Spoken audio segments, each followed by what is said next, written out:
first. This hour is brought to you by Lone Star Transfer. With over 12,000 satisfied customers, Lone Star Transfer is dedicated to releasing timeshare owners from the lifetime burden of timeshare ownership. For a free consultation and to learn more, visit LoneStarTransfer.com now.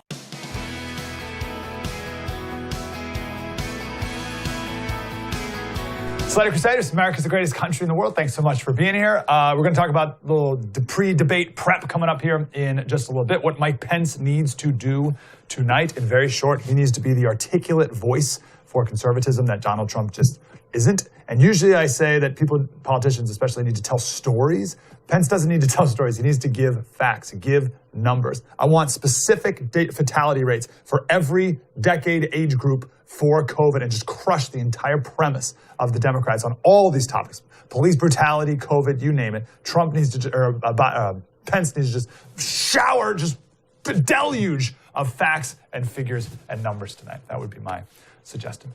Tonight, coverage starts at 7 o'clock Eastern. We've got the debate. We're going to be airing it right here at 9 o'clock, and then stick around after. Jesse's going to be hosting, and Bill O'Reilly will be around with some post-debate analysis. I want to start here. Yesterday, in the year 1536, give me a second to think about that. Like, I don't really have like a place in my brain for the year 1536. I can go back to like 1770. It's like as far back as I can like visualize. 1536, William Tyndale. He was strangled and burned at the stake. Here's there's a photograph from that moment. 484 years ago, tied up, strangled at the stake, then burned. This is the man who knew Greek, and he translated the Bible into English for the very first time. The King James Bible was in 1611, so this is 100 years before the King James Bible. Very few people could read Greek or Hebrew, and then he was in England, and the Pope he's the head of the church in Italy, and he didn't like that. Tyndale didn't. So he translated the Bible and then smuggled it out to a bunch of people. His famous words were, "If God spare my life, I will cause a boy that drives the plow to know more of the scripture than you." Speaking to the Pope. "I'll cause a boy that drives a plow to know more of the scripture than you do." And he paid for it with his life. His last words were, "Lord, open the King of England's eyes." So I share that story. It happened yesterday, 484 years ago. But I share it because this clip from MSNBC, I can't get over it. I cannot get over this clip here. So this is Trump arriving at the White House, and then he took his mask off. Okay, I want to be clear. There's no other context to this there's no other context that could even make this clip like reasonable in any way. But there's no other context. He didn't do anything else. He got there, took his mask off. Here's what the MSNBC host said. I want to echo, I think what can only be described as the shock. I think that we all feel there are moments in this job when you realize that you're witnessing some of the great horrors of history. The great taking off. Like she's acting like Trump got off the helicopter and just opened fire and just started killing political prisoners. Just like right in front of the camera. Like the great horrors in history. We can pick an infinite number of horrors in history. That's why I just picked the Tyndale one, because that's a horror that happened, yesterday in world history. Right? So to say that Trump is taking off his mask is one of the great horrors in history, I'm going to put it very, very nicely, is lacking perspective. And when you lack perspective, and when you're a narcissist, then you live a life in perpetual fear. If you lack perspective, you live a life in fear, and fear robs you of joy. And I think that's the state of our country today. Let me quote John MacArthur on this. He said, "Fear is a liar.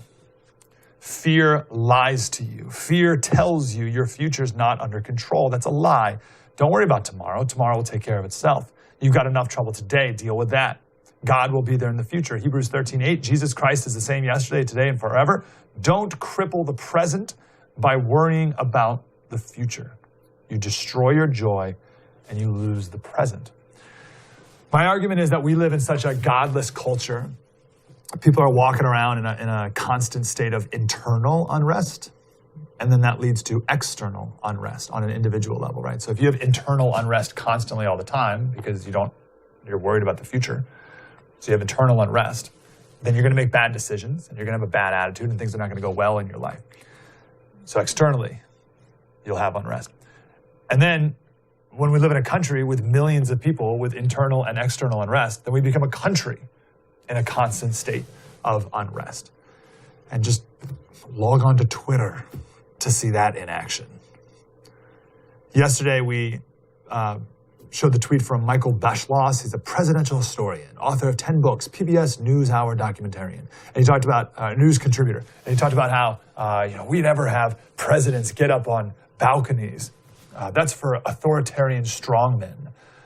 And then people are just posting pictures of every single president ever on the balcony of the White House, right? That's a presidential historian who lacks perspective. Does it make sense? So people lack an eternal perspective. And when you don't believe in God or heaven or hell, then this world is all you have. And that's a very different worldview than a Christian's going to have, right? You're going to have you have a different worldview, which we talked about yesterday, and you're going to have very different thoughts, and you're going to have very different actions about whether you believe there's an eternity or you don't. I mean, that's like one of the most fundamental, drastic worldview differences you could possibly have. So that's eternal. But then even in the moment, right? So 2 Corinthians 4:17 says, for this light momentary affliction. That's Paul. All right, Paul knew affliction, and he called it this light momentary affliction is preparing us an eternal weight of glory beyond all comparison. As we look not to the things that are seen, but to the things that are unseen. For the things that are seen are transient, but the things that are unseen are eternal. How about that for a life-changing perspective? All the difficult things that we experience in our life are but light and momentary afflictions. So to call what Trump did yesterday, where he took his mask off, one of the great horrors of history, that doesn't even compute. I don't even, Trump taking his mask off when he got to the White House, if you're to rank the great horrors, right? You're going to rank them out. Trump taking off his mask doesn't rank as in the top 1 million great horrors of yesterday. I'm not being serious. Think about yesterday, just around the world, just murder, child abuse, verbal abuse, domestic abuse, someone jaywalking, and Trump takes his mask off. I think it might be the 1 millionth most horrific thing that happened yesterday. And we're supposed to be, I can't. Just CBS News reporter said he felt safer when he reported in North Korea than he does in the White House today. It's like, people, come on. And we don't even have to go back in time. We don't have to go back 484 years ago to William Tyndale. Do you know what's going on? Do you know what's going on in Myanmar today? So the Social Dilemma documentary that I talked about the other day, you have to watch it. It's fantastic. But Myanmar, Burma, Facebook is the internet, right? So you live in Myanmar and you get your cell phone and Facebook is already preloaded, and that's how you get to the internet, is through Facebook. And that's by, obviously, Facebook's design. So Dave Madden, he made a presentation to Facebook in May of 2015 about how Facebook was being used the Buddhists in Myanmar were using Facebook to organize and kill, slaughter, and commit genocide against Muslims. And this was in 2015. And Facebook, we're horrified, and we're going to take this very seriously. And then Dave Madden went back in 2017 and said, I don't know what you guys have been trying to do, because whatever it is not working because it's getting worse. Now, I want to emphasize again, these are Buddhists, okay? These are Buddhists. So it's all the critical race theorists talking about white supremacists, blah, blah, blah, blah. These are Buddhists gathering together to kill Muslims, and it's happening right now. Today. It's been going on for 5+ years. Today. I've never heard of it. Have you ever heard of it? Have you ever heard of Myanmar? Have you ever heard of the Myanmar Muslim genocide happening today? I haven't even heard of that. They think it's over 35,000 deaths. Almost 1 million Muslim refugees have had to flee. Myanmar, it's like next to Thailand and Laos and Vietnam and India, kind of like that neck of the wood. Almost 1 million Muslim refugees have had to flee. Entire Muslim villages destroyed, burned to the ground. That's like medieval stuff. Pillaged, girls raped. It's believed 18,000 girls have been raped. The preferred method of killing people is throwing them into fires. This is right now. I don't know what time it is in Myanmar today, right at this moment, but this is happening right now. And MSNBC calls Trump taking off his mask one of the great horrors of history. Do you see how insane this is? And do you see how the media is Trump is a fascist dictator? Like, I will never get over people complaining that Trump is a fascist. And it's like, guys, you can't scream and yell that the leader of your country is a fascist if he's a fascist. He'll kill you. You're dead. Like, that's it. You can't yell it twice. And the media is just pushing this all day long, and people are falling for it because people lack perspective. Like if people had proper perspective, and someone said, and I mean that eternally, right? Proper biblical perspective, proper spiritual perspective, proper historical perspective, proper emotional perspective, then the media would come in here and say, oh, he's a fascist dictator. This is one of the great horrors of history. And everyone would be able to bring up, oh, like, what about this? Or what about that? Or what about that's not a great horror. Like, if they have perspective about COVID, they'd be like, oh, well, I mean, it's not that bad. I mean, 95% of 7-year-olds who get it survive. I mean, right? People are completely lacking perspective, and then everyone freaks out. Perspective brings calm.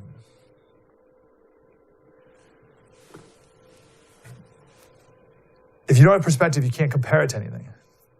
So everything's the worst ever. And that's what narcissism does too, right? If you're narcissism, you're living within yourself, and you can't see other people, so everything that you're experiencing is you're the only person who's ever experienced it, and it's the worst thing ever in the history of the world. So if you're a narcissist, you can't have empathy. And if you're a narcissist historically, you have nothing to compare the present moment with.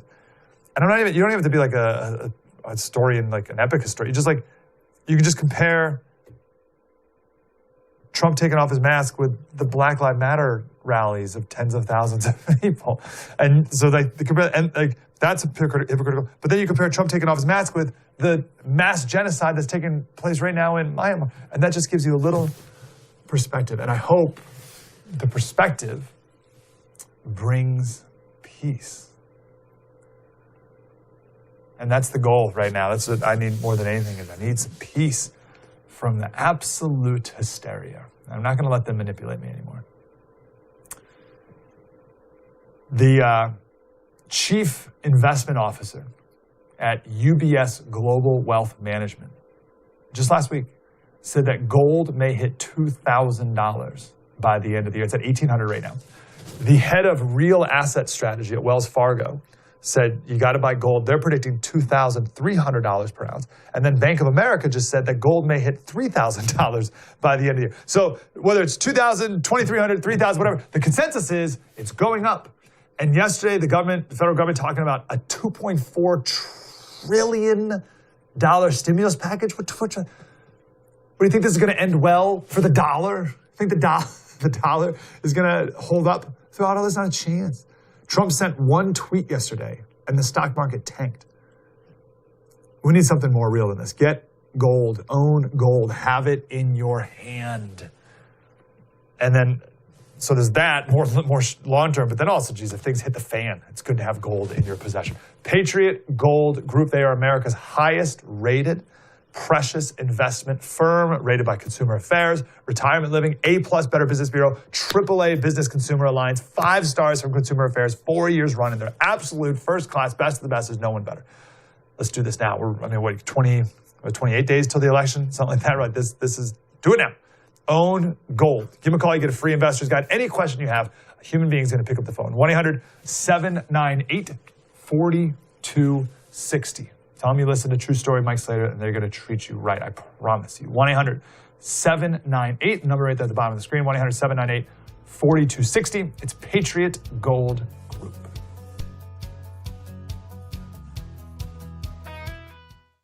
Pence, Harris, the vice presidential debate. Special coverage begins tonight at 7 p.m. Eastern, right here on The First.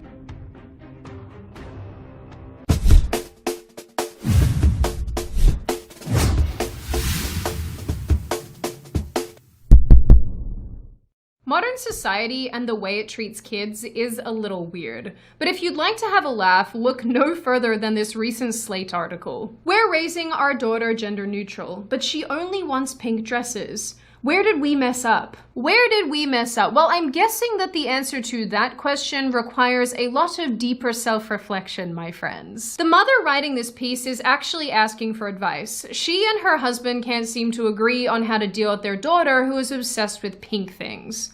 Our daughter adores the color pink, insists on wearing dresses, and is currently obsessed with accessories. I am fine with this, though I hope it will be a phase. Listen, guys, look, just hear me out for a second.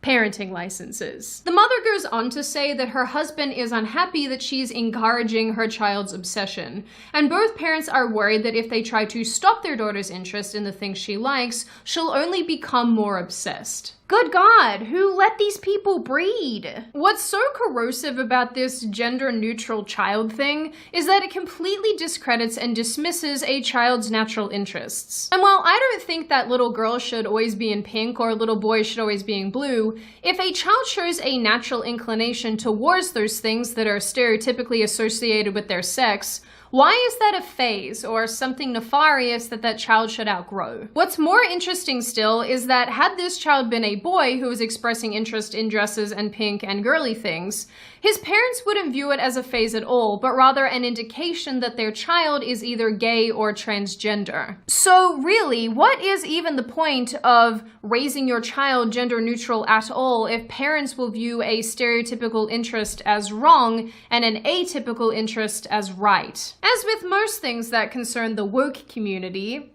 it makes no sense. Parents like this seem considerably more interested in appearing woke and enlightened, rather than doing the right thing by their children, which kind of leads me to believe that maybe they shouldn't have kids at all. I was one of those children who grew up not wanting or liking girly things. In fact, if anything, I wanted to steal all my brother's clothes and all of his toys, which is precisely what I did. But my parents never viewed that as good or bad. I just happened to like what I liked, and they were fine with that. Thank you, Mum and Dad. The fact is, the way that we are forcing gender and gender ideology onto children these days is not helping anyone. And asking if you are messing up because your child naturally likes something and shows a natural inclination towards things is beyond unhelpful. And getting mad that they like something that is traditionally associated with their sex is even more bizarre. Try this one on for size. Let these kids be kids. And stop trying to shove a natural interest down their throat just so that you can appear woke. Parents have an enormous responsibility to do the right thing by their children. And forcing gender theory onto children, especially before they can walk or talk or do anything useful, is incredibly corrosive to that child. And any parent who is angry or upset because their child is showing interest in things traditionally associated with their child's sex should honestly be ashamed.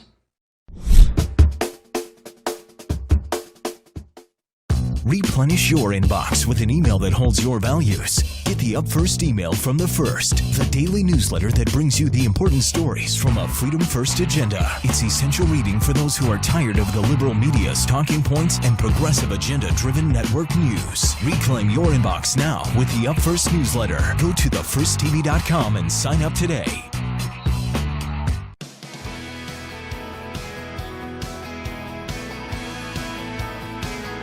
Hey, Snyder Crusaders. Yesterday on Jesse's show, he said, "We are so fat, rich, and bored, we panic over anything now."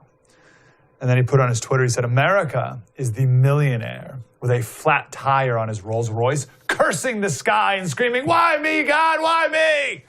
And that guy's in for a rude awakening when problems, actual problems, finally come his way. And that's where we are in America today. So listen, this hypocrisy is just way too much to handle, but it's more than that now. Once it gets into the gaslighting, that's when it's when it's totally out of control. So real quick on the hypocrisy, we have a billion examples of this, right? But we went all summer with the left telling us that we need to lock down and all this stuff, right? So then we do. And then we have these Black Lives Matter rallies all over the place and they're no problem whatsoever. Like, I'll never forget the picture of nurses outside of the hospital, just after this whole, you're killing, don't go anywhere, you're killing the nurses. And then Like the next day, there's Black Lives Matter rallies going right by the hospital with the nurses outside applauding. You're like, what's going on here? And now CNN won't even play the video of the president taking off his mask at the White House because the guy was like, oh, take it off. That will kill people. A video of the president taking off his mask will kill people? There's a video going around. Actually, play it here. This is It's my a funeral. privilege to have been asked to conduct our service today to celebrate the life of Alan Wright. I therefore offer you all a very warm welcome as we unite in love and friendship to... You have to put the chair back, I'm afraid. You can't move the chair to yourself.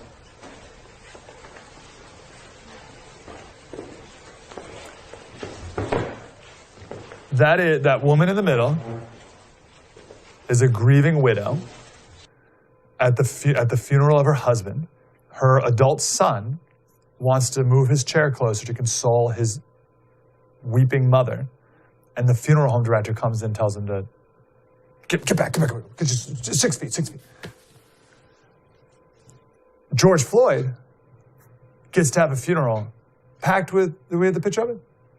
I'm bad at guessing numbers, but it's over 1,000 people in it, packed inside. I mean, we get the hypocrisy. Like, your business shuts down, Nancy Pelosi can go get her hair did without a mask. And somehow that's your fault. She's the victim, you're the... Right? But that's all hypocrisy. Whatever, that's fine. Or whatever. It's when it gets into gaslighting that I think is a really sick thing. This is Michelle Obama yesterday. They're stoking fears about Black and brown Americans, lying about how minorities will destroy the suburbs, whipping up violence and intimidation, and they're pinning it all on what's been an overwhelmingly peaceful movement for racial solidarity. It's true. Research backs it up. Only a tiny fraction of demonstrations have had any violence at all. So what the president is doing is once again patently false. It's morally wrong. And yes, it is racist. Okay. So, first of all, what kind of sentence is research backs it up? Right. You can't just make a claim, make a ridiculous claim that we're going to get to in a second, and then be like, oh yeah, well, what's your evidence? Oh, well, research backs it up. Okay. Like, what do you have? Like, what are you talking? Like, oh, well, research. Like, who's the person that's like, oh, okay, thank you. I didn't know research backed it up. Thank you. Like, what is that? But how about this claim? Conservatives are whipping up violence. Conservatives are whipping up an overall peaceful movement. A tiny fraction have had any violence at all. I see people are taking that video of her and then putting in the background just cities on fire. A tiny fraction have had any violence at all. Like, what kind of country are we living in where you like... So this is postmodernism. This is really important to understand because the point of it is that, like, you don't even know what's true anymore. The point of postmodernism, we spent a lot of time on 2 + 2 = 5. And the Mathematical Association of America, I think it is, MAA, Mathematical Association of America, they came out, we got to do a segment on this if we have time, and they said that math is a human construct and humans come in with their own racist biases against people of color. It's like, oh, geez. So 2 + 2 = 5. With the postmodernists, when they say that, they're not saying 2 + 2 does equal 5, because that would be a truth claim and they're against all truth. They're saying 2 + 2 could equal 5. Who's really to say? Could equal 6, could equal 5, could equal 8. What is math anyway? Oh, you use a base 10 number system? Well, if you use a base 6 number system, then it really, blah, blah, blah, right? It's just to muddy the water. That's all they're doing. Does that make sense? They're not saying 2 + 2 = 5. They're saying, well, who's really to know? And the point of that is to muddy the waters and confuse you so much about what is true and what isn't true to the point where nothing makes sense anymore. I mean, I keep bringing this up, but that's the Michael Beschloss presidential historian tweet the other day. Like, oh, in America, we don't have presidents who get up on balconies. That's for authoritarian countries. And people are just like posting a ton of pictures of every president standing on the balcony of the White House, right? It's to get you to not like, well, wait, but like, you said it doesn't. And here's what are we even, look at this picture from our governor in California. Okay, so that's the picture. The tweet, though, the text of the tweet says, going out to eat with members of your household this weekend, don't forget to keep your mask on in between bites. In between bites? What are you... What? You're supposed to chew with your mask on now? This is insane. Yesterday, we talked about how we are a lonely people and how that leads to extremism. We're numb, we are weak, we're delusional, we're gullible. Actually, let's go through the stories we just did. So Jesse said we're fat, rich, and bored. All right, fat, rich, bored, we panic over anything. Okay, so we are, on that point, we're ungrateful. We're ungrateful and we lack perspective. Okay? We panic over a video of Trump taking off his mask. We're cowards. We let a funeral director tell us that we can't console our grieving mom. Are you kidding me? Imagine you in that position. What would you do to that funeral director? Be like, get out of here. Just get. We're weak. Michelle Obama tells the world it's conservatives who are whipping this up. We're gullible.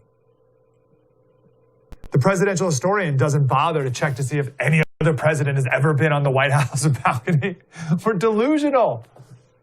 And now California says you got to wear your mask between bites when you're eating out with family members. We're pathetic. And I'm sorry, I feel like I'm a little down on us right now, but are you okay with all this? You okay with this? And then Trump comes out and says, hey, guys, everyone, enough of this. Like, let's be strong. Let's make good decisions. Let's be prudent. But we got to get back to work, and we got to get back to school, and we got to go be with our friends for our mental and spiritual health, and we got to get back on with life. And he's the bad guy? That's amazing. What an upside down world. I know you're thinking, Slater, hold on. Didn't you do this whole thing on Monday about how you're gonna be more hopeful and optimistic and help us find peace? And here you just called us a bunch of cowards. Here's why I want to share all that. You can't find peace in this world. Like, when I realize how much of just how we are just ungrateful and cowardly and weak and gullible and all these things, like, it's like a rock bottom to me. It makes me realize, like, I can't find it in any of these things. You can't. Can't find peace in this world. You better find a rock. The rain fell, the floods came, the wind blew, beat on the house, and it did not fall because it was founded on the rock. And everyone who hears these words of mine and does not do them will be like a foolish man who built his house on the sand. And the rain fell, and the floods came, and the winds blew and beat against that house, and it fell. And great was the fall of it. We are a country. What we're seeing right now is decades of our culture building its foundation on sand. And here's the fruit of it. That's the result of it. The good news is, and the peace can come with the fact that you can build your house on the rock. True story. Mike Slater, we'll do some VP debate prep coming up next. Spread the word.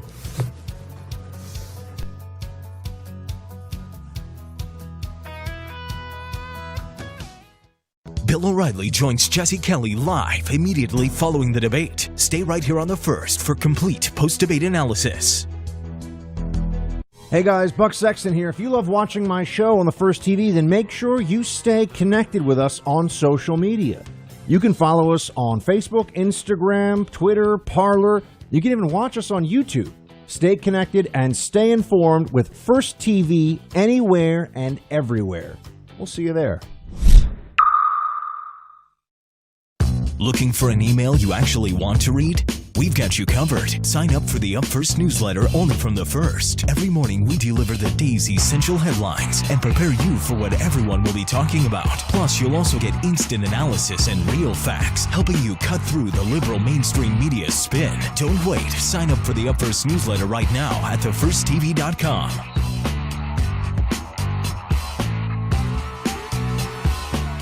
A wise man once said you should do something great every single day before you go to sleep at night, and I have great news for you. Now you can. What can you do? Well, you can watch me. Every single night, 9 p.m. Eastern, right here on The First. My show, I'm Right, blows you away with incredible wisdom, hilarity, and of course, stunning good looks. You can catch my show, I'm Right, every single night. 9 p.m. Eastern. I'll see you. Bill O'Reilly is back on TV and only on The First. Watch Bill O'Reilly's No Spin News every weeknight at 8 p.m. Eastern. Now more than ever, you need real facts without the spin. Tune out the 24-hour news cycle and watch Bill O'Reilly on The First TV. It's a new kind of network with fresh ideas and bold opinions. Start watching the No Spin News and so much more at thefirsttv.com. No cost, no spin, no agenda. Don't miss Bill O'Reilly's No Spin News. Visit thefirsttv.com right now. Don't have the First TV app yet? What are you waiting for? Download it and get instant access to Bill O'Reilly, Dana Lash, Jesse Kelly, Buck Sexton, and Mike Slater on your phone, tablet, or smart TV. The best part, it's absolutely free. Watch your favorite programs live or on demand, anywhere, anytime. Don't wait. Download the First TV app right now on Roku, Amazon Fire, Android, iOS, and Apple TV. Just search the First TV in your favorite app store and start watching today. Stay informed. Stay connected. Download the First TV app right now. It's free.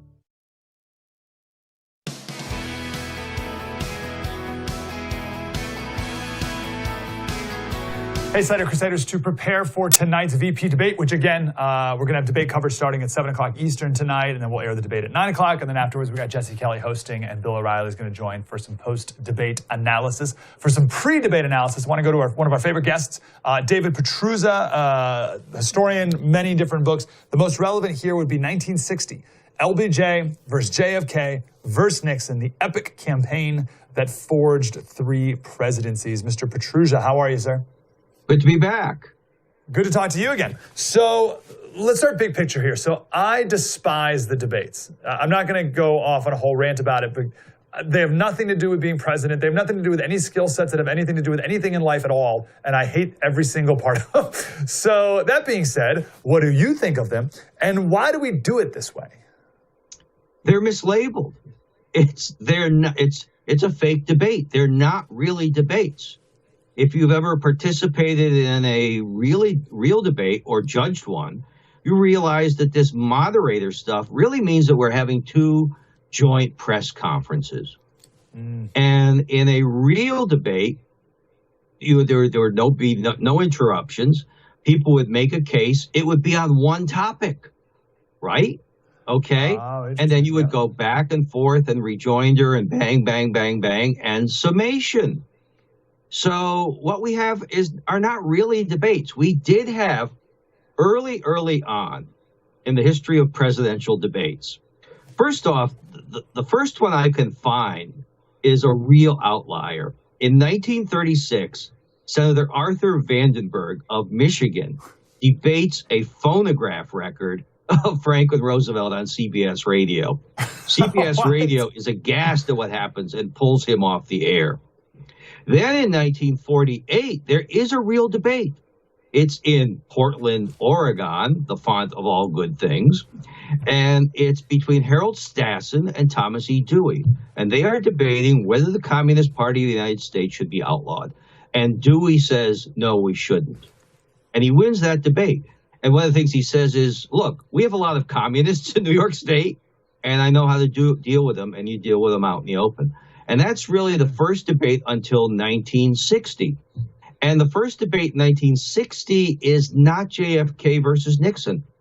It's JFK versus Hubert Humphrey in the West Virginia primary. Kennedy wins that, of course, because he's Jack Kennedy. And then there's another debate, which is JFK versus LBJ at the Democratic National Convention. And it's almost completely impromptu. And Kennedy wins that, really skewers LBJ at that. And then we get into the format that we know today, which is Kennedy versus Nixon. They had 4 debates back then.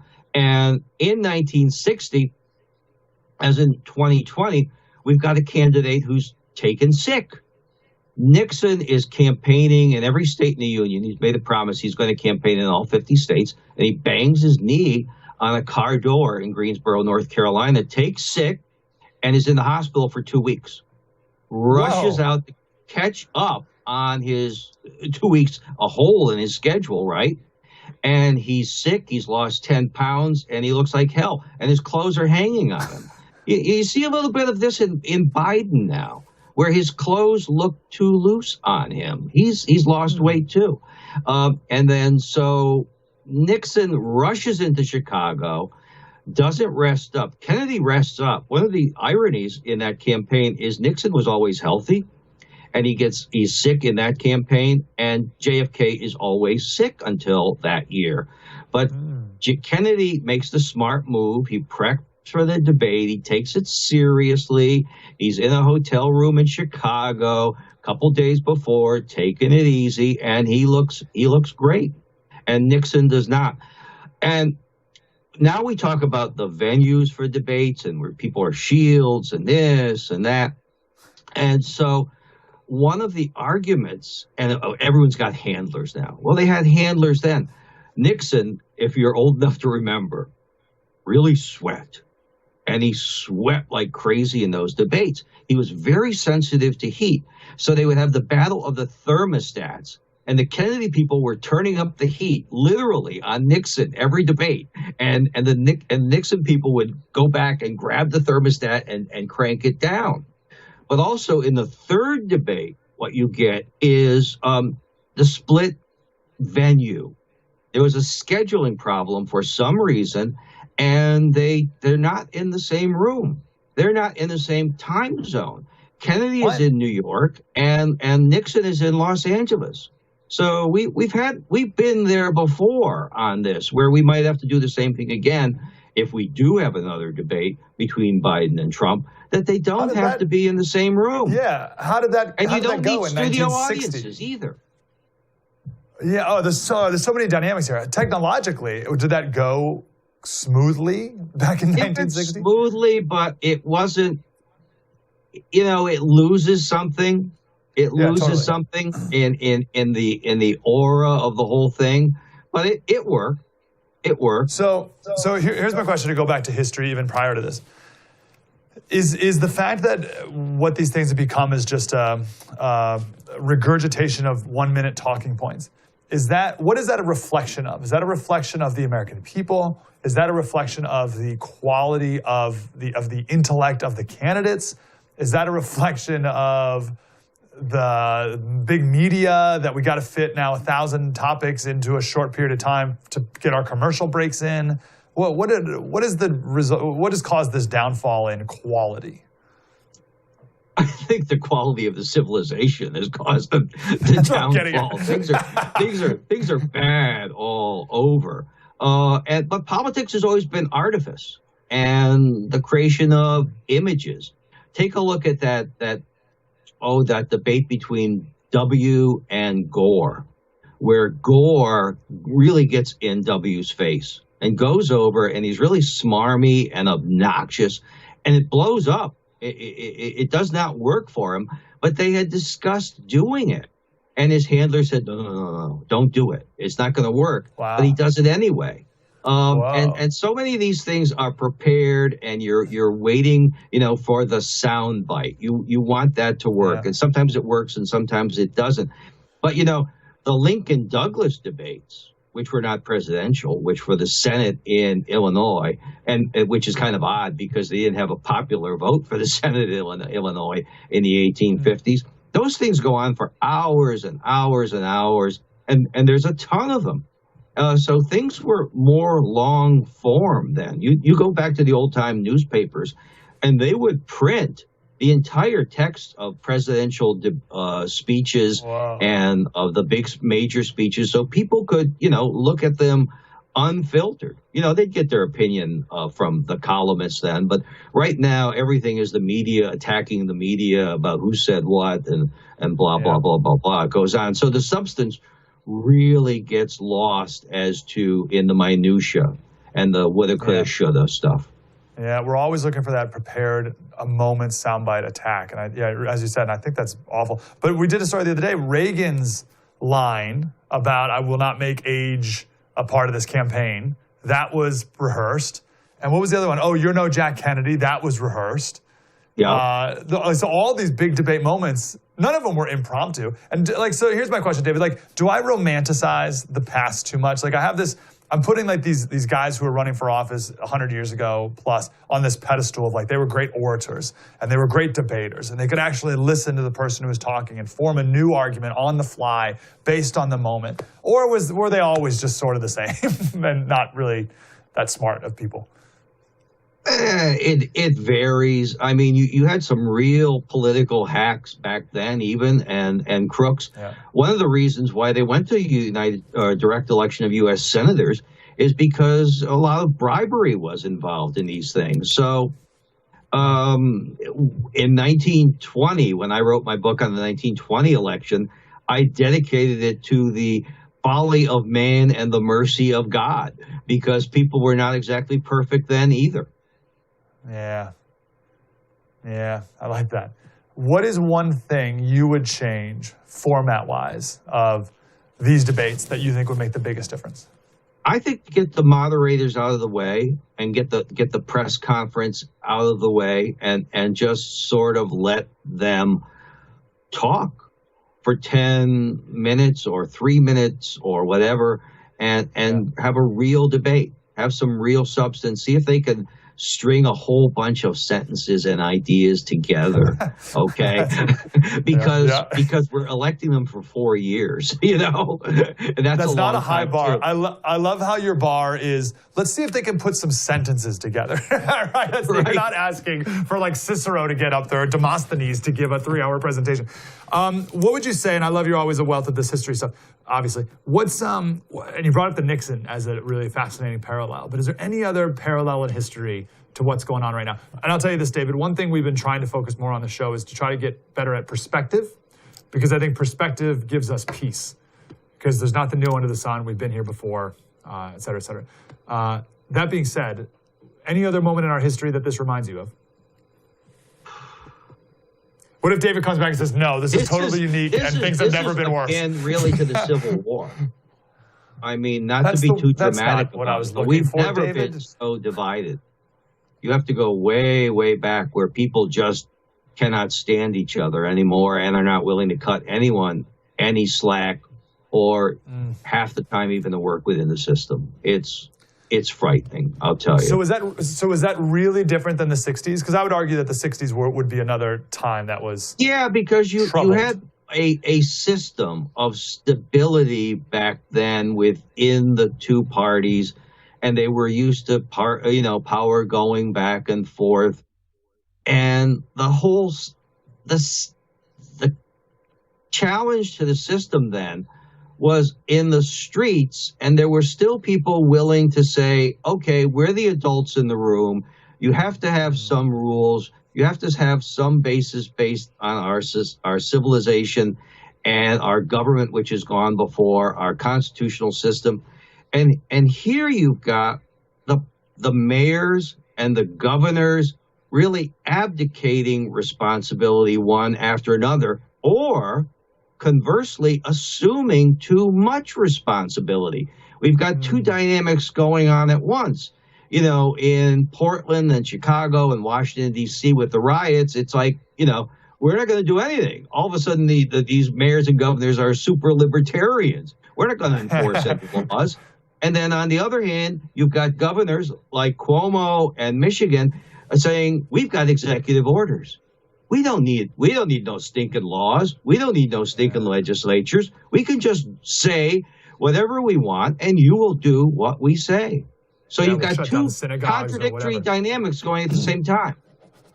Not the piece I was looking for, David. Thanks a lot. But no, we got to run. We got to run, David.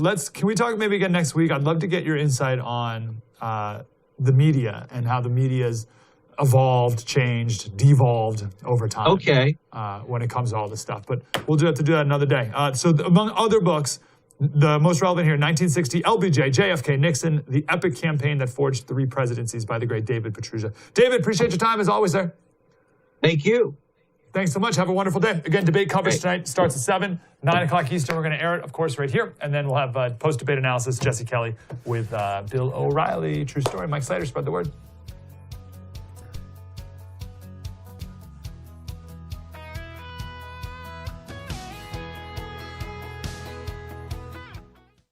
Pence, Harris, the vice presidential debate. Special coverage begins tonight at 7 p.m. Eastern, right here on The First.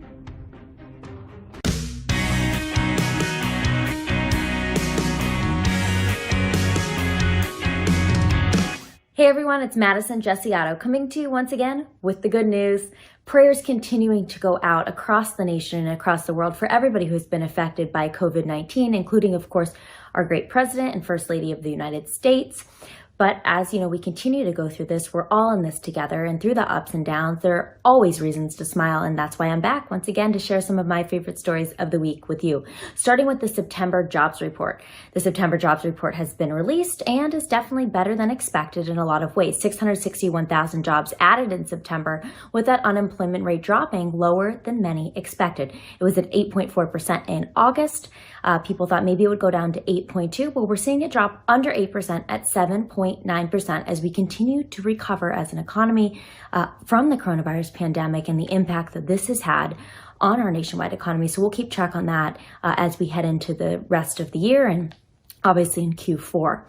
And one other reason to smile, you know, so often I'm sharing different dog videos and pictures and good news with you guys. Well, you know what? It may actually be helping our health. A study conducted by the University of Leeds in the United Kingdom has shown that watching images and videos of cute animals for 30 minutes actually can affect your blood pressure, your heart rate, your anxiety for the good. So we're going to keep sharing some of those with you guys in the good news. And of course, you know, we've all played the lottery. I haven't won yet, but I've been hoping to for a long time. But this Wake County man in North Carolina told his wife, I am going to win the cash 5. Of course, she didn't really think he was going to win, but guess what? He is now the winner of the cash 5. And his wife said, you know, he always said he was going to win this. And he did. Numbers all exactly what he picked. $139,000, taking home $98,000 plus after taxes. So congratulations to this family on their big winnings. And as always, if you're hearing great stories of good news in your communities that you haven't heard featured on the mainstream media, be sure to share them with us so we can share them with our viewers. And we'll be back soon with more good news.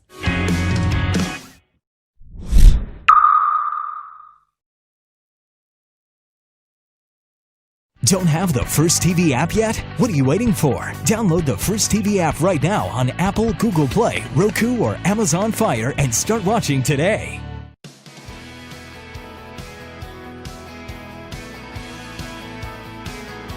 Hey, Slater Crusaders, I want to talk to the author of a new book called The Biden Deception, Moderate, Opportunist, or the Democrats' Crypto Socialist. And specifically, I want to talk about his new editorial in The American Spectator, where he's a senior editor. Secularism lives loudly within Biden. George Neumeyer. Mr. Neumeyer, how are you, sir? Good. Thanks for having me. Yeah, my pleasure. I'm glad you're here. So let's talk about this secularism lives loudly within Biden. Obviously, that's a play on what was it? The dogma lives loudly within you from Feinstein against Amy Barrett in the last court confirmation process. What do you mean by secularism? How do you define that in this context? Well, you know, according to Biden, the government has the right to suppress religious freedom when it conflicts with the goals of liberalism. And so, you know, he's written on his campaign website that the religious freedom should be viewed in a limited way. It shouldn't be, you know, it can't be a pretext for doing something that liberalism regards as discriminatory. And so that's basically Biden's way of saying if religion conflicts with the goals of liberalism, i.e. abortion rights and LGBT rights, he is going to suppress religious freedom. And we saw that under Barack Obama with the contraceptive mandate contained within Obamacare. Which resulted in that lawsuit involving the Little Sisters of the Poor and other religious groups. And Biden has said that he is going to resume that harassment of the Little Sisters of the Poor. And that's just one of many examples of how he's going to undermine religious freedom as president. It's amazing how, when that all happened, it was literally, like, almost comically, the Little Sisters of the Poor that they were going at. Like, you could not come up with a more, like, it was like a better name than that, being the people that they're, in your words, harassing. I think the Little Sisters of the Poor, geez, Biden.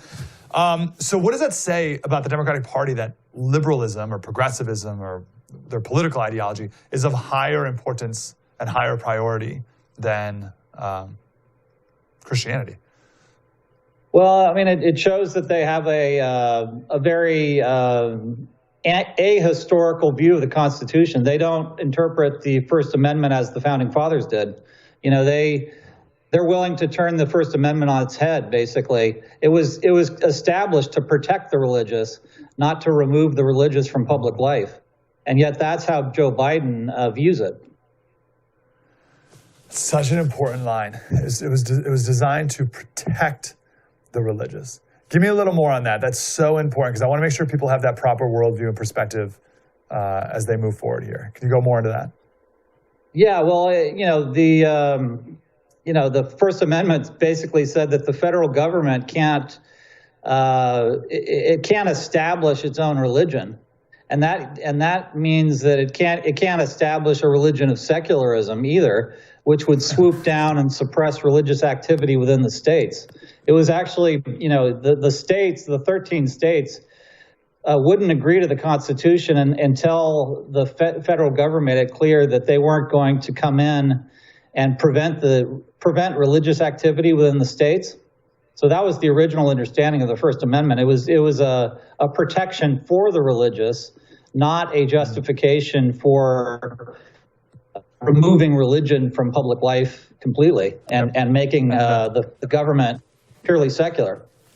Yeah, every colony had their own official religion at the time, and I encourage everyone to go back and read the letter from Thomas Jefferson to the Danbury, Connecticut Baptists, I believe it was, which is where the line separation of church and state really comes from, which is everything you're just talking about here. It's to protect the Baptists from practicing their religion, not to prevent the Baptists from practicing their religion.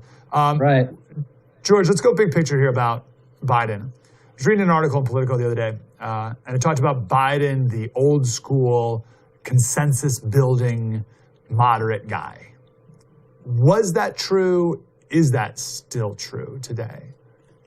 It's certainly not true anymore. I would say that, Biden has always been an opportunist. He follows the party wherever it goes. And so in the 1990s, when the party under Bill Clinton was trying to triangulate the Republicans, he was more moderate. He was following the party line at that time. And it was out of that attempt to triangulate the Republicans that crime bill, which Biden sponsored, came to be.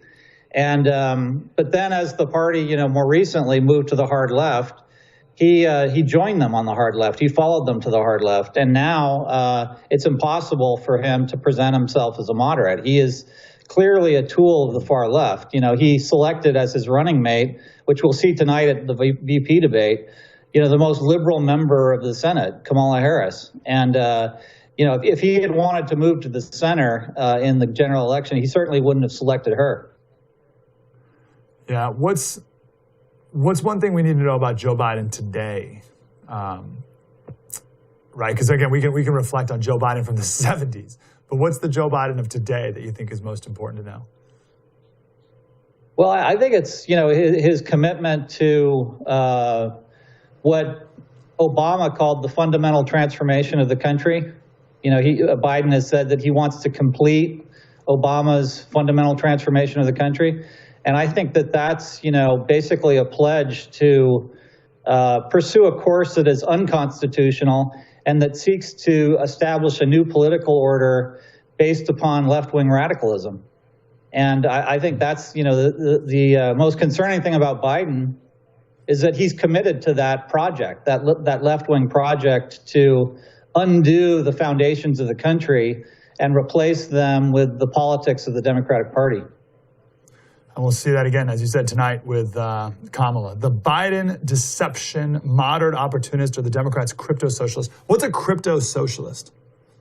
It's a hidden socialist. It's somebody who doesn't advertise their socialism explicitly, but nevertheless subscribes to it. And I would say that that's obvious most evidently in Biden's philosophy of taxation, which is basically that he sees it as an instrument of social justice, when in reality, taxation is merely the government's right to take money from the people who form the government in order to finance the legitimate activities of the government. That's the real purpose of taxation, is to fund the legitimate functions of the federal government. It's not to, quote unquote, redistribute wealth. And yet that is the purpose of taxation, which Biden has signed on to. And in that way, he's exactly like Bernie Sanders. They're both socialist redistributionists at heart.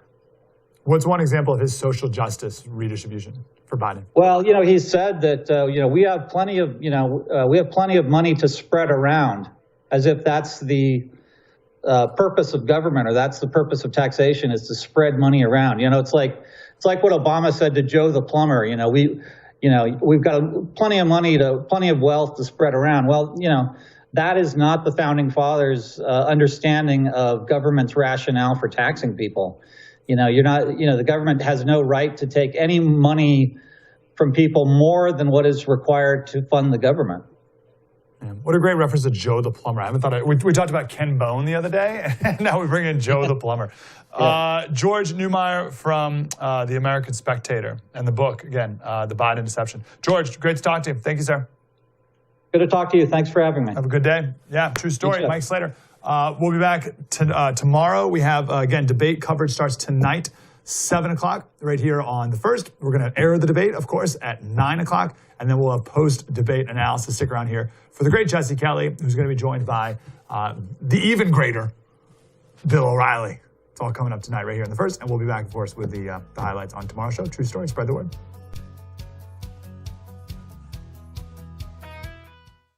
Bill O'Reilly joins Jesse Kelly live immediately following the debate. Stay right here on The First for complete post-debate analysis. Don't have the First TV app yet? What are you waiting for? Download it and get instant access to Bill O'Reilly, Dana Lash, Jesse Kelly, Buck Sexton, and Mike Slater on your phone, tablet, or smart TV. The best part, it's absolutely free. Watch your favorite programs live or on demand, anywhere, anytime. Don't wait. Download the First TV app right now on Roku, Amazon Fire, Android, iOS, and Apple TV. Just search the First TV in your favorite app store and start watching today. Stay informed. Stay connected. Download the First TV app right now. It's free. Hey, it's Dana Lash, host of The Dana Show, 12 to 3 p.m. Eastern, which is also broadcast live right here on The First TV. Every day I'm here to keep you up to speed on the most important stories and information you need to know in your very, very busy life. And if you're always on the go and you just want to stay connected, download our daily podcast. Take it with you. It's a great way to get up to speed on what you need to know and stay informed on what legacy media may not tell you. Just visit danalash.com and click on that podcast link, or subscribe on iTunes, Spotify, or wherever you get your favorite podcast. Bill O'Reilly is back on TV and only on The First. Watch Bill O'Reilly's No Spin News every weeknight at 8 p.m. Eastern. Now more than ever, you need real facts without the spin. Tune out the 24-hour news cycle and watch Bill O'Reilly on The First TV. It's a new kind of network with fresh ideas and bold opinions. Start watching the No Spin News and so much more at thefirsttv.com. No cost, no spin, no agenda. Don't miss Bill O'Reilly's No Spin News. Visit thefirsttv.com right now. Hey, Slater Crusaders. On my show, we've been diving deep into the philosophy of what we're fighting against, from Hegel, Marx, the Frankfurt School, all the way today. And once you know all that stuff, everything we're seeing today makes a lot of sense. But we're also diving deep into the principles that we built this country on, right? And what we're fighting for. Our founding fathers didn't just fight against the British. They also fought for specific principles. And that's the same thing we need to be doing today. Oh, also, there's an election coming up soon, so we got lots to talk about. True story, Mike Slater, please join us every weekday, 11 o'clock Eastern, right here on The First. There's a new email that prepares you every day to be smart, stay informed, and always be on the alert for liberal media spin. It's called Up First, and it's only on the First TV. Get essential daily headlines, instant reaction and analysis, and the tools you need to fight back against the progressive agenda. Don't wait. Get the same email First TV hosts use to stay informed every morning. Never miss an important story. Go to thefirsttv.com and sign up for the Up First newsletter today. Don't have the First TV app yet? What are you waiting for? Download the First TV app right now on Apple, Google Play, Roku, or Amazon Fire and start watching today.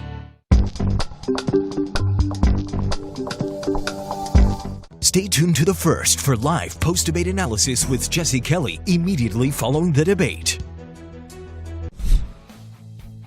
Debate night again. Yes, we're going to give you a little preview of that. We're going to talk about what happened with this COVID relief bill. And we have a funny video for you. All that's coming up right now on I'm Right.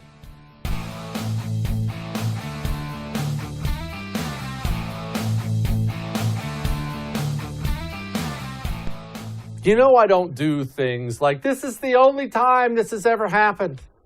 We've never seen this before. I generally don't like stuff like that because, history's a long time. Pretty much everything's happened before. But this might actually be the first time in the history of the United States of America where a vice presidential debate really, really, really matters.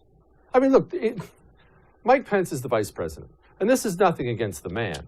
But the job itself is,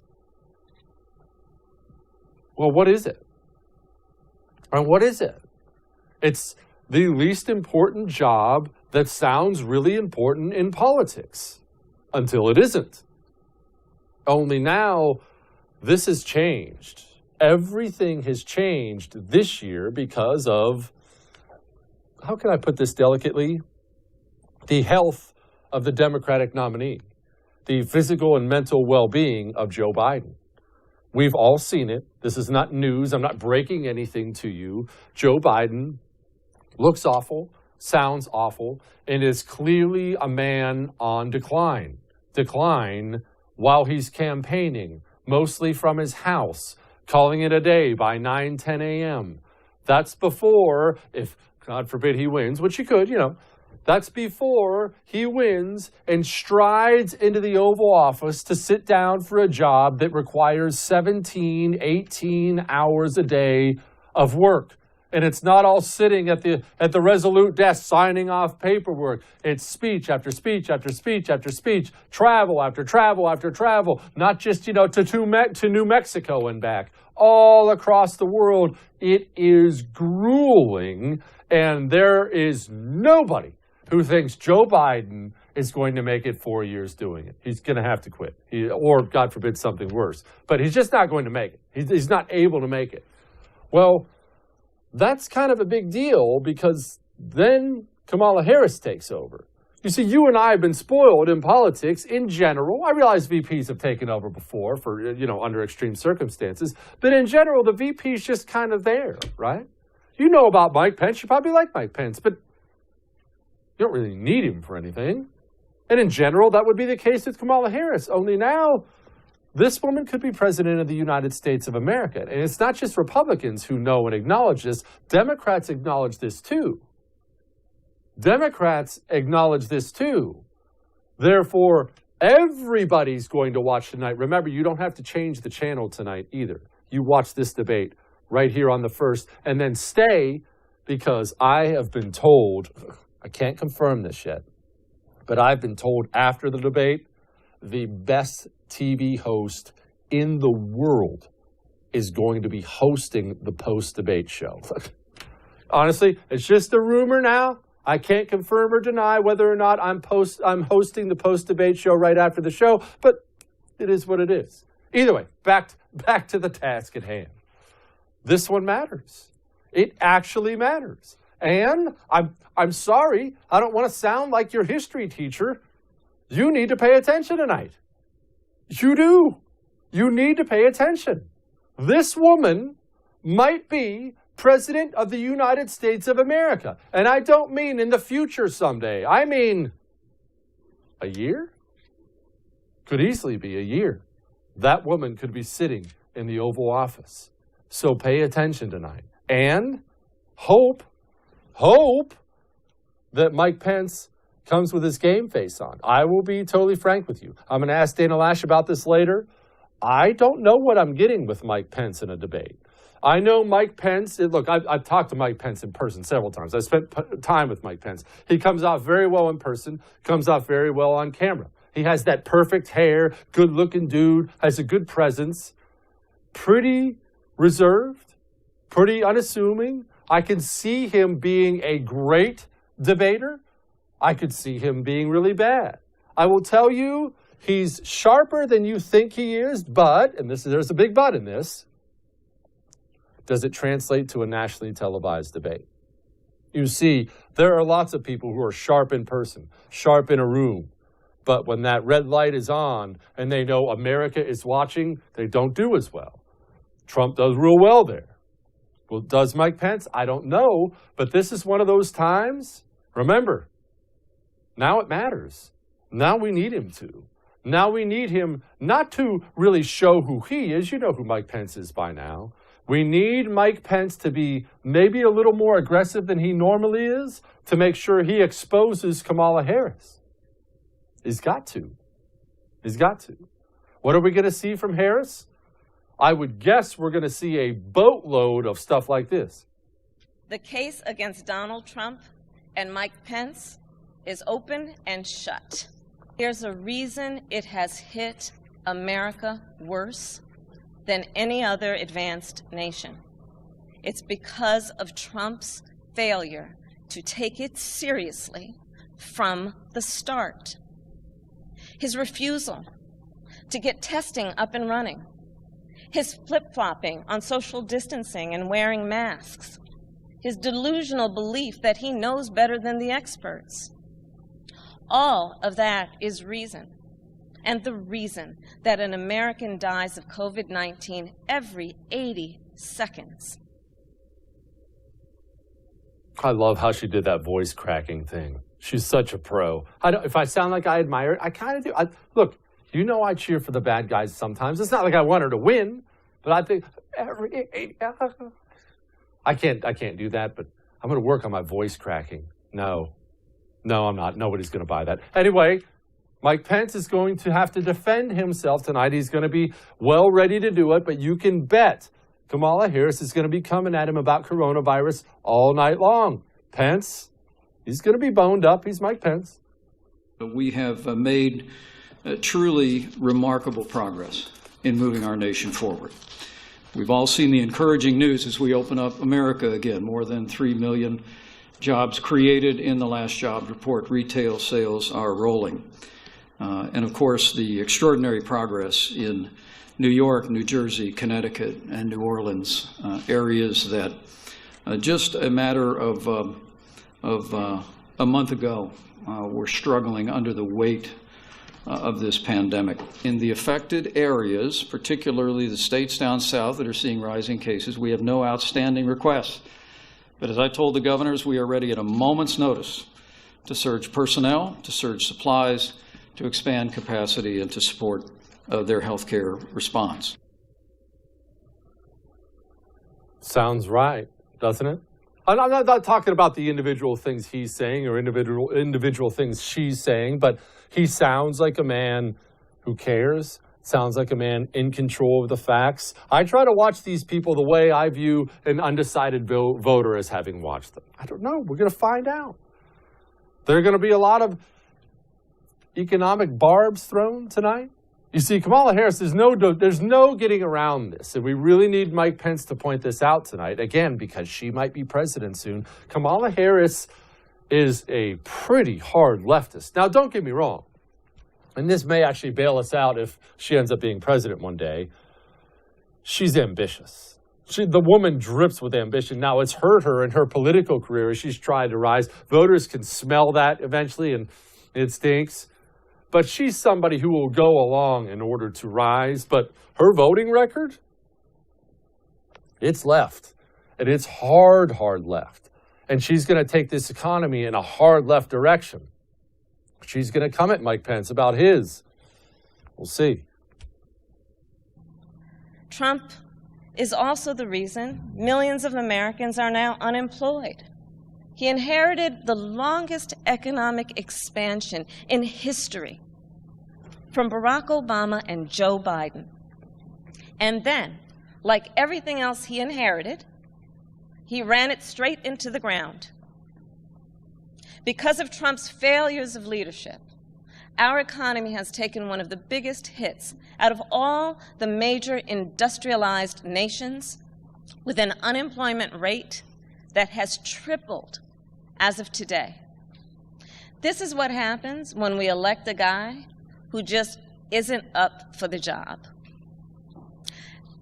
Our country ends up in tatters. Do you think people buy that?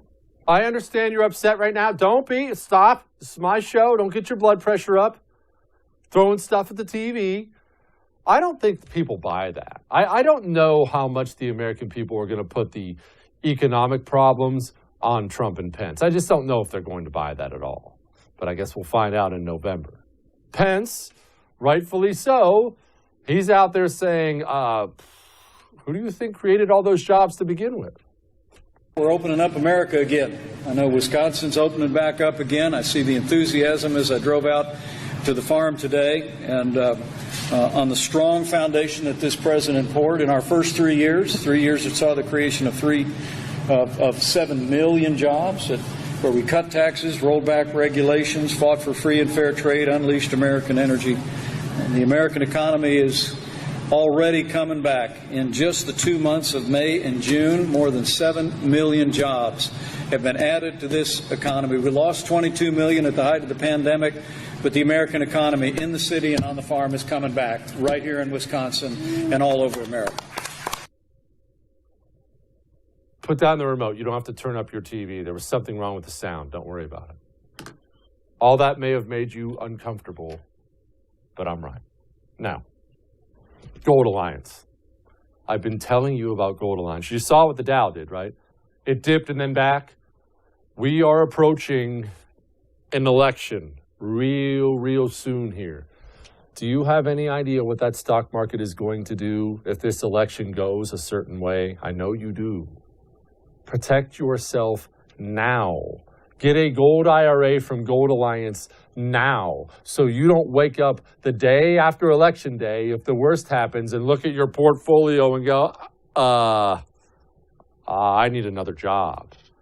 Go to goldalliance.com/Jesse. That's goldalliance.com/Jesse. We'll be back.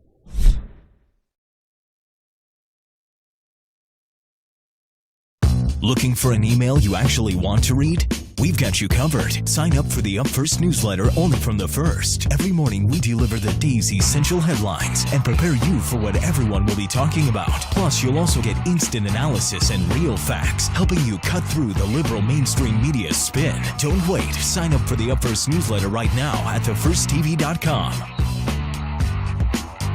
Bill O'Reilly joins Jesse Kelly live immediately following the debate. Stay right here on The First for complete post-debate analysis.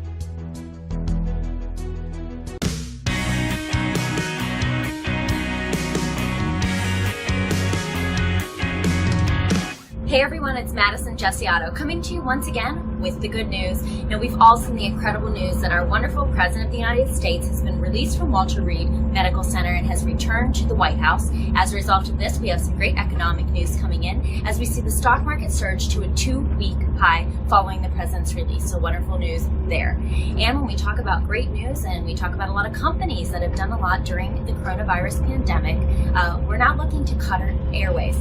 They have decided to give away 21,000 free airline tickets to teachers during Teacher Appreciation Week, and they can apply for this promotion online, and anybody in the 75 countries serviced by Qatar Airlines is eligible. So definitely all of our great teachers out there are going to want to check that out.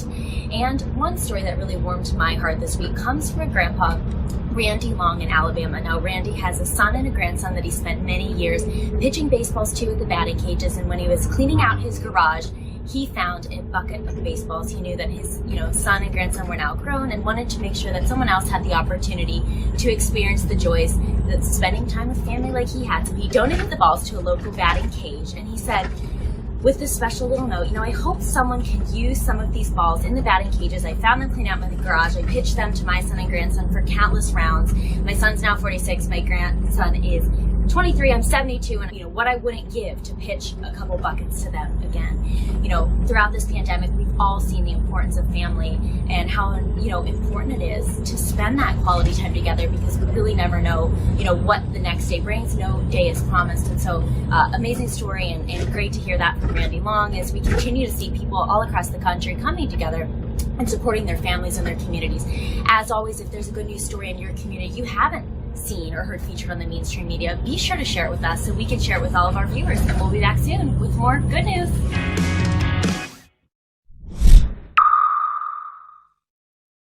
Hey guys, Dana Lash here, reminding you to download the First TV app right now. With the First TV app, you can watch my show, The Dana Show, live or on demand, anywhere, anytime. The First TV app is available on iOS, Android, Amazon, Fire, Roku, and now Apple TV. Just search for the First TV app in your favorite app store and download it today. Stay tuned to The First for live post-debate analysis with Jesse Kelly immediately following the debate. Don't have the First TV app yet? What are you waiting for? Download it and get instant access to Bill O'Reilly, Dana Lash, Jesse Kelly, Buck Sexton, and Mike Slater on your phone, tablet, or smart TV. The best part, it's absolutely free.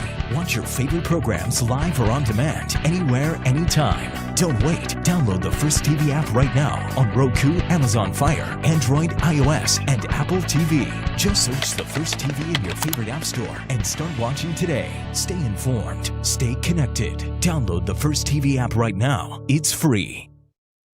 Looking for an email you actually want to read?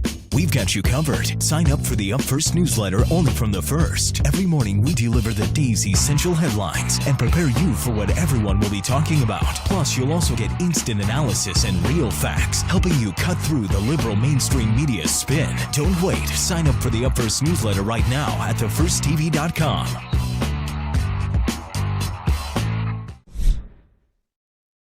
Uh-oh. I mean, maybe uh-oh.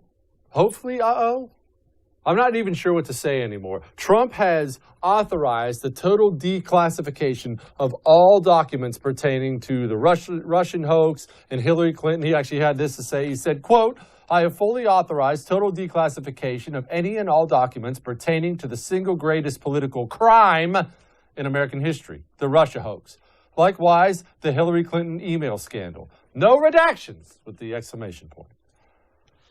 I say uh-oh, or maybe uh-oh, because trying to think of a best way to put this. How am I supposed to be hopeful at this point?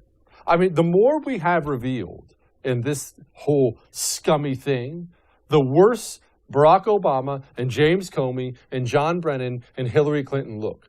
The more revealed, the worse they look, and the better Trump looks. And still, who's in jail? Who's been indicted? Where are my indictments? What date do you have? Hang on,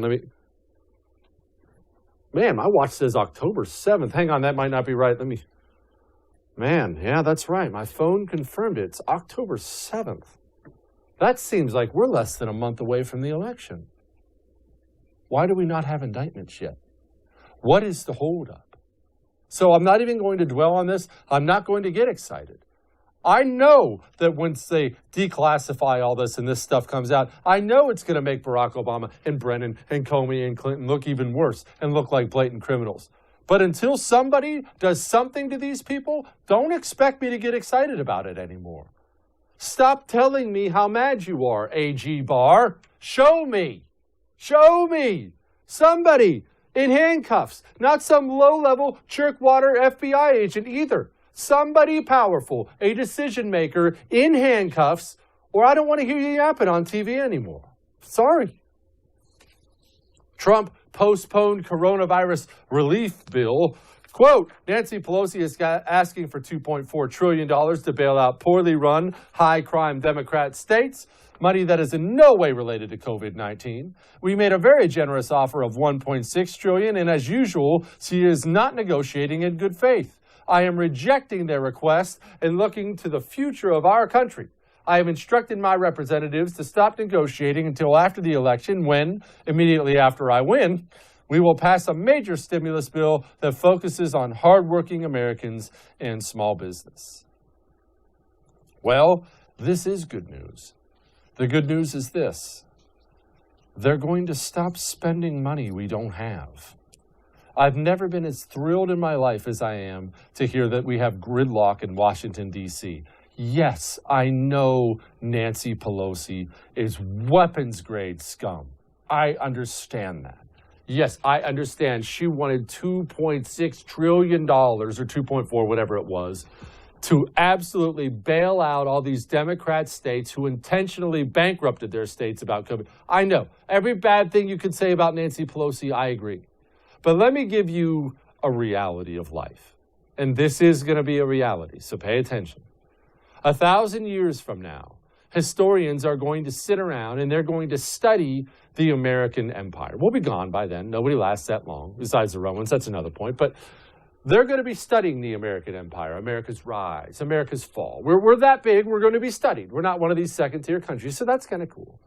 And when they look at the downfall of America, they are going to sit around with each other and laugh at the absolute insanity of just printing trillions and trillions of dollars in unbacked money. And they're going to see how it resulted in the complete destruction of the United States of America. And they're not going to believe it. It's going to be one of those things where you're going to get that revisionist history. You're going to have historians 1,000 years from now saying, oh, I'm sure it wasn't unbacked. I mean, it was backed with something. And people are going to be all, no, I swear.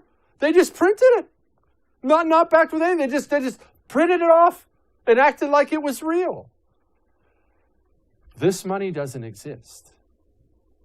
What America needed was for real leaders to say, we're not shutting down the country for a virus with an over 99% survivability rate. Go back to work. That's what America needed. Instead, we got lockdowns and restrictions and masks and social distancing. And now we're buried in debt. And people are out of work. And their businesses are wiped out. And now we're supposed to beg for government checks? I'm sorry.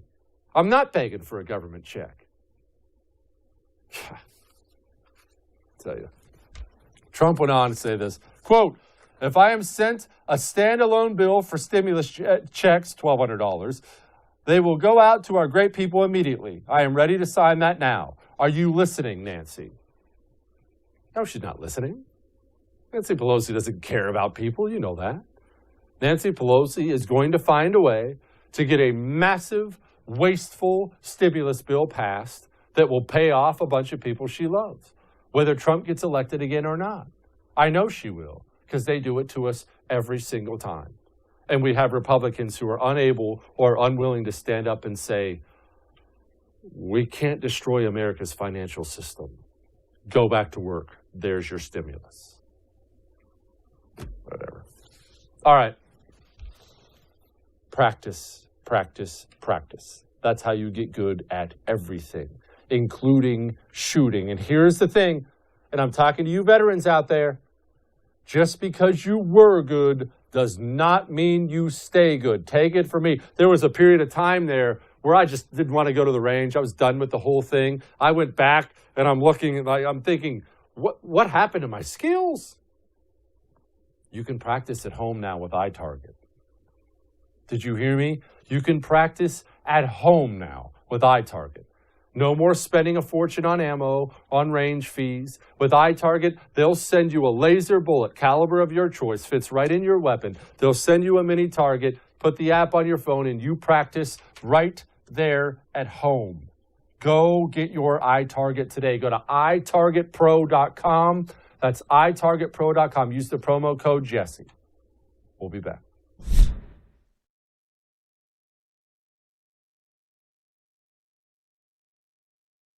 Replenish your inbox with an email that holds your values. Get the Up First email from The First, the daily newsletter that brings you the important stories from a Freedom First agenda. It's essential reading for those who are tired of the liberal media's talking points and progressive agenda-driven network news. Reclaim your inbox now with the Up First newsletter. Go to thefirsttv.com and sign up today. Bill O'Reilly joins Jesse Kelly live immediately following the debate. Stay right here on The First for complete post-debate analysis.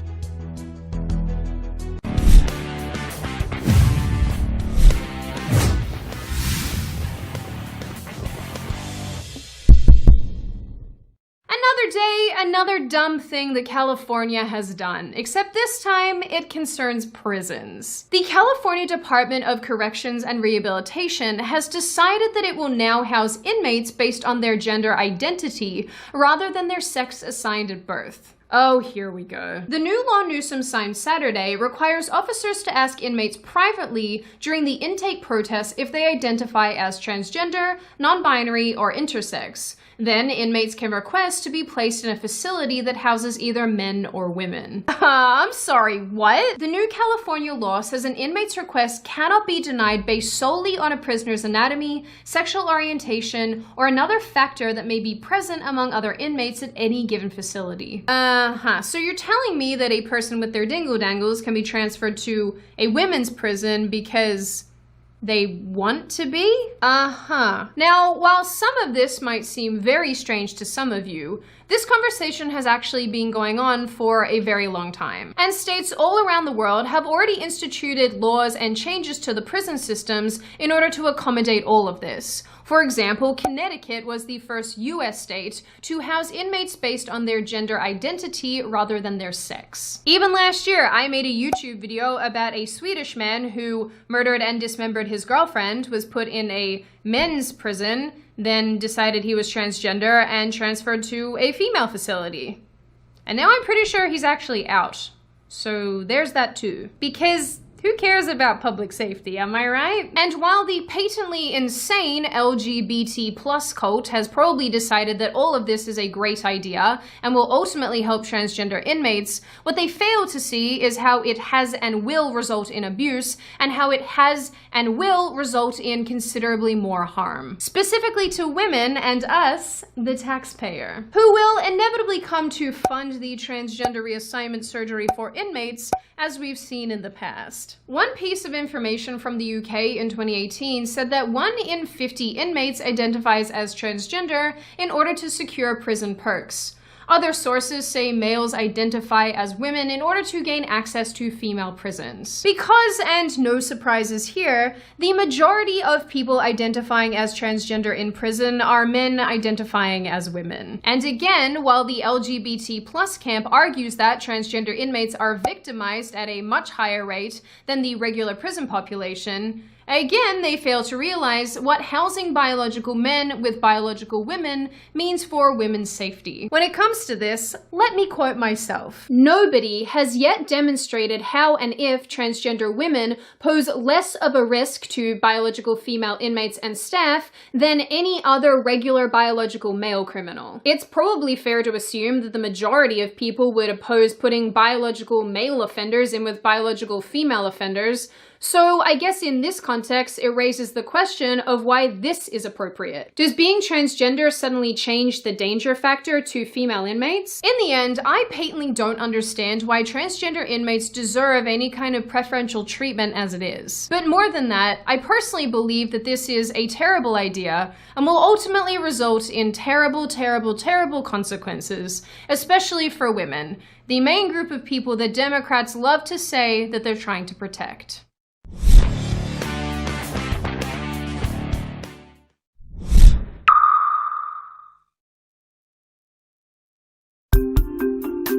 You're watching The First. Joining me now, president of the Security Studies Group, former Green Beret, Jim Hansen. Jim, I have to be honest, I feel like this background on my show really brings out my eyes. Do you? It's beautiful, dude, and it goes with your houndstooth jacket. It's a style that works for you, man. I'm digging it. Look, does Doesn't work for anybody. Look, there are some people on this earth that can pull off anything. I'm probably one of those people. That's all I can say. Jim, by the way, you have a book people really, really need to read. I was combing through it last week. Tell people about it real quick first. The Myth of White Fragility. When Trump was banning all that racist training in government agencies and schools and stuff, my book was out to explain prior to that what they're talking about. It's all the white privilege on steroids. All white people are racist and that stuff.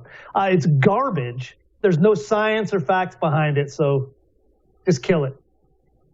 Jim, it's one of those things for stuff like that to take place in, the Ivy League. Look, I clearly did not get into the Ivy League, nor do I have any hope either of my sons are going to get into the Ivy League. It's another thing entirely to have that thing working its way through the United States military, which, as you and I both know, it is currently doing. How do we stop it? Why is it not stopped yet? I see these stories coming out of our new, kinder, gentler military man, and I'm horrified.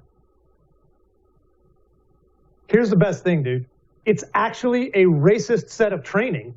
Consequently, it violates the Civil Rights Act of 1964. That's the beautiful irony of the whole thing. They managed to go so far overboard with this stuff that they literally are in violation of the Civil Rights Act. And so there's a bunch of people going to end up suing them. That's the really brilliant thing, is it's so bad, it is lawsuit worthy. And the president's executive order told AG Barr to get ready for lawsuits based on this because of that. So that's how we're going to stop it, man. They broke the law.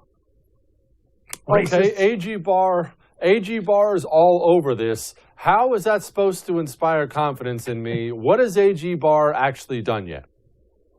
He's done a few things. I'll tell you what he has not done. He has not managed to light a big enough fire under Durham's butt to get those indictments that we all know are sitting there. There's enough information in the public domain right now that everyone agrees on, it's not even in dispute, that shows that the whole Trump-Russia coup was a criminal conspiracy.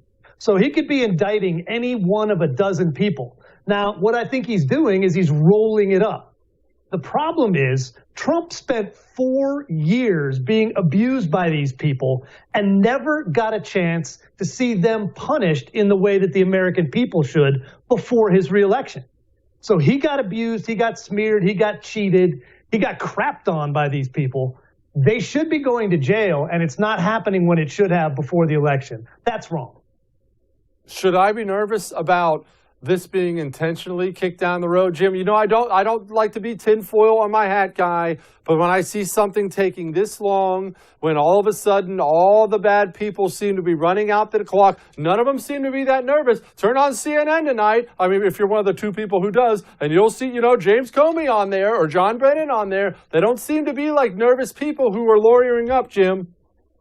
I know. I'm afraid you're right on that. And they're doing what they did in 2016. They're assuming Biden's going to win, and they failed on that account when Hillary got crushed. The problem they have now is if Trump wins this time, they're going all the way down. So they're just they're whistling past the graveyard, hoping that Biden manages to stay upright until the election, and that somehow the American people lose their mind and decide that complete muppet and Kamala Harris can run this country. If they do, those people probably will skate. If they don't, they're going down all the way. And that's just the way it's going to play out, unfortunately. What do you think? Now, look, I'm just, obviously I don't want this to happen. Let's say Biden and Harris pull this off. We keep the Senate, Dems keep the House, which is not in any way unreasonable. The numbers say that's going to happen right now. I don't really believe it, but let's say that happens. What can they do? What will they do without the Senate? A lot less than they would with it, which is good. They can't confirm a lot of people. They can't pass a lot of stupid spending bills. There's a lot, that you can do. And Cocaine Mitch has shown that he knows how to use the power of the Senate, even as, they try to use executive orders and other things. The other big advantage is because we're going to confirm ACB to the Supreme Court, we will have a solid conservative majority, at least 5-4 with Roberts kind of flaky, but 6-3 on a lot of stuff, and that'll stop them from doing some of the illegal executive orders. So they'll be dangerous, but it's not as bad as it would be. If they take the Senate, load magazines. Oh, jeez. You know, it's so funny to hear you say that because I had on my radio show this morning another Green Beret. All the Green Beret buddies I have, they're all saying the same thing. And it's making me nervous because you guys are always the ones I lean on. The Green Berets have to kick indoors and use their minds. And you guys are seriously worried about stuff that's coming. What's coming? Well, now here's the thing. I was a lot more worried in 2016 before we got Kavanaugh and Gorsuch on the court. All right, because if Hillary had gotten to make those two appointments plus Ginsburg, they'd have a big giant bottle of whiteout and they'd be redoing the Constitution start to finish. So we dodged a bullet there. Now, that doesn't mean we're not in trouble if Biden and, the AOC squad socialist crew get in and are actually running things. They will start looking at speech codes. They will make sure that all the training that Trump just banned gets put in as requirement. They will do all the things that a socialist state wants to do, starting with control of every aspect of your life to the extent they can. And there's a lot you can do with just the power of the federal government. Jim, this debate tonight, I argued in the open, it's probably the first vice presidential debate in history that actually matters a lot because nobody actually thinks Joe Biden's going to make it 4 years if Harris actually gets elected. Do you think Mike Pence can take Harris in a debate? And look, and I say this, obviously I'm cheering for Mike Pence. I know Mike Pence is no idiot. I know he can speak. The woman's actually pretty good in a debate. Is Mike Pence going to be all right up there? I like Mike Pence, and like you said, he is a smart guy. I'm not sure he's got a killer instinct. So I hope at some point they put somebody in there who said stab her in the eye socket early. And just rhetorically. Now, rhetorically, let's be clear. I don't expect Mike Pence to pull out a Sykes-Fairbairn dagger or anything like that. But I think he needs to go in with the idea that she has so many weaknesses. She is despised within her own party for all of the things she did putting black people in jail. So that's a weakness that she has. She's also essentially now the mascot for all the crazy AOC socialist crowd, the Bernie Sanders crowd and all that. And Pence needs to make her wear that. Are you guys going to pack the court? Are you going to do all this tax confiscation? Are you going to redistribute wealth? Are you going to put business regulations on everybody? Are you going to keep the country closed for the next 50 years? There's a lot of weaknesses, and he needs to go out with a killer instinct, not a nice guy instinct. And I hope he's got that in him. I think he probably does. Jim, do the American people care about foreign policy? And the reason I bring this up is it's obviously, look, if you're from a macro level of the Trump presidency, his foreign policy has simply been phenomenal. Honestly, if you're a Democrat and can't admit that, you're a liar. His foreign policy has been phenomenal. The successes are long. But I'm not sure if it actually helps with the American electorate to tout that much. I don't think people care that much. Or am I just a cynic? No, unfortunately, you're right. The American people would rather ignore the rest of the world because America's so cool we don't need them, I mean, essentially, as long as we can buy and trade stuff and that happens without anybody blowing stuff up, America's happy all by ourselves. What Trump and Pence should be making the case for, the reason we can do that and chill, aside from the Rona, is because Trump's foreign policy was as effective as you said it was. He took it out of play. He said, I'm done with forever wars. I'm done with this stupid Arab-Israeli conflict. I'm going to make them get along. He said all of these things that have been just making us crazy for decades. I'm through with it. And he managed to make it happen. They should make the point that is off the table because he was successful. Give him one more term, he'll fix America. He'll get the crazy people out of it. He'll fix the Democrat cities, and he'll make the world a better place inside our borders where we actually care. Jim Hansen, Security Studies Group. Thank you, my friend. I appreciate you. Always good to be with you. Now, what's your biggest financial vulnerability?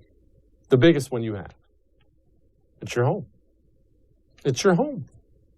And if you have your home and you don't have home title lock, it's like taking all the money you have in a briefcase and just chucking it on the front lawn and leaving it there overnight. That's how vulnerable you are. That's how easy it is for these cyber thieves to break in, hack into your home title, steal it, forge your signature on it, go take a loan out against it, and you have to pay that loan back. I can't emphasize this enough. Your home insurance is not going to pay that loan back. You are either going to pay it, or you're going to have to spend tens of thousands of dollars with a lawyer to fight it in court, or you're getting evicted. You don't need that. Go to HomeTitleLock.com right now. HomeTitleLock.com and sign up. Use the code RADIO, get 30 days free. We'll be back. Don't have the First TV app yet? What are you waiting for? Download it and get instant access to Bill O'Reilly, Dana Lash, Jesse Kelly, Buck Sexton, and Mike Slater on your phone, tablet, or smart TV. The best part, it's absolutely free. Watch your favorite programs live or on demand, anywhere, anytime. Don't wait. Download the First TV app right now on Roku, Amazon Fire, Android, iOS, and Apple TV. Just search the First TV in your favorite app store and start watching today. Stay informed. Stay connected. Download the First TV app right now. It's free. Bill O'Reilly joins Jesse Kelly live immediately following the debate. Stay right here on The First for complete post-debate analysis.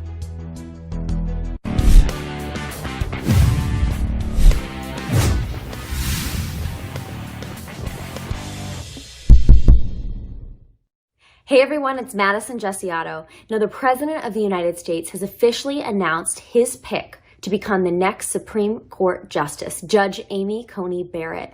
And an incredible career she truly has had, someone that's quite hard to criticize. But as we saw with Justice Brett Kavanaugh, the Democrats will stop at nothing to try to bring President Trump's Supreme Court picks down.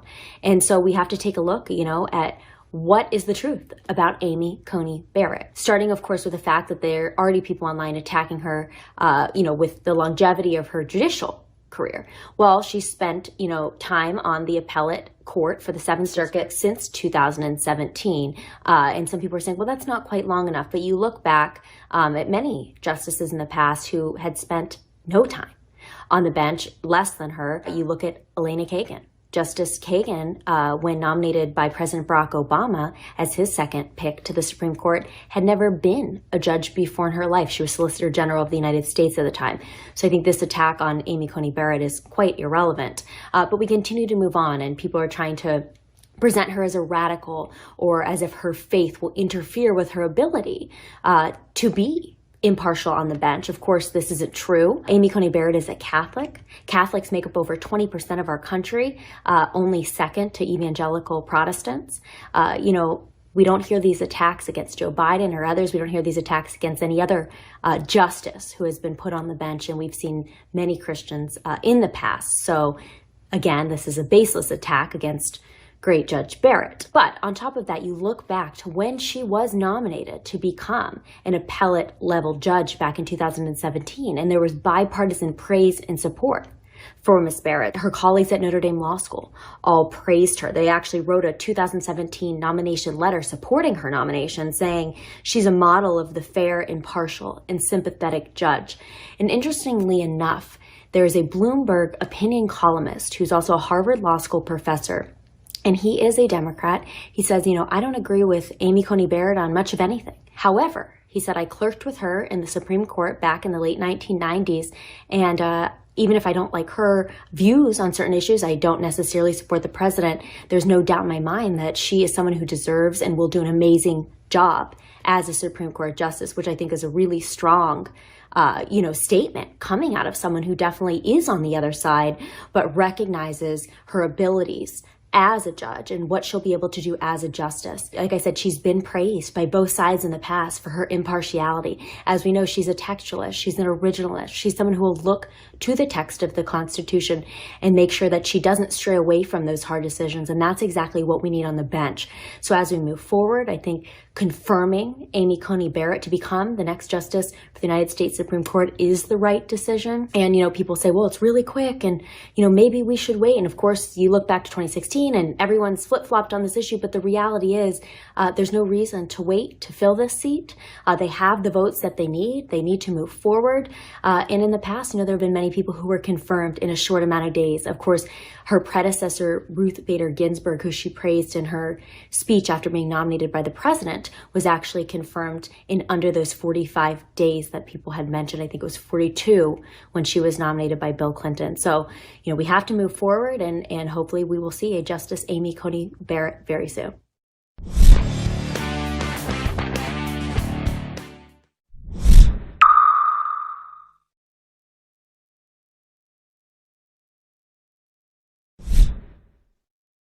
Joining me now, a face that is probably quite familiar to you on this network, host of The Dana Show, Dana Lash. Dana, before we get to all the VP debate stuff, I might as well let you just have it out about Van Halen. I was never a big Van Halen fan, but I know you are like the rock fan, so just get it all out now.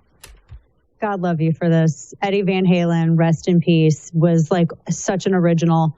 And he was like one of the only people who did not need a vocalist in studio because his finger work was so amazing. He could just fill the space with awesomeness. And there was testosterone. It was fun. It was rock. It was punk.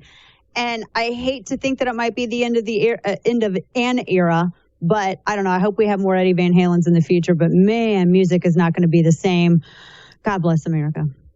Hold on. For those of us who don't speak music nerd, what does that mean? His finger work was so good, he doesn't need a vocal. I don't know what any of those words mean. He's an amazing guitar player, and so you didn't need. While David Lee Roth was amazing, and I pretend that Sammy Hagar wasn't in the band ever, he was such a great guitar player that he didn't need anybody else to. It was one of those people where you're like, you know what, more guitar. I'm totally fine with it. No more vocals. Let's just have more guitar. It was just so good. He was just. That's what I mean. It was just awesome. Okay, we got to make you a mixtape now. I can understand this. See, I understood that part. All right, we have this VP debate tonight. I think everybody knows what they're getting with Kamala, whatever her name is, because we just got off all these Democrat debates. You know what you're getting. It's going to be that fake, horrible laugh, and it's going to just be awful. But I find Pence to be the most intriguing part of this. I've actually met Mike Pence. I kind of know the guy. I don't know how he is at debating. How is he? Is he any good? I would imagine that he is. I mean, he's held elected seats and he's done radio before. So I'm pretty sure he can hold his own. I think and he can be assertive without seeming mean. The only time that I ever kind of saw him somewhat grumpy was when he was in, and it was epically done. He was in a bomber jacket and he was at the DMZ and he was glaring at North Korea, like the whole country, all of their leadership, North Korea, just across the DMZ. And that was pretty cool. I don't think that there's anybody who's nicer on planet Earth except maybe the Pillsbury Doughboy. Mike Pence is just like really nice. And what are they gonna say against him, Jesse? Like, oh well, you and your happy marriage and you and your Christianity. I mean, they might do the latter. But what can you can't really, is Kamala going to try to go at him over the coronavirus response? Because he was head of the coronavirus task force. Pretty sure he's probably going to know eons more about it than she is. So it's going to be a weird matchup because she's very assertive / aggressive and he is just very amiable. But that's not to say at all that he is like a yes man or a pushover. He just knows what he believes and he knows how to get things done pleasantly. Whereas I don't think she does so much. Do you think a man, obviously I know you're not exactly the type that gets offended, and everybody knows I'm not either, but do you think there is a real danger when a man debates a woman and you're not talking to people like you and I, you're trying to talk to the middle of the road voter? Is there a danger of being too assertive, too mean? I mean, Trump certainly didn't hold back with Hillary, but can he go too far if he has to scold her on something? No, I don't think so. I think too, because she's so aggressive, and you touched on something that is really psychologically very interesting in the male-female dynamic, particularly in politics, because whenever women are, whenever they are aggressive and usually fail in a debate, then it's, they push back on the men by saying, well, it's, the men were, maybe he was trying to be intimidating. That's what Hillary Clinton did with Donald Trump. It's Hillary Clinton, for crying out loud. I mean, she's like one of the most aggressive women on planet Earth. I mean, everything that she did to try to move an election in her favor is testament to that. But I don't think that that's going to be a successful defense for Kamala Harris. I always have to think before I say her name because I want to say Kamala so badly. But I don't think that's going to be a successful defense for her because she hasn't really played that card before. And it would completely undermine her whole empowered, strong woman representation by saying, oh, well, this very nice vice president and contender was mean to me on stage or disagreed with me. I mean, you kind of know that when you're rolling up to a debate, it's welcome to the Thunderdome. And if you can't swing, then get out. That's just how it is. I still can't quite wrap my mind around why she didn't work, Dane. I mean, maybe you know. I thought, full disclosure, I look like an idiot now. I thought she was going to win that primary. I mean, she speaks really well. She was an attorney. She's pretty hot, especially for a senator. She presents herself well. I thought, I thought these things, well, I mean, look, it's a television product. I think it matters. And she just flamed, and I can't wrap my mind around why. That's a good point. She originally, I think her Law and Order background as top cop for California was, it always seemed like it was handled and by the Democrat Party as being a negative against her. They really tried downplaying it. Now, was she a good AG? No, she was a heinous AG. She was horrible. She packed the prisons and she went after low-level charges while those higher-level repeat offenders would get wrist slaps because there were harder cases to go after. So I think she was a bad AG. However, the fact that she was the AG of California, that turns off a lot of people in the Democrat base, particularly those who think that we should just have a lawless country, as evidenced by all the stuff that we see in the streets. And so Democrats really kind of downplayed that, I think, too much, too far. And when all of the stuff with the riots and everything, and when that all kicked off and when they really started getting grilled as to, and by they, I mean Harris and Biden, as to how they would respond to the riots, that only then did Democrats bring up her background. Well, Kamala Harris has experience in dealing with this. Well, she probably would have, I think she had a really good chance at being VP. She gets on well with the Obamas. We know that they preferred her. They liked her. And she can handle her own on a stage when it's highly competitive with other men. She seems to be one of those women who struggles in competing against other women, which is why when she went up against Tulsi Gabbard, she fell apart. Every time Tulsi Gabbard went after her, it was to the point where I was like, is Tulsi trying to be Joe Biden's VP? Because that's when she was at her worst, when she had to go up against other women. She could fight with the dudes just as good as anybody. But with the other women, she didn't do so well. And so I think that she was looked at as being too aggressive, and her top cop background was a negative. And I think all of that, with what Democrats expect of a candidate, worked together to do her in. What's with this Obama love for Kamala? And I guess, two-part question. What is with them and Joe Biden? I understand nobody's ever going to look at Joe Biden and think, wow, I'm proud I picked this guy. Because he's kind of, his brain is tapioca by now. But he was still Barack Obama's vice president for 8 years. That's not a small thing. I found that thing to be bizarre. Is there some rift there we never heard about? Their relationship is a weird one. And I get the sense that it was always only ever transactional.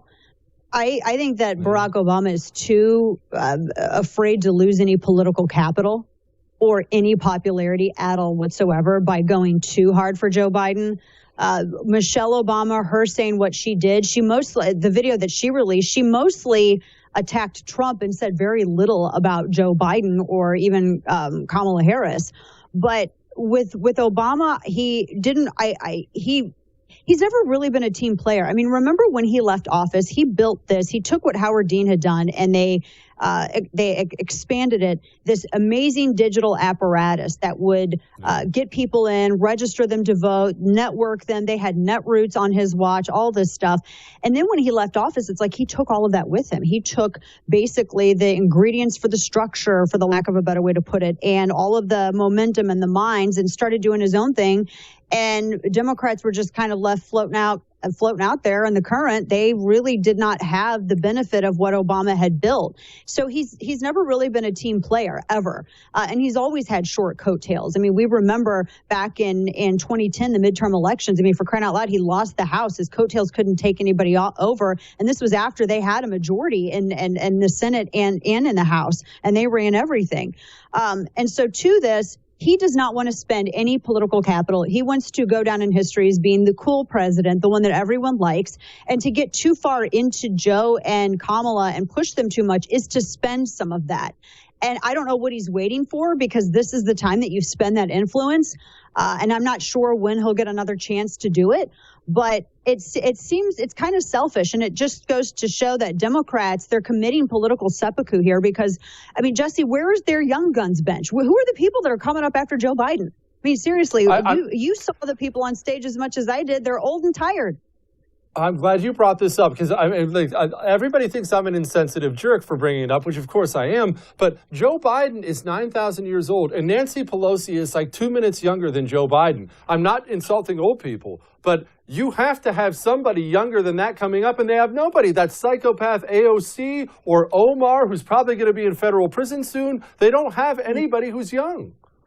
No, and all of the people that seemed kind of, I don't want to say moderate, but at least appealed to the moderates, they ran out. They ran out of the party. I mean, they ran people like Tulsi Gabbard. I always told conservatives when I see them cheering her on Twitter, I'm like, why are you doing this? She's the most dangerous thing that they have right now because she's a socialist and makes it look appealing because she agrees with you on just like 3 things. They ran her out of contention. They pretty much ran her out of the party. No one hears anything about Tulsi Gabbard anymore. So, it is. All of this now, it is all on Joe Biden and Kamala Harris's shoulders, and it's theirs to lose. I think that he's going to end up kind of being like the John McCain. It's going to be like the McCain-Palin situation back in 2008, and I think that's what they're looking at. I do. It's going to be tough for them.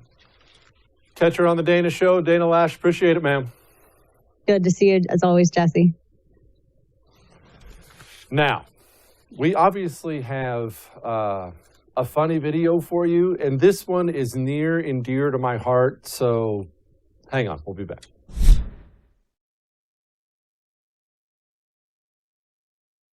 Bill O'Reilly joins Jesse Kelly live immediately following the debate. Stay right here on The First for complete post-debate analysis. Don't have the First TV app yet? What are you waiting for? Download it and get instant access to Bill O'Reilly, Dana Lash, Jesse Kelly, Buck Sexton, and Mike Slater on your phone, tablet, or smart TV. The best part, it's absolutely free. Watch your favorite programs live or on demand, anywhere, anytime. Don't wait. Download the First TV app right now on Roku, Amazon Fire, Android, iOS, and Apple TV. Just search the First TV in your favorite app store and start watching today. Stay informed. Stay connected. Download the First TV app right now. It's free. Looking for an email you actually want to read? We've got you covered. Sign up for the Up First newsletter only from The First. Every morning we deliver the day's essential headlines and prepare you for what everyone will be talking about. Plus, you'll also get instant analysis and real facts, helping you cut through the liberal mainstream media spin. Don't wait. Sign up for the Up First newsletter right now at thefirsttv.com.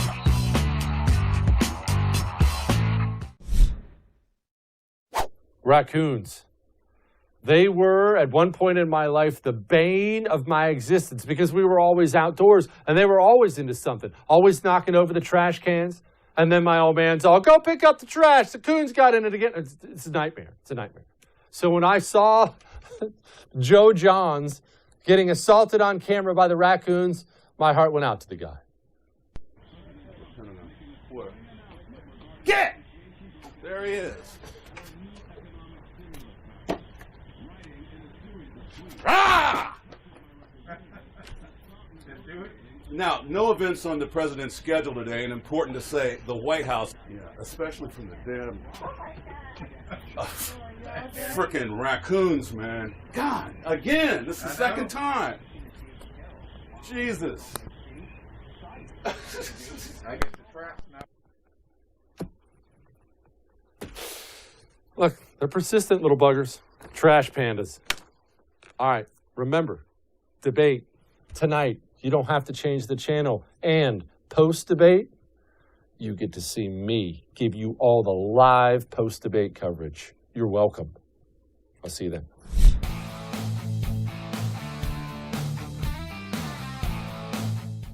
Bill O'Reilly is back on TV and only on The First. Watch Bill O'Reilly's No Spin News every weeknight at 8 p.m. Eastern. Now more than ever, you need real facts without the spin. Bill O'Reilly's No Spin News tonight at 8 p.m. Eastern, right here on The First. Looking for an email you actually want to read?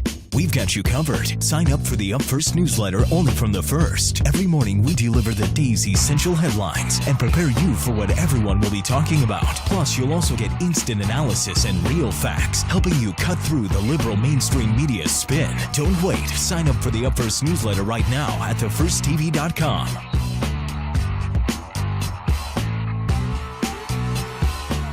I'm about to blow you away with something. There's something brand new out there. I just discovered it today. It's called social media. And did you know the first is all over, this new thing called social media? Apparently they're great at it. They're on Twitter, Instagram, Parler, they're on YouTube, they're on Facebook. They're all over all of it. Go enjoy the first anywhere on all of your social media stuff. If you do that sort of thing, I'm not sure if it's going to catch on, but if it does, the first will be good. Hey guys, it's Buck Sexton here, reminding you that my radio show can be seen right here on the First TV every day at 5 p.m. Eastern. We break down all the news and current events from across the country and around the world with deep analysis that you're just not going to find anywhere else. Plus, we always try to have a little fun while we go through all that stuff together. So don't miss the Buck Sexton Show every day at 5 p.m. Eastern right here on the First. Don't have the First TV app yet? What are you waiting for? Download the First TV app right now on Apple, Google Play, Roku, or Amazon Fire and start watching today. This hour is brought to you by Lone Star Transfer. With over 12,000 satisfied customers, Lone Star Transfer is dedicated to releasing timeshare owners from the lifetime burden of timeshare ownership. For a free consultation and to learn more, visit LoneStarTransfer.com now.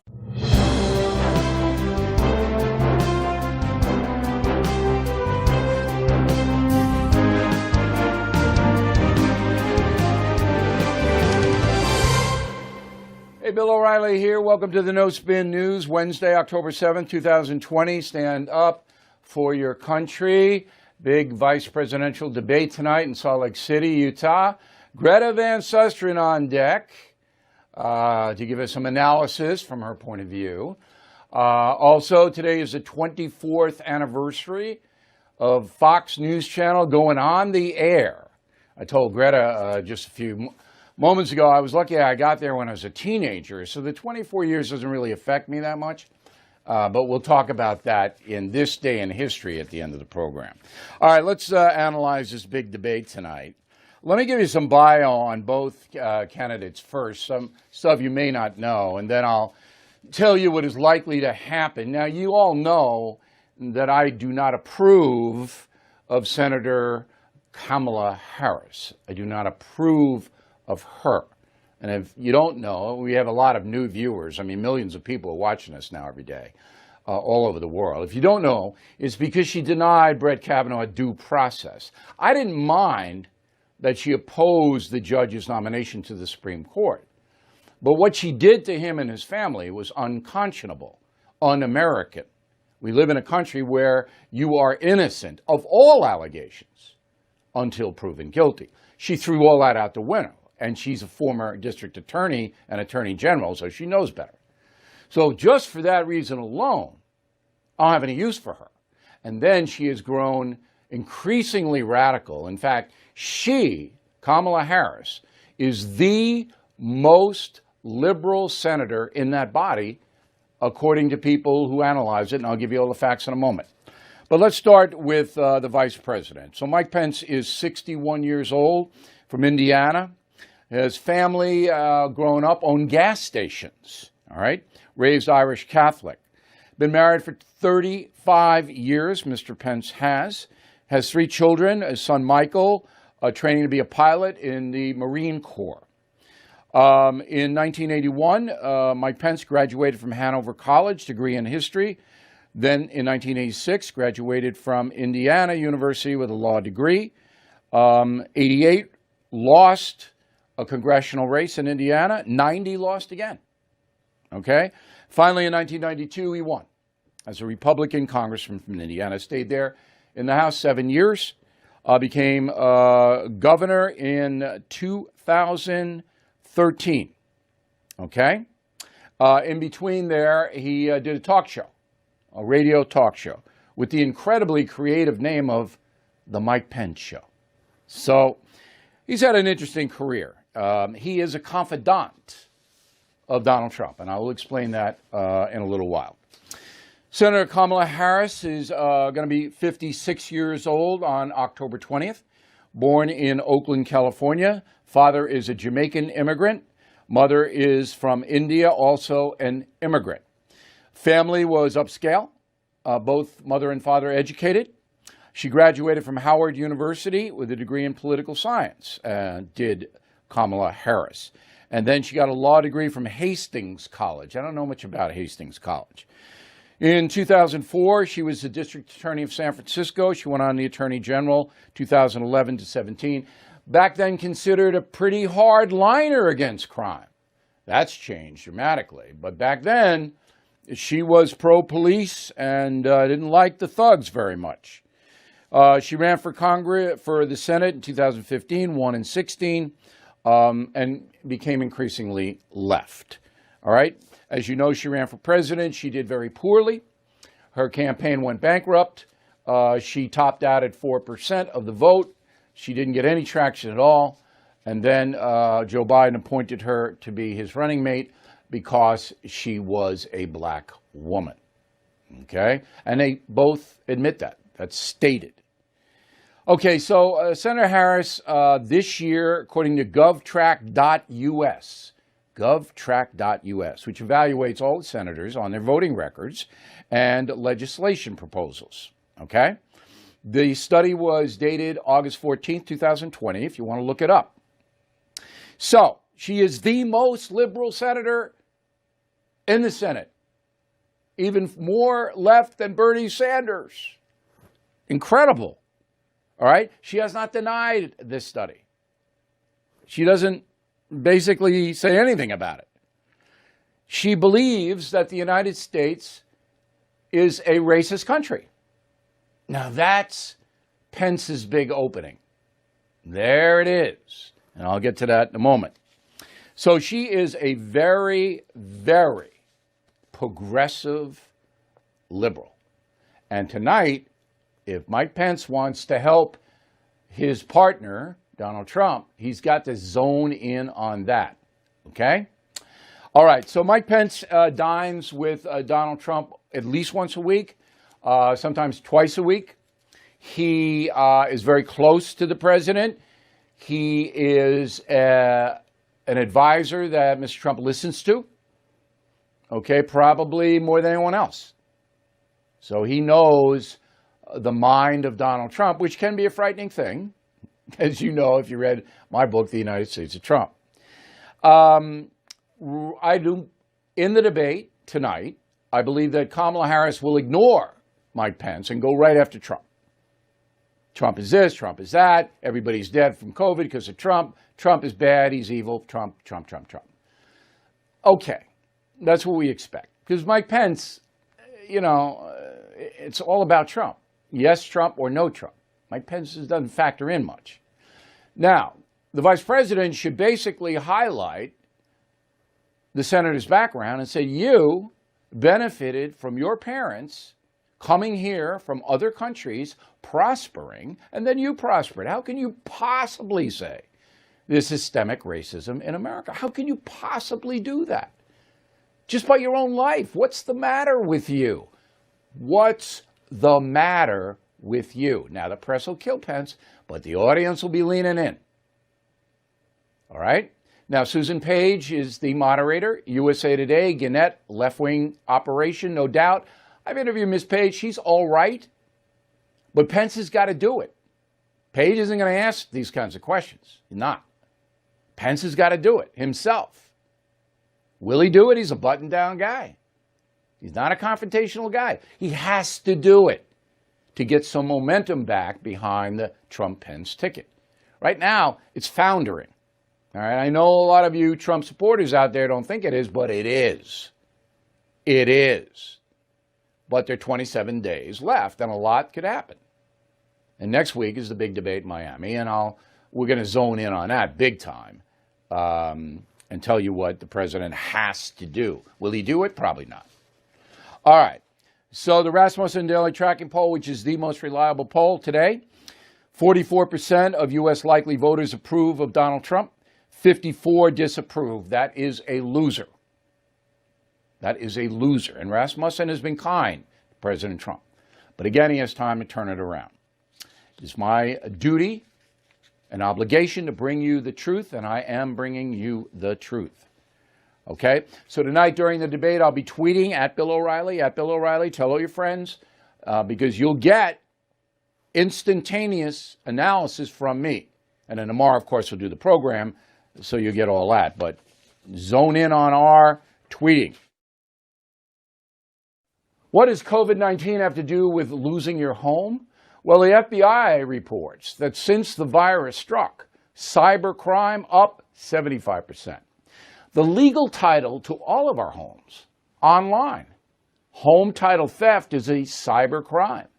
Cyber criminals find the title to your home online, forge your signature on a quit-claim deed, and refile as the new owner of your home. They take out loans against your home, steal the cash, stick you with the payments. You won't even know it until you get a late payment or a foreclosure notice. Home Title Lock protects your home's legal title. Your home is your most valuable asset, your safe haven. Home Title Lock puts a virtual barrier around your home's title. When they detect tampering, they shut it down. So please go to HometitleLock.com. Register your address to see if you're already a victim. I hope not. Use code RADIO for 30 free days of protection. HometitleLock.com. Use code RADIO. Stay tuned to The First for live post-debate analysis with Jesse Kelly immediately following the debate. Hey guys, Buck Sexton here. If you love watching my show on The First TV, then make sure you stay connected with us on social media. You can follow us on Facebook, Instagram, Twitter, Parler. You can even watch us on YouTube. Stay connected and stay informed with First TV anywhere and everywhere. We'll see you there. Don't have the First TV app yet? What are you waiting for? Download it and get instant access to Bill O'Reilly, Dana Lash, Jesse Kelly, Buck Sexton, and Mike Slater on your phone, tablet, or smart TV. The best part, it's absolutely free.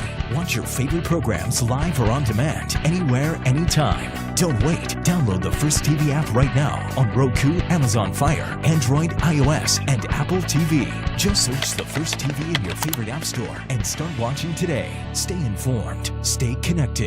Download the First TV app right now. It's free.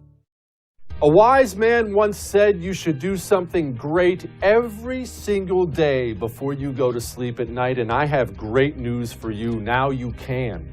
What can you do? Well, you can watch me.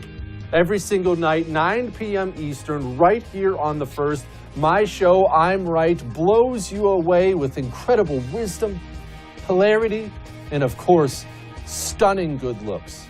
You can catch my show, I'm Right, every single night, 9 p.m. Eastern. I'll see you. Looking for an email you actually want to read? We've got you covered. Sign up for the Up First newsletter only from The First. Every morning we deliver the day's essential headlines and prepare you for what everyone will be talking about. Plus, you'll also get instant analysis and real facts, helping you cut through the liberal mainstream media spin. Don't wait. Sign up for the Up First newsletter right now at thefirsttv.com.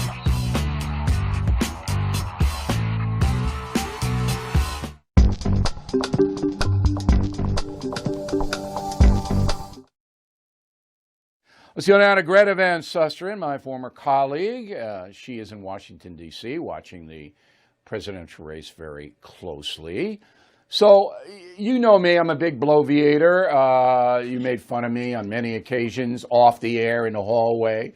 I just bloviated for 9 minutes about the vice presidential debate. Is there anything that you would take issue with?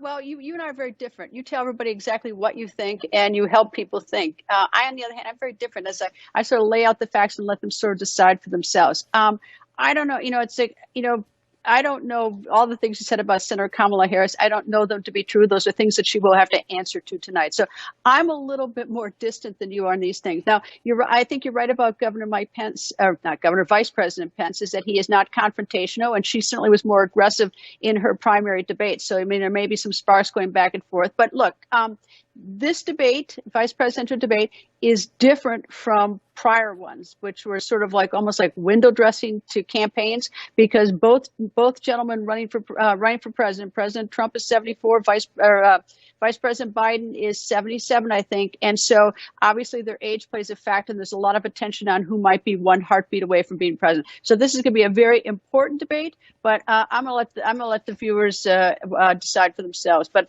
I don't disagree on your biography. I don't know it to be wrong, but I think tonight's a very important debate. Okay.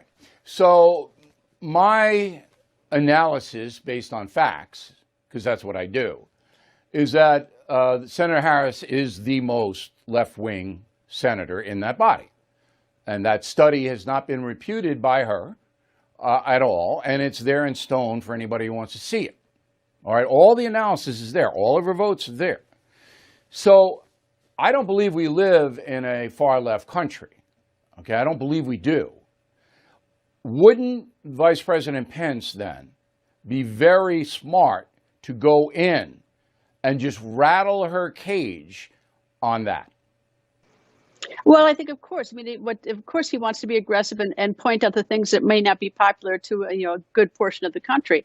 Look, there are a lot of people who are left in this country and looking forward to it, who are looking forward to a progressive president. I don't know if they're going to get one or not, but as a tactical matter, people, when they run for president, either run on the far right side or the far left side, and then comes a general election and the nominations and the debates, and so all of a sudden you see everyone sort of scurrying towards the middle to pick up the independents, the undecideds, and the moderates. So yes, I would expect that Vice President Pence would go after her voting record, as far left as it is. Likewise, I would expect that she would go after some of the things on the flip side, on the far right. But there isn't any flip side on Pence. So he hasn't really done anything, so she can't go after him. No, except that he is the vice president. Step back, though. Okay. He can go after her all day long, and he should have, at least 5 or 6 things memorized that she said and what she's done. He hasn't done anything. He's basically Donald Trump's acolyte, an advisor. Well, except that what she's going to say is that you are the vice president. You support everything the president does. If you didn't support it, why didn't you speak up and say something? And then to go through a several litany of things that she might find unappealing about the president and his record. So he is a proxy for the president because he is a vice president to the president. So, in many ways that the other person on the stage here is the invisible one, and that is President Trump. Absolutely. And that's where she will be focusing her attention. And I think Pence would be crazy to go after Joe Biden tonight. He would concentrate on Senator Harris. Now, 4 years ago, it was Mike Pence against who? Against who? You remember who the VP was? Kane. Very good. Because most people don't. I went out. I walked Holly the terror dog this morning. You know Holly intimately. It is story. I know Holly very. Okay, so there's like 1,000 COVID dogs in my neighborhood now. Before there were 3. Now there's dogs everywhere, and people are walking them. And and they always stop and chat. And I go, do you remember the last VP debate? It was Pence against. Nobody remembered Tim Kaine or anything about the debate. So tonight, that's got to change because the Trump campaign is now stuck because the president has COVID and because the first debate was a fiasco. I think that Vice President Pence could reignite momentum in that campaign if he takes a hammer to Senator Harris. Do you believe that? I don't think it. I think you have to make a decision as the debate unfolds. I don't think you can plan right at the get-go. I think you have to be prepared to go after someone aggressively, but also be prepared to back up. You can't really, because you have to see what your opponent does. If she comes after him aggressively, he needs to make a decision whether to sit back and act like that she's just going after him and overly aggressive. On the other hand, he might want to go back at her. But I don't think you can decide without. I think these are audibles, Bill. You make your decision as the debate goes down, what's your best strategy? But in anticipation of it, you be ready for everything. You study, and you study your opponent. You study the issues. You study your own issues and your own record. You study your opponent's record. But I think debates are audibles, and he's going to have to make a decision as it unfolds, just as she is. I don't think that. But I would not commit to the. If I were either candidate, I would not commit to either strategy. I would be ready for anything and read my opponent. Look, in the courtroom we do that. You measure the evidence as it comes in. and you decide how you want to perform in front of the jury. Do you want to be an aggressive lawyer and go after the facts, or do you want to step back and act like this doesn't bother me? There's nothing there. But You call these as it happens. But if the case is going against you, you've got to step Then it you up. change strategy. That's right. Yes, and you that's where you Pence certainly is change your now. strategy. Pence is right. That's where he is. He's got to get momentum back to the Trump-Pence ticket. Hey, Greta, good to see you. The big elephant in the room is the COVID. Okay, the big elephant in the room is the COVID. Well, they're going to have a that's shield. Really they're going to have hazmat suits, and they're going to have a shield. They're going to have everything. Well, so I mean, I think yes, there'll be physicians standing by. We would do this in the courtroom, is that you use something like that as sort of a visual, because even when somebody's not talking about it, they're thinking about it because they see the shield. And of course, the strategy for the Democratic campaign has been COVID. That the president, they say the president handled it well. But it's going to be the same old thing. Trump stopped the flights. Harris going to say Trump screwed up. He didn't wear a mask. That's why he has it. Pence will say, no, it's not. The same old thing. That's irresolvable. If I were Pence, I'd have a COVID test right on the stage. I go, look, I need a 5-minute break. I'm going to bring him in to get a COVID test right now. Some stunt. All right, Greta.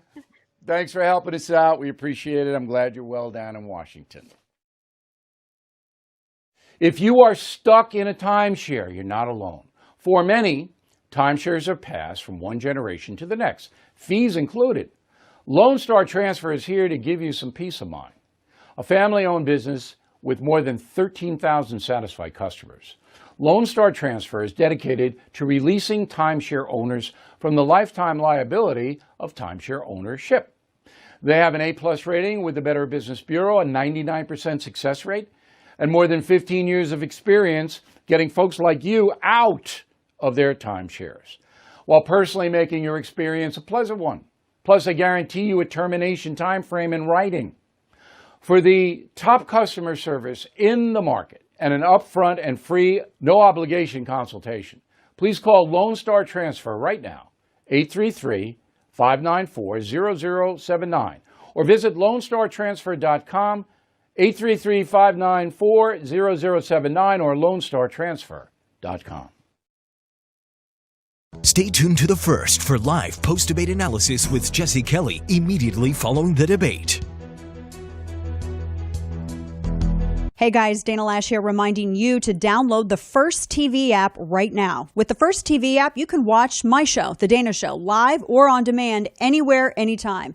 The First TV app is available on iOS, Android, Amazon, Fire, Roku, and now Apple TV. Just search for the First TV app in your favorite app store and download it today. Hey, Cider Crusaders, on my show, we've been diving deep into the philosophy of what we're fighting against, from Hegel, Marx, the Frankfurt School, all the way today. And once you know all that stuff, everything we're seeing today makes a lot of sense. But we're also diving deep into the principles that we built this country on, right? And what we're fighting for. Our founding fathers didn't just fight against the British. They also fought for specific principles. And that's the same thing we need to be doing today. Oh, also, there's an election coming up soon. So we got lots to talk about. True story, Mike Slater, please join us every weekday, 11 o'clock Eastern, right here on The First. Looking for an email you actually want to read? We've got you covered. Sign up for the Up First newsletter only from The First. Every morning we deliver the day's essential headlines and prepare you for what everyone will be talking about. Plus, you'll also get instant analysis and real facts, helping you cut through the liberal mainstream media spin. Don't wait. Sign up for the Up First newsletter right now at thefirsttv.com.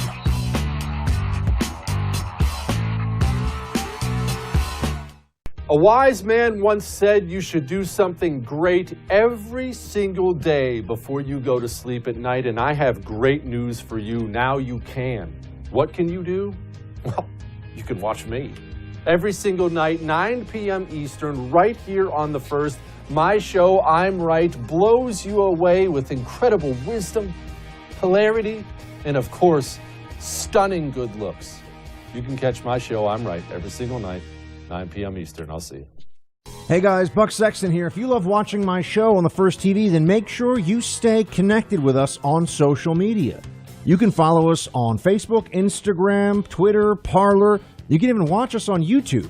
Stay connected and stay informed with First TV anywhere and everywhere. We'll see you there. Don't have the First TV app yet? What are you waiting for? Download it and get instant access to Bill O'Reilly, Dana Lash, Jesse Kelly, Buck Sexton, and Mike Slater on your phone, tablet, or smart TV. The best part, it's absolutely free. Watch your favorite programs live or on demand, anywhere, anytime. Don't wait. Download the First TV app right now on Roku, Amazon Fire, Android, iOS, and Apple TV. Just search the First TV in your favorite app store and start watching today. Stay informed. Stay connected. Download the First TV app right now. It's free.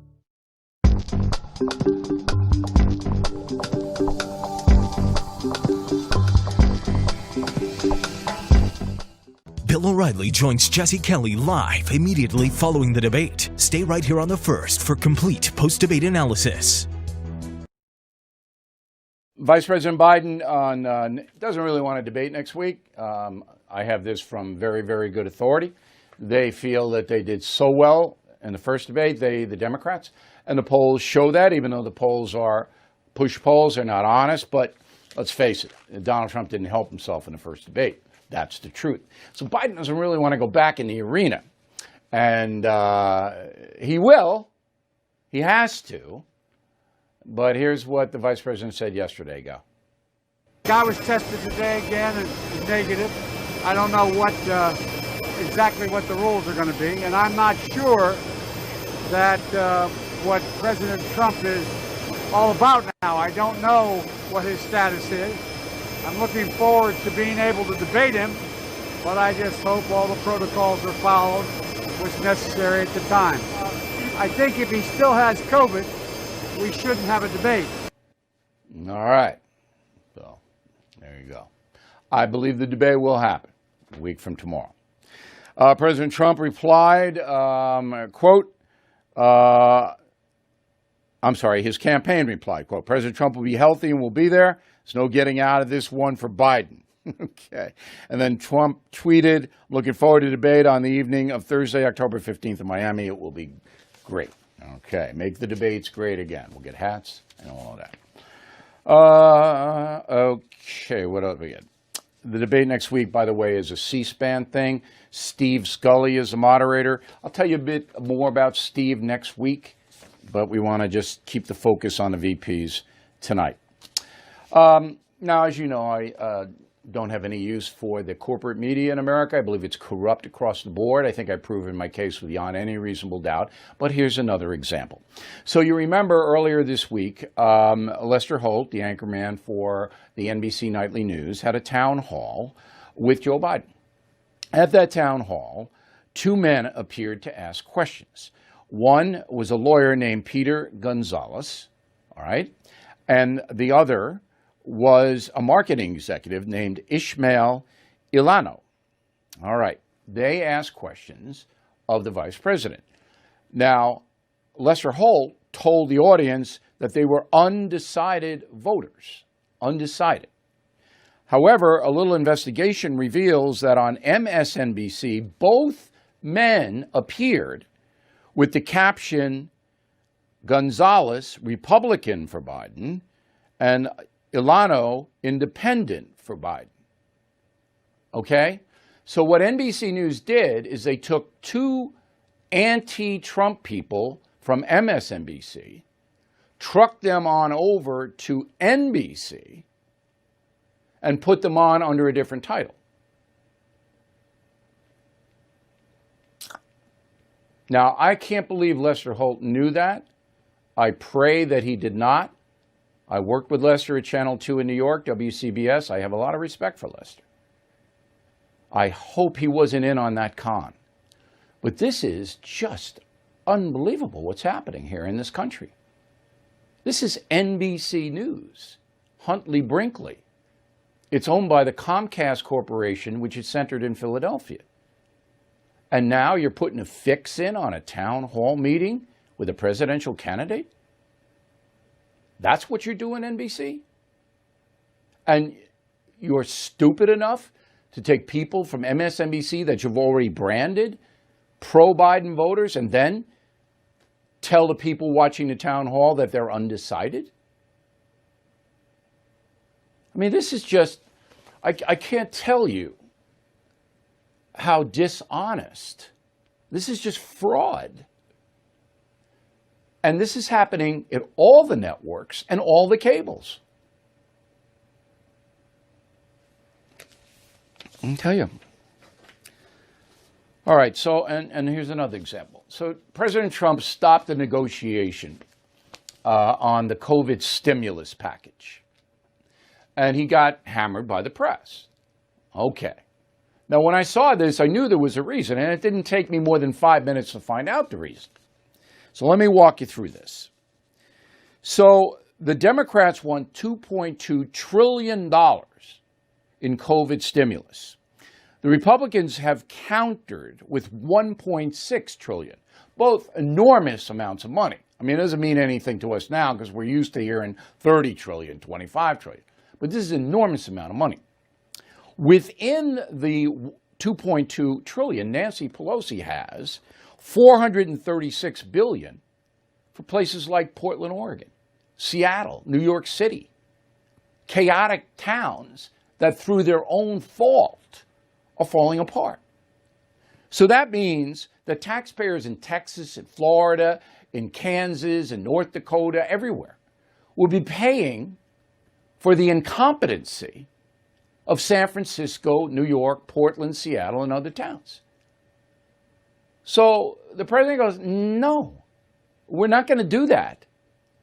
The reason these towns are in trouble is because they mismanaged, corruption, and everything else. We're not going to bail them out.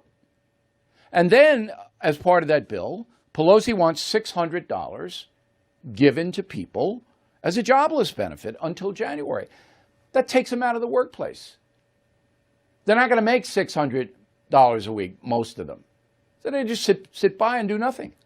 Republicans want $400. But the final nail is in this bill. And nobody knows this. You're hearing it here because we're an honest broadcast. But nobody knows this. Pelosi sneaks in 3 voting things. All right? So in the National Voter Registration Act, right now, the federal government requires the last 4 digits of your Social Security number in order for you to register to vote. That's what it requires. Pelosi said, no, we don't want that. We don't want anything.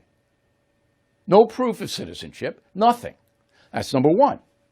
Number two, Pelosi wants 15 days mandatory in every state for early voting. The states are supposed to make their own schedules. So she wants the federal government to start tell the states what they can and can't do. And finally, she wants votes counted 10 days after the election, if postmarked by Election Day. Federal mandates. The states run the elections. Each state has different standards. Some states are corrupt, some states are straight. Pelosi wants to stack the deck in favor of corruption, because if you don't have to provide your last 4 digits of Social Security number, you could be here illegally and vote. Who's gonna know? But that's what Pelosi wants. So this is in the bill. This is in the COVID stimulus bill. What's it doing in there? Now, have you heard that anywhere? No. The Associated Press, all right, the national press organization. Oh, this is going to hurt Trump. He doesn't want to give money to people suffering from COVID. Oh, no. Any of this in there, Associated Press? You lazy, corrupt people? No. Investors seeking steady cash flow, ready to diversify? Have you considered a proven real estate investment fund? NRIA has grown to be one of the nation's leading specialists and offers 10% annualized monthly payouts with bonuses targeted at 18 to 21%. That's right, you could receive steady 10% monthly payments with bonuses. As their slogan says, they specialize in realty investing done right. You can even use your 401k or IRA to invest. NRIA's 15-year track record and $1.2 billion in new construction development backs you. So, learn how you can invest in this hard asset real estate cash flow fund today and receive 10% annualized monthly payouts with bonuses. This is something savvy investors should research and consider. Please call now, 201-210-2727, 201-210-2727, or visit nria.net. An offer to buy or sell any security is made by our private placement memorandum. Read it first. Past performance is no guarantee of future results. Results are annualized. National is a real estate development firm. See us at nria.net. Stay tuned to The First for live post-debate analysis with Jesse Kelly immediately following the debate.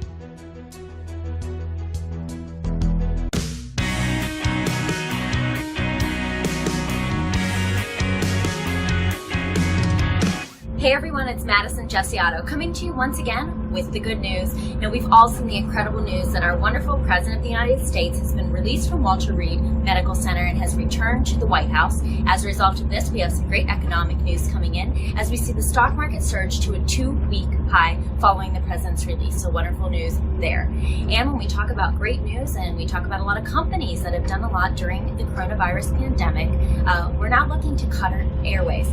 They have decided to give away 21,000 free airline tickets to teachers during Teacher Appreciation Week, and they can apply for this promotion online, and anybody in the 75 countries serviced by Qatar Airlines is eligible. So definitely all of our great teachers out there are going to want to check that out.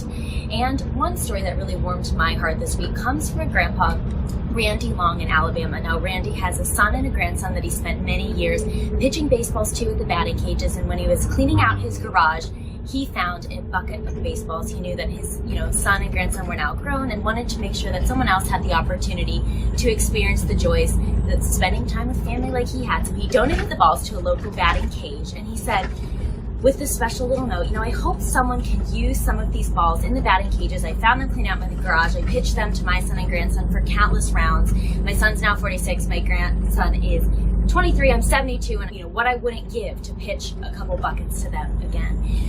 Throughout this pandemic, we've all seen the importance of family and how important it is to spend that quality time together, because we really never know what the next day brings. No day is promised. And so amazing story, and great to hear that from Randy Long as we continue to see people all across the country coming together and supporting their families and their communities. As always, if there's a good news story in your community you haven't seen or heard featured on the mainstream media, be sure to share it with us so we can share it with all of our viewers. And we'll be back soon with more good news.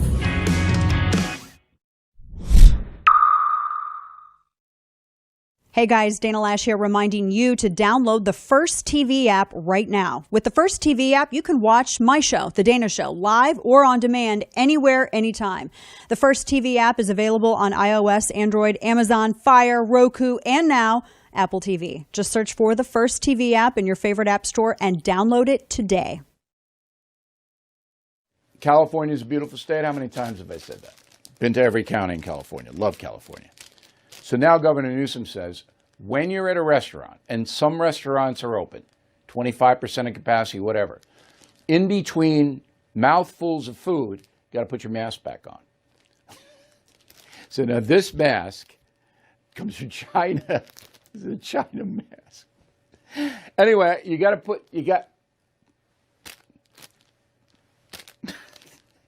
I'm sorry, Governor Newsom. I'm not doing it. All right? I'm not doing it. Number one, it's unhygienic. Okay? So I'm chewing. I got to get the mask on. I'll chew the mask. I might swallow the mask and die. This is how insane the far left is. So Newsom, he's just doing this to screw with you. All right? Because he can. Oh, yeah.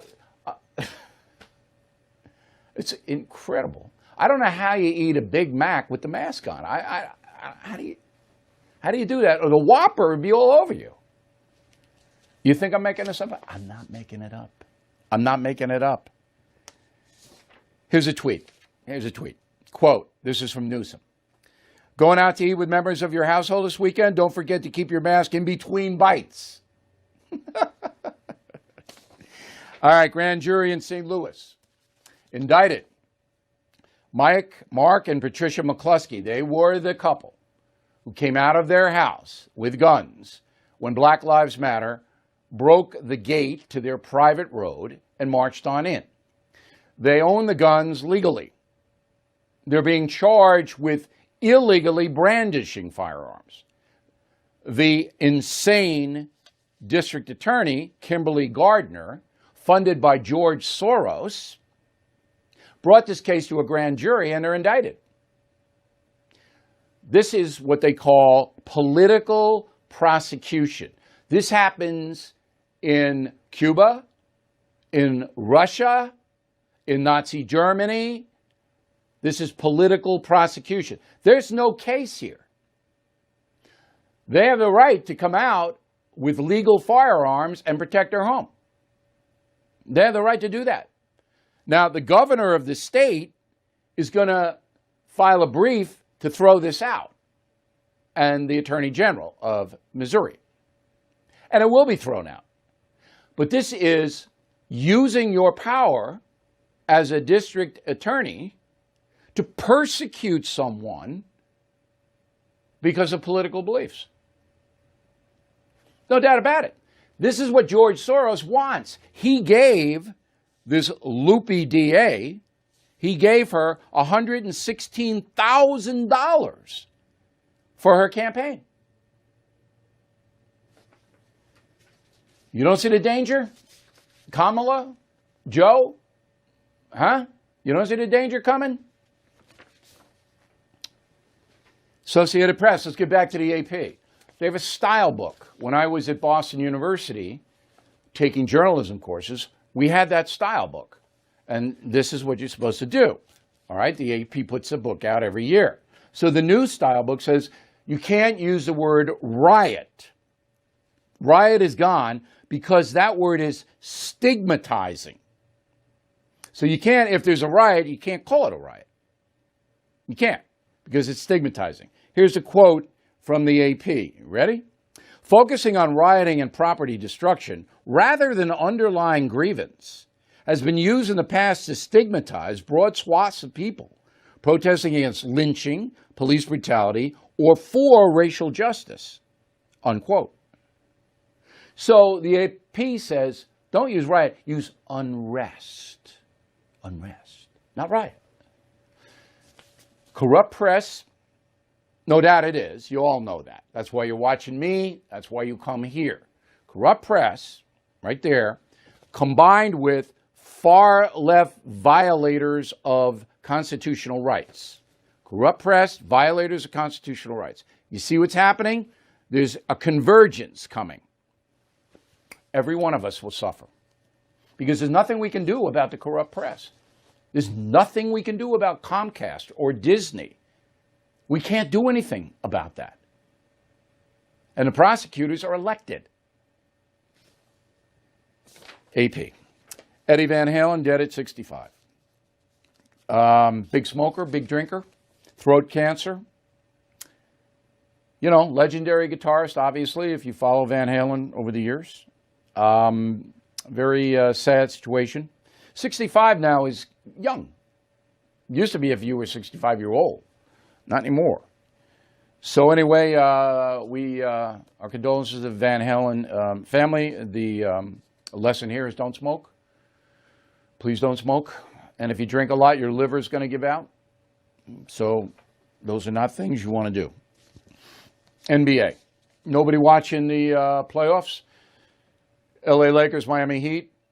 I couldn't care less, and I'm a basketball fan. Not watching. Okay? So, NBA's taking it right between the eyes, just like the National Football League is.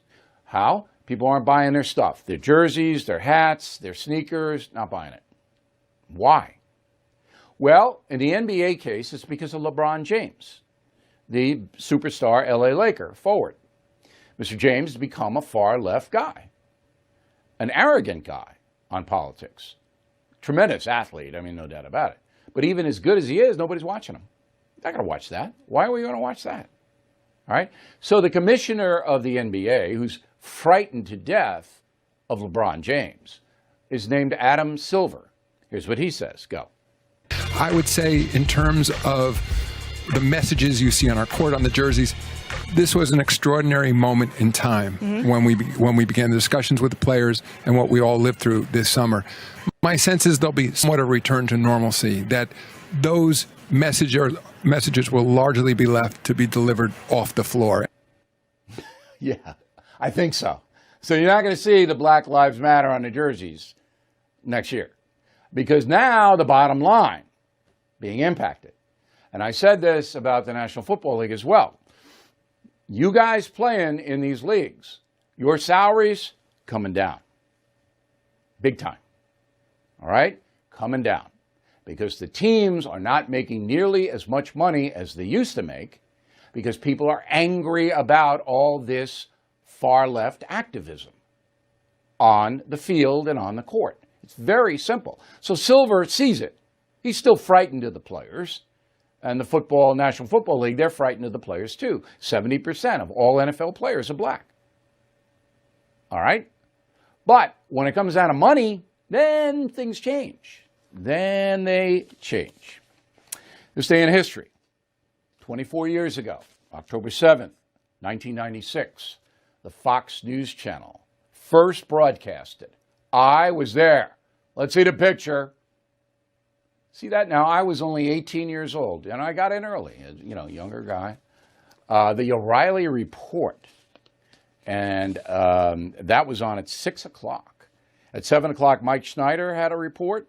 At 8 o'clock, Catherine Cryer had a report. 9, Hannity and Combs, the late Alan Combs. All right, that was the lineup. And Ted Turner said they were going to squash us like a bug at CNN, and we only had 12 million homes. And they tried to keep us off in New York City. Ted Turner had a lot of clout. In New York City, tried to block Fox News Channel. And who saved Fox News Channel? Rudy Giuliani, the mayor at the time. And then FNC rose to be, I think, the most profitable news channel in history of broadcasting. Different place now than it was back then. But it was really interesting for me. I was there more than 20 years, as you know, to see that thing. Kind of just up and up and up and up and up. And I was happy I was on at 6 because I could hone what became the O'Reilly factor. All right? At 6, there weren't that many people watching. I think our first broadcaster was 7 people. My parents and a few others. It wasn't widely watched. But then the word got out to traditional Americans. This is a different place than CNN and NBC News. MSNBC went on the air 4 months before us, okay? And of course, after, what was it? I was number 1 for 16 consecutive years, so 8 years took me to get to be number 1. And then we were never, ever beaten, ever, one day. We're always number 1, which is, I don't think, a record that'll ever be broken. I'm bragging a little, I'm sorry. But I remember Larry King was number 1 before me on CNN, and I told my staff, I'm going to crush Larry like a grape, which we did. It wasn't personal against Larry. He's all right. But he wasn't doing what I thought he should do. And so that was 24 years ago today. I was on Hannity's radio program today, and I reminded him of that 24 years ago because Hannity and the late Alan Combs were there with me, and we were standing in some promo shoot in a building. I just remember it like it was yesterday, and we're all looking at each other going, is this going to work? Is this going to work? We all had 1-year deals, so, like it better work or we're going to be out of work. So anyway, thought you'd like to know about that. Quick break, back with mail, and then the final thought on where the presidential race is right this moment. It's debate night. Again, remember something. Don't stress yourself out tonight. Debate night tonight, 9 o'clock Eastern time, right here on the First. You don't have to change the channel. 9 o'clock Eastern, you're going to see my face giving you just a little bit of pre-debate action. I'm giving you the little warm-up before you go out and see Mike Pence, Lord willing, wipe the floor with Kamala Harris. But no matter what happens, I'll be with you again after the debate as well. So again, don't change the channel. Vice presidential debate tonight, 9 o'clock Eastern. Stay tuned to the First for live post-debate analysis with Jesse Kelly immediately following the debate. There's a new email that prepares you every day to be smart, stay informed, and always be on the alert for liberal media spin. It's called Up First, and it's only on the First TV. Get essential daily headlines, instant reaction and analysis, and the tools you need to fight back against the progressive agenda. Don't wait. Get the same email First TV hosts use to stay informed every morning. Never miss an important story. Go to thefirsttv.com and sign up for the Up First newsletter today. Hey guys, it's Buck Sexton here, reminding you that my radio show can be seen right here on the First TV every day at 5 p.m. Eastern. We break down all the news and current events from across the country and around the world with deep analysis that you're just not going to find anywhere else. Plus, we always try to have a little fun while we go through all that stuff together. So don't miss the Buck Sexton Show every day at 5 p.m. Eastern right here on the First. I'm about to blow you away with something. There's something brand new out there. I just discovered it today. It's called social media. And did you know the First is all over this new thing called social media? Apparently they're great at it. They're on Twitter, Instagram, Parler. They're on YouTube. They're on Facebook. They're all over all of it. Go enjoy the First anywhere on all of your social media stuff. If you do that sort of thing, I'm not sure if it's going to catch on, but if it does, the First will be good.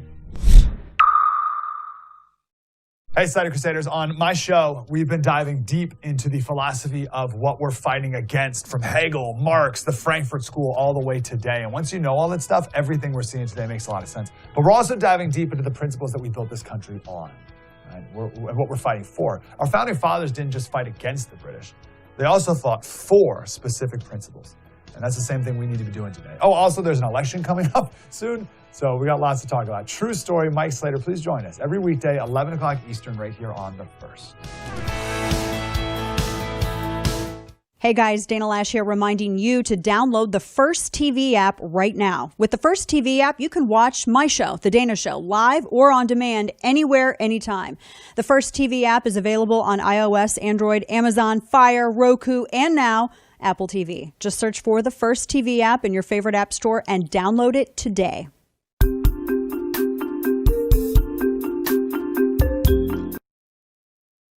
All right, let's get to some mail. We got Dusty, concierge member. You guys might consider being concierge member. You get direct access to me. I can help you out a lot of ways. Thanks for having Rick Wilson on. Great to see him have to deal with real questions instead of the setups he gets on MSNBC. You put it to him like an old steam drill. I wasn't bad, Mr. Wilson. We were happy he was on. Gary, concierge member. Thank you, Gary. I'm BillO'Reilly.com. Your interview with the co-founder of the Lincoln Project was a perfect example of how those who are supporting Joe Biden refuse to listen to facts. There's a lot of wishful thinking surrounding voting for Joe Biden. If you do that, and if he wins, you will get hurt. Paul, concierge member, 3 in a row. Michelle Obama is a popular celebrity, but I would be surprised if she persuaded many Trump supporters or Trump-leaning independents to switch to Biden. That is true. But that's not why Michelle Obama did that. She wants to stimulate the vote. She wants African Americans in particular to get out and vote, because they didn't for Hillary Clinton. That's what that was all about. Suzanne Betts, Branford, Connecticut. Do you have any thoughts on the moderator for the town hall debate? I told you we're going to look at him next week. That's a C-SPAN debate. Don't know much about him, so I want to be fair, but we're going to research him, and I will report to you. Adrian Fenderson, Napa, California. I hope you're out. I hope you're safe out there, Adrian, with the fires and everything. Beautiful part of the country. Bill, I thought I remembered you have a better idea, saying you'd have a better idea in predicting the outcome of the election after the first debate. I said the polls would take on more important after the first debate. About Halloween, I should know who'll win. But you can't predict it as far out. There's so many things that could happen. Anthony Cusimano, Makuji, Pennsylvania. I watched a 4-minute video about Black Lives Matter and the corporate financing of it. The 3 women raking 70% donated to BLM. My question is, what can any citizen do about it? Nothing. Not breaking any laws. And the video that you watched came from us. We broke that story. And, mainstream media ignored it. But it's absolutely true. Joni Burgess, Blue Springs, Missouri. Love reading your column, Bill, entitled Donald J. Trump, R.I.P. with a question mark. Your precise information coupled with humor did not disappoint. Thank you very much for reading it. I hope everybody does. Go to BillO'Reilly.com. There's the column. Crystal Dufour, Albany, Oregon. We have a Stand Up for Your Country bumper sticker on a Jeep. Today in a parking lot, a gentleman stopped me, said, excellent bumper sticker, and gave me a big thumbs up. Thanks to you, Bill. We love the campaign. Yes. All right. So this is the yard sign. The sticker looks just like this.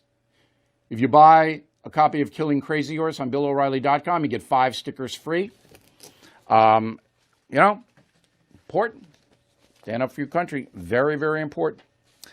Don Payne, Federal Way, Washington, just finished reading Killing Crazy Horse. I've read all the Killing books and enjoyed this one as much as all the others. If any ethnic group in America has a grievance, it is Native Americans. So I'm glad you read the book. Huge bestseller. I mean, enormous after a month. So please get it. You want it for Christmas? I'll sign them. I'll do whatever you want. Just get those orders in now. Because, boy, time is going like crazy. You know that. All right, quick break. By the way, we have, this is the best mug in the country. All right, Stand Up for Your Country mug. No better mug, and it comes in white, too. And made in America. No more Chinese for us. Not going to do it. If you buy Killing England, Killing Lincoln, and Killing Crazy Horse together, get this free. All right? It's got a little American flag on the back. One of our viewers asked to show that. There it is, a little American flag. All of that stuff. All right, right back with a final thought. Stay tuned to The First for live post-debate analysis with Jesse Kelly immediately following the debate. Hey guys, Buck Sexton here. If you love watching my show on The First TV, then make sure you stay connected with us on social media. You can follow us on Facebook, Instagram, Twitter, Parler. You can even watch us on YouTube. Stay connected and stay informed with First TV anywhere and everywhere. We'll see you there. Don't have the First TV app yet? What are you waiting for? Download it and get instant access to Bill O'Reilly, Dana Lash, Jesse Kelly, Buck Sexton, and Mike Slater on your phone, tablet, or smart TV. The best part, it's absolutely free. Watch your favorite programs live or on demand, anywhere, anytime. Don't wait. Download the First TV app right now on Roku, Amazon Fire, Android, iOS, and Apple TV. Just search the First TV in your favorite app store and start watching today. Stay informed. Stay connected. Download the First TV app right now. It's free. A wise man once said you should do something great every single day before you go to sleep at night, and I have great news for you. Now you can. What can you do? Well, you can watch me. Every single night, 9 p.m. Eastern, right here on The First. My show, I'm Right, blows you away with incredible wisdom, hilarity, and of course, stunning good looks. You can catch my show, I'm Right, every single night, 9 p.m. Eastern. I'll see you. Looking for an email you actually want to read? We've got you covered. Sign up for the Up First newsletter only from The First. Every morning we deliver the day's essential headlines and prepare you for what everyone will be talking about. Plus, you'll also get instant analysis and real facts, helping you cut through the liberal mainstream media spin. Don't wait. Sign up for the Up First newsletter right now at thefirsttv.com.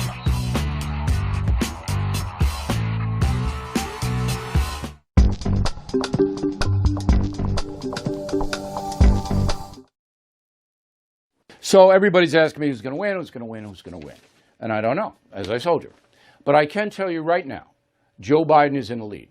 All right? It's not as big as the polls say, because Biden's support is thin. It's not like Barack Obama. They were passionate about Barack Obama, the man. No passion attached to Joe Biden. Nobody's going, oh, I got to have that Joe Biden for president. Nobody's doing that. It's all about Donald Trump. Yes or no? All right? Now, people hated Hillary Clinton, hated her. They don't hate Biden. Even if you don't like his policies and all that, he doesn't get the emotions flowing like Hillary Clinton did. So this is a vote on Donald Trump. Mr. Trump, next Thursday, has to win that debate decisively. He has to be a different president as far as his experience with COVID. He has to tell you how it has affected him in a very personal way. That's what he has to do. We'll have the best coverage next week. I'll be tweeting during the VP debate tonight at Bill O'Reilly, okay? And we will see you tomorrow. Stay tuned to The First for live post-debate analysis with Jesse Kelly immediately following the debate. Hey guys, Dana Lash here reminding you to download the First TV app right now. With the First TV app, you can watch my show, The Dana Show, live or on demand anywhere, anytime. The First TV app is available on iOS, Android, Amazon, Fire, Roku, and now Apple TV. Just search for the First TV app in your favorite app store and download it today. Don't have the First TV app yet? What are you waiting for? Download it and get instant access to Bill O'Reilly, Dana Lash, Jesse Kelly, Buck Sexton, and Mike Slater on your phone, tablet, or smart TV. The best part, it's absolutely free. Watch your favorite programs live or on demand, anywhere, anytime. Don't wait. Download the First TV app right now on Roku, Amazon Fire, Android, iOS, and Apple TV. Just search the First TV in your favorite app store and start watching today. Stay informed. Stay connected. Download the First TV app right now. It's free. A wise man once said you should do something great every single day before you go to sleep at night, and I have great news for you. Now you can. What can you do? Well, you can watch me. Every single night, 9 p.m. Eastern, right here on The First. My show, I'm Right, blows you away with incredible wisdom, hilarity, and of course, stunning good looks. You can catch my show, I'm Right, every single night, 9 p.m. Eastern. I'll see you.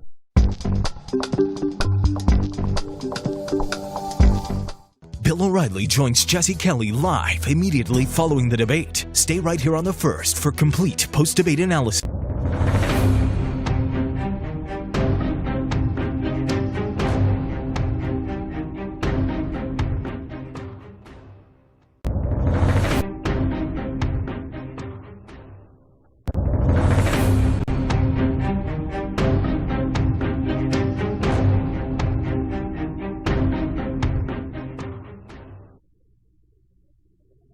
Hello and welcome to the first coverage of the first vice presidential debate this year, and actually the most important vice presidential debate ever.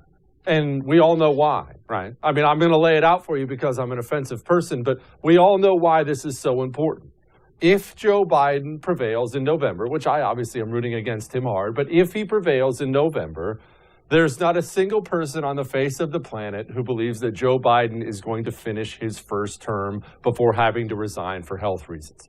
So this vice presidential debate actually matters. What you're looking at on stage is Mike Pence, the man who is either going to A, be the vice president for the next 4 years, or you're going to have Kamala Harris. Kamala Harris might be president. Does that give you the willies? It kind of gave me a little shiver there even saying it. But remember tonight, as you watch this, Kamala Harris might be president. She might be president within a year. And no, I'm not expecting some huge knockout blow tonight. Mike Pence has been in politics long enough. He's a savvy dude. Kamala Harris is savvy enough. She's not going to go out there and just blow it on stage. She's going to try to dig at him because she's going to feel like she has a shield to do that. You remember how she slipped a knife in between Joe Biden's ribs during that Democratic presidential primary debate. She's going to go after Pence on something tonight. There'll be a whole lot of chirping at him about coronavirus deaths and stuff. I am curious how aggressive Mike Pence will be.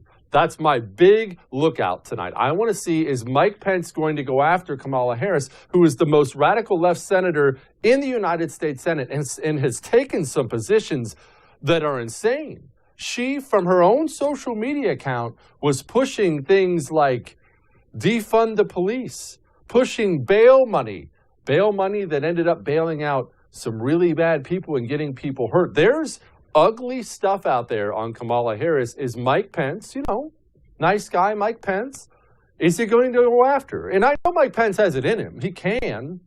Will he? And do you actually want him to? Do the middle of the road voters want him to? You know Mike Pence. It looks like a 60-year-old male model with the perfect hair and very nice. You know, you want to sit down with Mike Pence and have him give you a Werther's original and give you some wisdom on life. Is that what we need tonight? Or do we need Mike Pence to try to take a dig in this Biden-Harris or Harris-Biden campaign? I'm naturally aggressive when it comes to things like that. I want Mike Pence to blast away. However, I try to watch these debates as often as possible with people who aren't necessarily political nerds like you and I probably are. And oftentimes when Trump or Pence or any Republican will go after somebody and I'm sitting there cheering and spill my beer or something, people beside me will be cringing. Ooh, I didn't like that. So what I like may not be what the people like.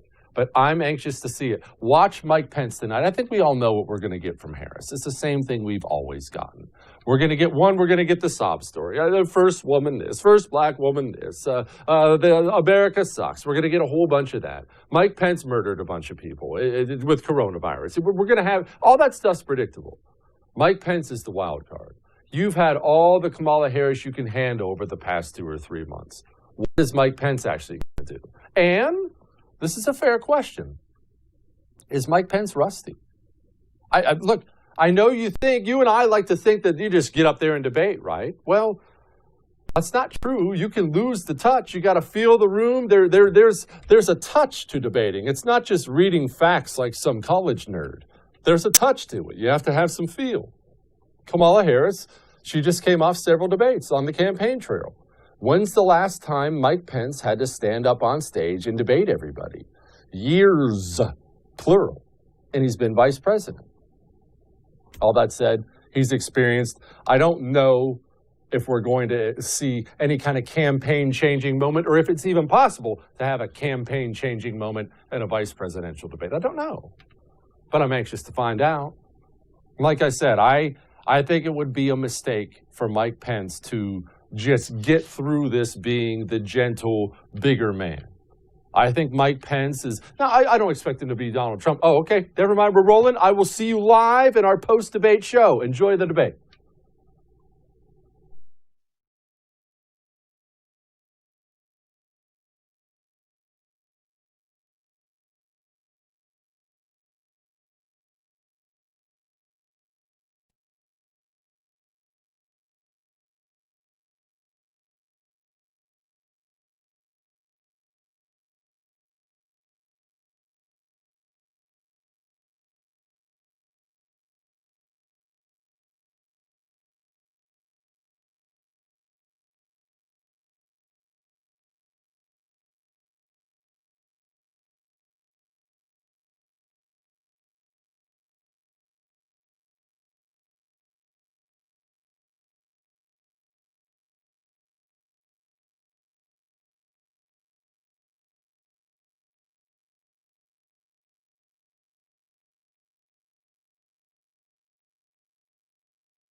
lively.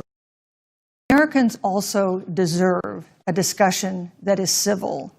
These are tumultuous times, but we can and will have a respectful exchange about the big issues facing our nation.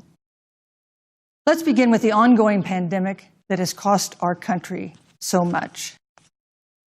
Senator Harris, the coronavirus is not under control. Over the past week, Johns Hopkins reports that 39 states have had more COVID cases over the past 7 days than in the week before. 9 states have set new records. Even if a vaccine is released soon, the next administration will face hard choices. What would a Biden administration do in January and February that a Trump administration wouldn't do? Would you impose new lockdowns for businesses and schools and hotspots? A federal mandate to wear masks? You have 2 minutes to respond without interruption. Thank you, Susan. Well, the American people have witnessed what is the greatest failure of any presidential administration in the history of our country. And here are the facts. 210,000 dead people in our country in just the last several months. Over 7 million people who have contracted this disease. 1 in 5 businesses closed. We're looking at frontline workers who have been treated like sacrificial workers. We are looking at over 30 million people who in the last several months had to file for unemployment. And here's the thing. On January 28th, the Vice President and the President were informed about the nature of this pandemic. They were informed that it's lethal in consequence, that it is airborne, that it will affect young people, and that it would be contracted because it is airborne. And they knew what was happening, and they didn't tell you. Can you imagine if you knew on January 28th, as opposed to March 13th, what they knew, what you might have done to prepare? They knew and they covered it up. The president said it was a hoax. They minimized the seriousness of it. The president said, you're on one side of his ledger if you wear a mask, you're on the other side of his ledger if you don't. And in spite of all of that, today they still don't have a plan. They still don't have a plan. Well, Joe Biden does.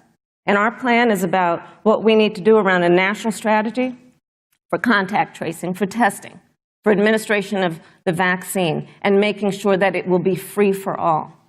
That is the plan that Joe Biden has and that I have, knowing that we have to get a hold of what has been going on, and we need to save our country. And Joe Biden is the best leader to do that. And frankly, this administration has forfeited their right to re-election based on this. Thank you, Senator Harris. Vice President Pence, more than 210,000 Americans have died of COVID-19 since February. The U.S. death toll as a percentage of our population is higher than that of almost every other wealthy nation on earth. For instance, our death rate is 2.5 times that of Canada next door. You head the administration's coronavirus task force. Why is the U.S. death toll as a percentage of our population higher than that of almost every other wealthy country? And you have 2 minutes to respond without interruption. Susan, thank you. And I want to thank the Commission and the University of Utah for hosting this event. And Senator Harris, it's a privilege to be on the stage with you.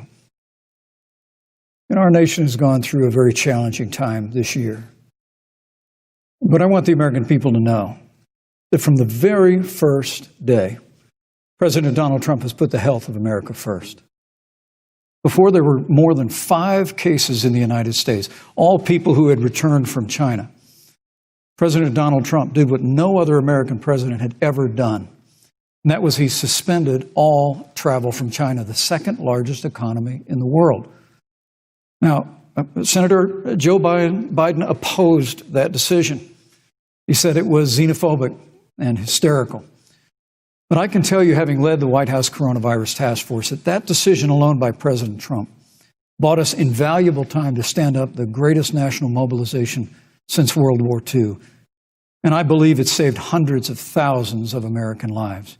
Because with that time, we were able to reinvent testing. More than 115 million tests have been done to date. We were able to see to the delivery of billions of supplies so our doctors and nurses had the resource and support they needed. And we began, really before the month of February was out, to develop a vaccine and to develop medicines and therapeutics that have been saving lives all along the way. And under President Trump's leadership, Operation Warp Speed, we believe, will have literally tens of millions of doses of a vaccine before the end of this year. The reality is, when you look at the Biden plan, it reads an awful lot like what President Trump and I and our task force have been doing every step of the way. I mean, quite frankly, when I look at their plan that talks about advancing testing, creating new PPE, developing a vaccine, it looks a little bit like plagiarism, which is something Joe Biden knows a little bit about. And I think the American people know that this is a president who has put the health of America first, and the American people, I believe with my heart, can be proud of the sacrifices they have made. It's saved countless American lives. Senator Harris, would you like to respond? Absolutely. Whatever the vice president is claiming the administration has done, clearly it hasn't worked. When you're looking at over 210,000 dead bodies in our country, American lives that have been lost, families that are grieving that loss. And you know, the vice president is the head of the task force and knew on January 28th how serious this was. And then thanks to Bob Woodward, we learned that they knew about it. And then when that was exposed, the vice president said, when asked, well, why didn't y'all tell anybody? He said, because the president wanted people to remain calm. Well, let's get no, but Susan, this is important. Susan, I want to add, but here. Mr. Vice President, I'm speaking. I have to I'm weigh speaking. Yeah, you So can have 15 more seconds, and then we'll give the vice president Thank a chance you. to So I respond. want to ask the American people, how calm were you when you were panicked about where you're going to get your next roll of toilet paper? How calm were you when your kids were sent home from school and you didn't know when they could go back? How calm were you when your children couldn't see your parents because you were afraid they could kill them? Let's give Vice President Pence a chance to respond. Vice President Pence, you have 1 minute to respond. You know, there's not a day gone by that I haven't thought of every American family that's lost a loved one. And I want all of you to know that you'll always be in our hearts and in our prayers. But when you say what the American people have done over these last 8 months hasn't worked, that's a great disservice to the sacrifices the American people have made. The reality, if I may finish, Senator, the reality is Dr. Fauci said everything that he told the president in the Oval Office, the president told the American people. Now, President Trump, I will tell you, has boundless confidence in the American people, and he always spoke with confidence that we'd get through this together. But when you say it hasn't worked, when Dr. Fauci and Dr. Birx and our medical experts came to us in the second week of March, they said if the president didn't take the unprecedented step of shutting down roughly half of the American economy, that we could lose 2.2 million Americans. Now, that's the reality. Thank you. They also said to us if we did everything right, Susan, we could still lose more than 200,000 Americans. Vice President now, one Pence, life lost is too many, Susan. But the American people, I believe, deserve credit for the sacrifices that they have made, putting the health of their family and their neighbors first, our doctors, our nurses, our first responders. Thank you, Vice President Pence. And I'm going to speak up on behalf of what the American people have done. Vice President Pence, you were in the front row in a Rose Garden event 11 days ago at what seems to have been a super spreader event for senior administration and congressional officials. No social distancing, few masks, and now a cluster of coronavirus cases among those who were there.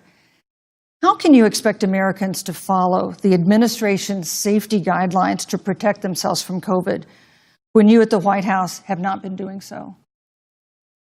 Well, the American people have demonstrated over the last 8 months that when given the facts, they're willing to put the health of their families and their neighbors and people they don't even know first. And President Trump and I have great confidence in the American people and their ability to take that information and put it into practice. In the height of the epidemic, when we were losing a heartbreaking number of 2,500 Americans a day, we surged resources to New Jersey and New York and New Orleans and Detroit. We told the American people what needed to be done, and the American people made the sacrifices. When the outbreak in the Sun Belt happened this summer, again, Americans stepped forward. But the reality is the work of the President of the United States goes on. A vacancy on the Supreme Court of the United States has come upon us, and the President introduced Judge Amy Coney Barrett. Thank you. Thank you, Vice President at that, if I may say, that Rose Garden event, there's been a great deal of speculation about it. My wife Karen and I were there and honored to be there. Many of the people who were at that event, Susan, actually were tested for coronavirus, and it was an outdoor event, which all of our scientists regularly and routinely advise. The difference here is President Trump and I trust the American people to make choices in the best interest of their health. Joe Biden and Kamala Harris consistently talk about mandates, and not just mandates with the coronavirus, but a government takeover of health care, the Green New Deal, all government control. We're about freedom and respecting the freedom of the American people. Let's talk about respecting the American people. You respect the American people when you tell them the truth. You respect the American people when you have the courage to be a leader speaking of those things that you may not want people to hear, but they need to hear so they can protect themselves. But this administration stood on information that if you had as a parent, if you had as a worker knowing you didn't have enough money saved up, and now you're standing in a food line because of the ineptitude of an administration that was unwilling to speak the truth to the American people. So let's talk about caring about the American people. The American people have had to sacrifice far too much because of the incompetence of this administration. It is asking too much of the people. Susan, we talked about it is asking too much of the people. that they would not be equipped with the information they need to help themselves to protect Susan, their parents and their I'm children.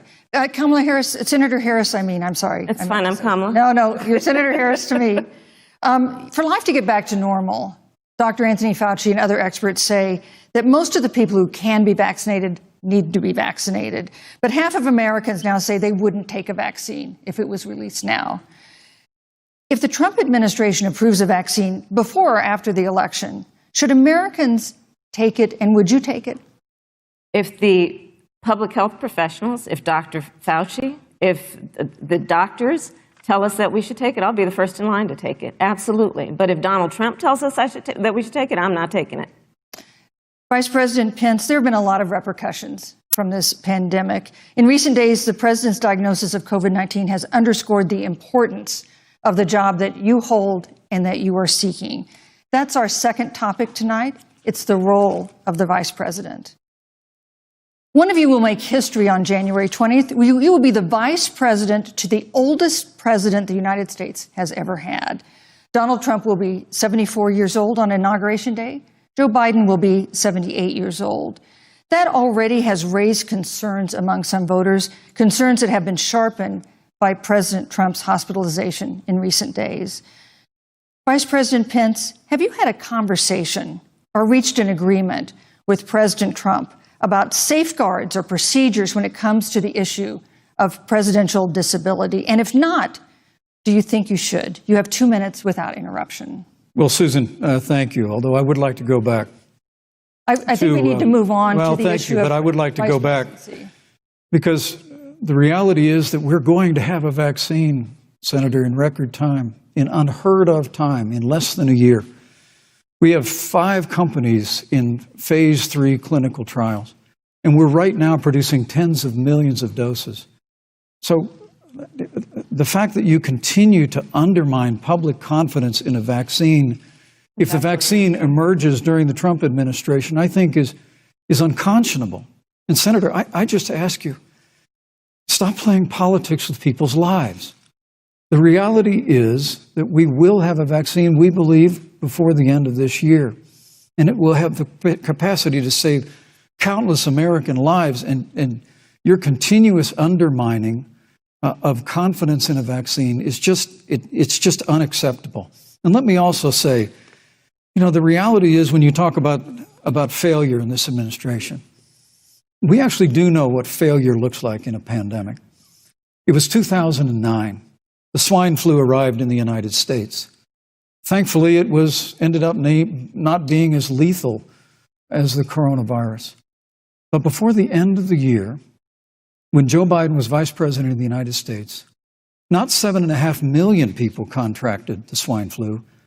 60 million Americans contracted the swine flu.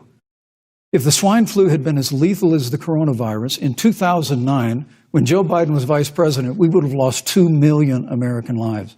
His own chief of staff, Ron Klain, would say last year that it was pure luck that they did, quote, everything possible wrong. And we learned from that. They left the strategic national stockpile empty. They left an empty and hollow plan, but we still learned from it. And I think the American people, I'm going to say again, can be proud of what we have done. And Senator, please stop undermining confidence in a vaccine. Senator Harris, let me ask you the same question that I asked Vice President Pence, which is, have you had a conversation or reached an agreement with Vice President Biden about safeguards or procedures when it comes to the issue of presidential disability? And if not, and if you win the election next month, do you think you should? You have 2 minutes uninterrupted.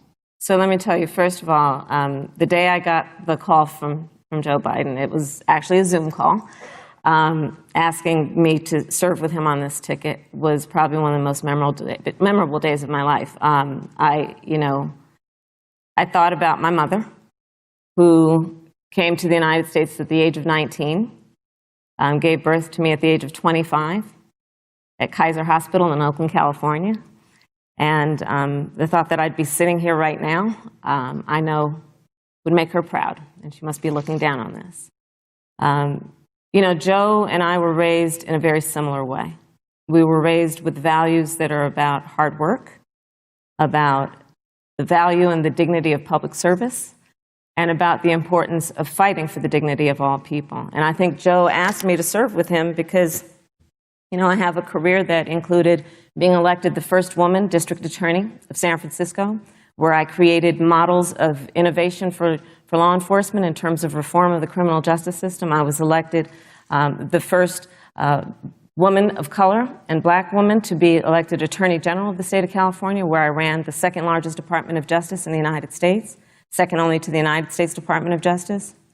And there I took on everything from transnational criminal organizations to the big banks that were taking advantage of homeowners to for-profit colleges that were taking advantage of veterans.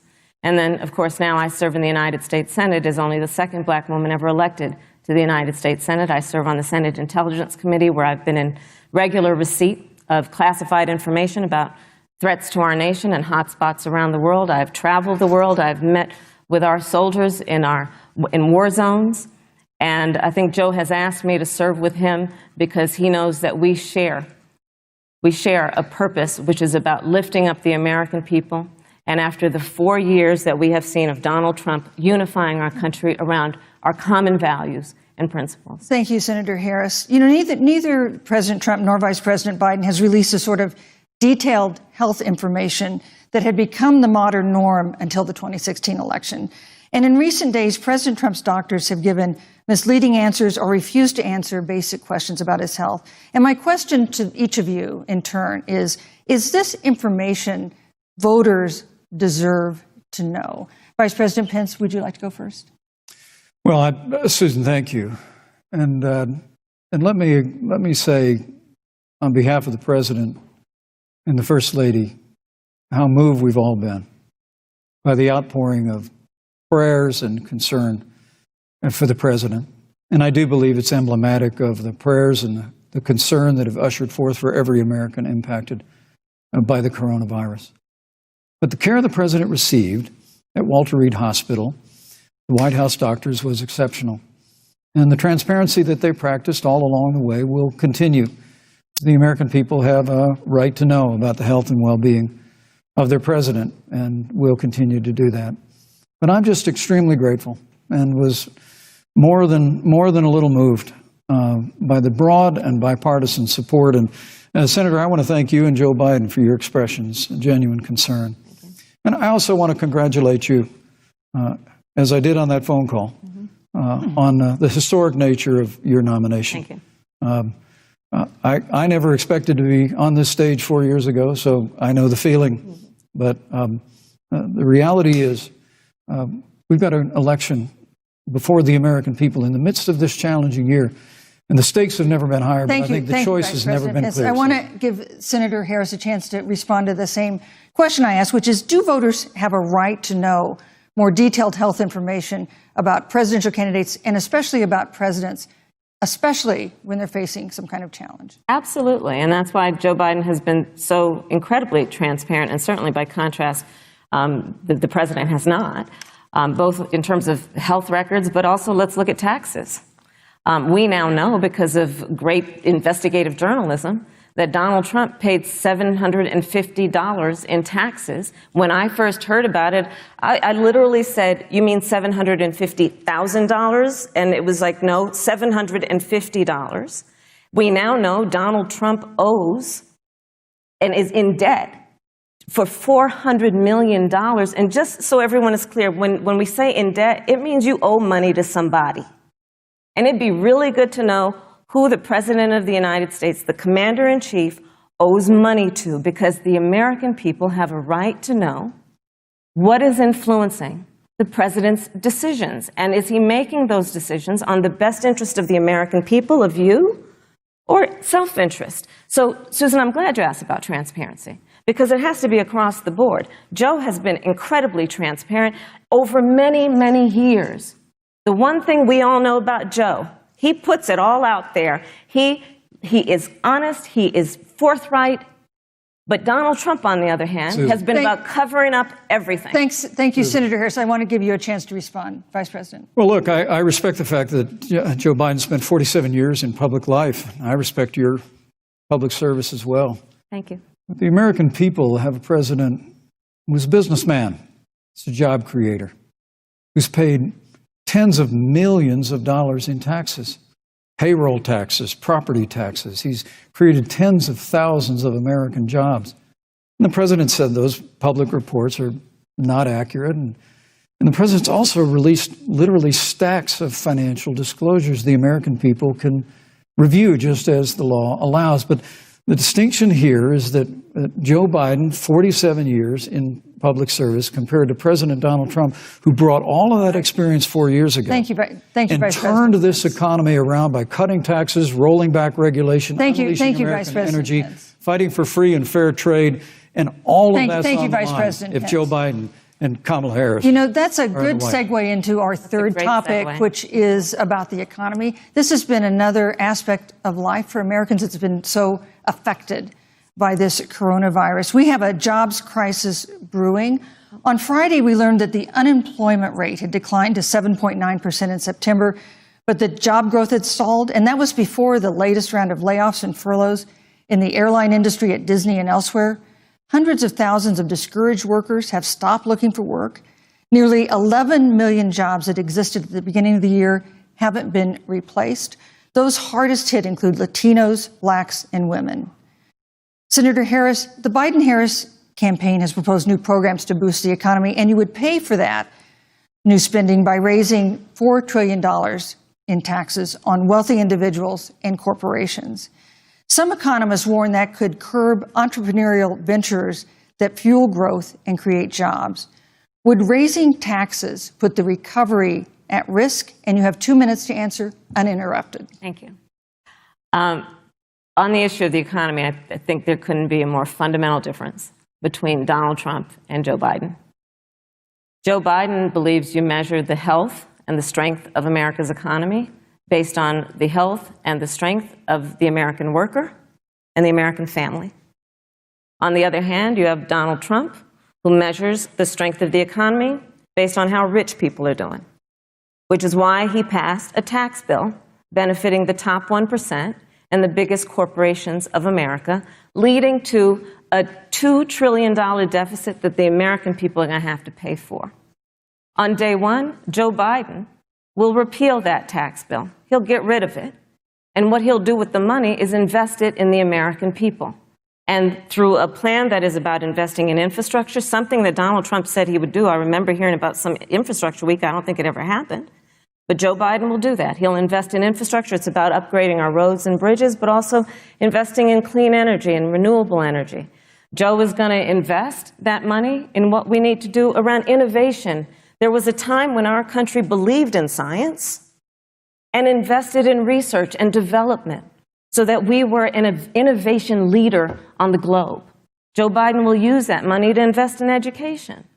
So, for example, for folks who want to go to a 2-year community college, it will be free. If you come from a family that makes less than $125,000, you'll go to a public university for free. And across the board, we'll make sure that if you have student loan debt, it's cut by $10,000. That's how Joe Biden thinks about the economy, which is it's about investing in the people of our country as opposed to passing a tax bill, which had the benefit of letting American corporations go offshore to do their business. Thank you, Senator Harris. Vice President Pence, your administration has been predicting a rapid and robust recovery, but the latest economic report suggests that's not happening.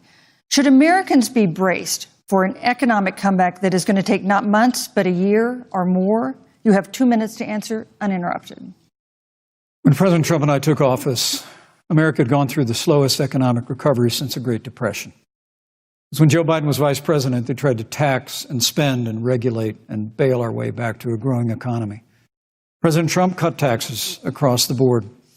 Despite what Senator Harris says, the average American family of four had $2,000 in savings in taxes.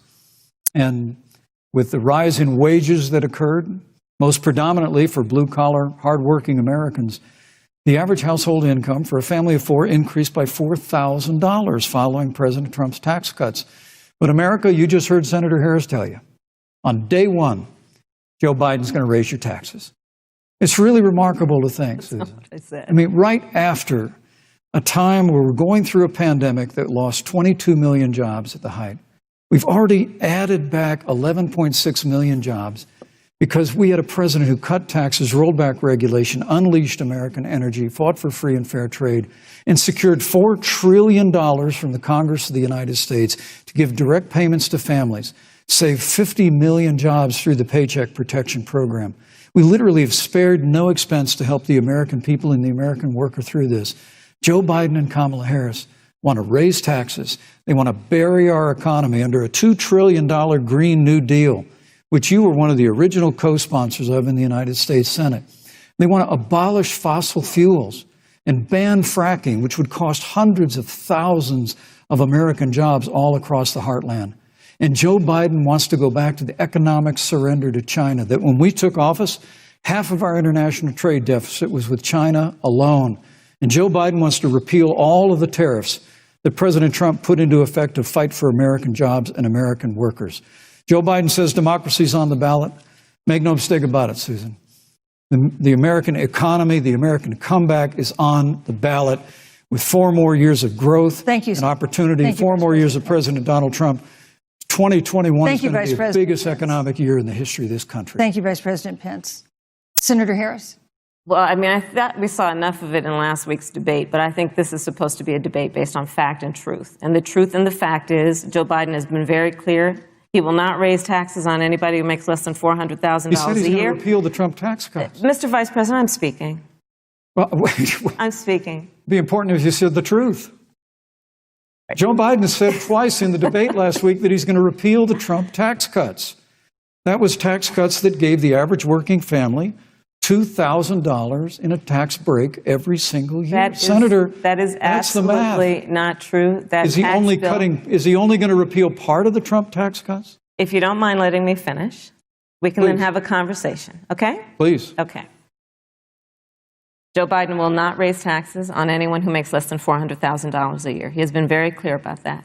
Joe Biden will not end fracking. He has been very clear about that.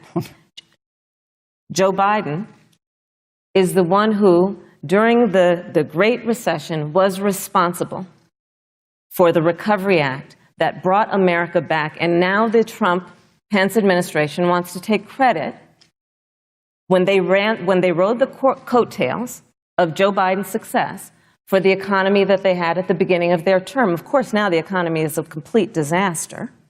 But Joe Biden, on the one hand, did that. On the other hand, you have Donald Trump, who has reigned over a recession that is being compared to the Great Depression. On the one hand, you have Joe Biden, who was responsible with President Barack Obama for the Affordable Care Act, which brought health care to over 20 million Americans and protected people with pre-existing conditions. And what it also did is it saved those families who otherwise were going bankrupt because of hospital bills they could not afford. On the other hand, you have Donald Trump, who's in court right now, trying to get rid of the Affordable Care Act, which means that you will lose protections if you have pre-existing conditions. And this is very important, Susan. Yes, and it's but important. we need to give Vice President. He interrupted me, and I'd like to just finish, please. If you have a pre-existing condition, heart disease, diabetes, breast cancer, they're coming for you. If you love someone who has a pre-existing condition, they're coming for you. If you are under the age of 26 on your parents' coverage, they're coming for you. Senator Harris, thank you. You're welcome. Let me give you a chance to respond. Well, I hope we have a chance to talk about health care because Obamacare was a disaster. The American people remember it well. And President Trump and I have a plan to improve health care and to protect pre-existing conditions for every American. But look, Senator Harris, you're entitled to your own opinion, but you're not entitled to your own facts. You yourself said on multiple occasions when you were running for president that you would ban fracking. Joe Biden looked at a supporter in the eye and pointed and said, I guarantee that we will abolish fossil fuels. They have a $2 trillion version of the Green New Deal, Susan, that your newspaper, USA Today, said really wasn't that very different from the original Green New Deal. More taxes, more regulation, banning fracking, abolishing fossil fuel, crushing American energy, and economic surrender to China. is a prescription for economic decline. President Trump and I will keep America growing. The V-shaped recovery that's underway right now will continue with 4 more years of President Donald Trump. Thank you very, very much, Vice President Pence. Once again, you've provided the perfect segue to a new topic, which is climate change. And Vice President Pence, I'd like to pose the first question to you. This year, we've seen record-setting hurricanes in the South. Another one, Hurricane Delta, is now threatening the Gulf. And we have seen record-setting wildfires in the West. Do you believe, as the scientific community has concluded, that man-made climate change has made wildfires bigger, hotter, and more deadly, and have made hurricanes wetter, slower, and more damaging? You have 2 minutes uninterrupted. Thank you, Susan. Well, first, I'm very proud of our record on the environment and on conservation. According to all of the best estimates, our air and land are cleaner than any time ever recorded. Our water is among the cleanest in the world. And just a little while ago, the President signed the Outdoors Act. It's the largest investment in our public lands and public parks in 100 years. So President Trump has made a commitment to conservation and to the environment. Now, with regard to climate change, the climate is changing. But the issue is, what's the cause and what do we do about it? President Trump has made it clear that we're going to continue to listen to the science.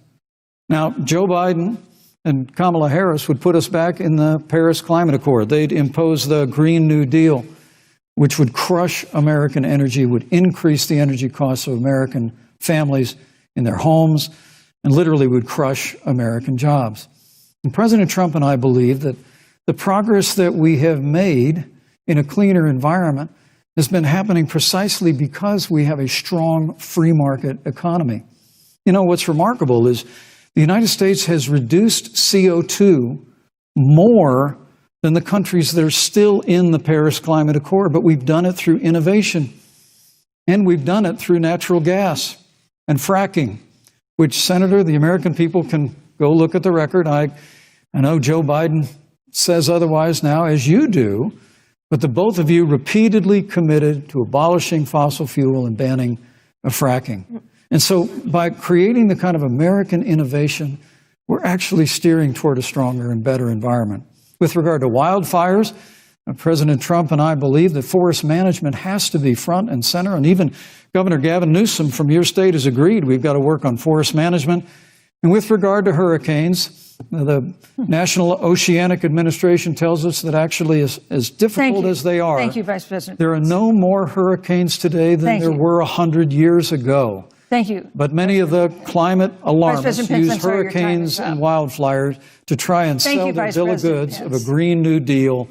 And President Trump and I are going to always put American jobs and American workers first. Senator Harris, as the Vice President mentioned, you co-sponsored the Green New Deal in Congress. But Vice President Biden said in last week's debate that he does not support the Green New Deal. But if you look at the Biden-Harris campaign website, it describes the Green New Deal as a crucial framework.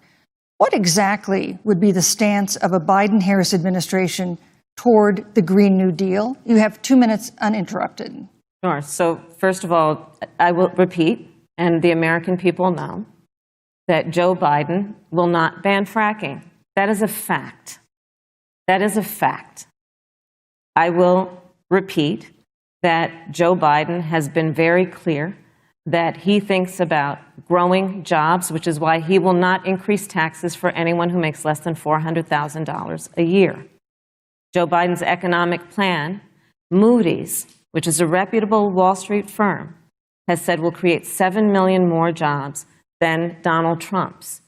And part of those jobs that will be created by Joe Biden are going to be about clean energy and renewable energy.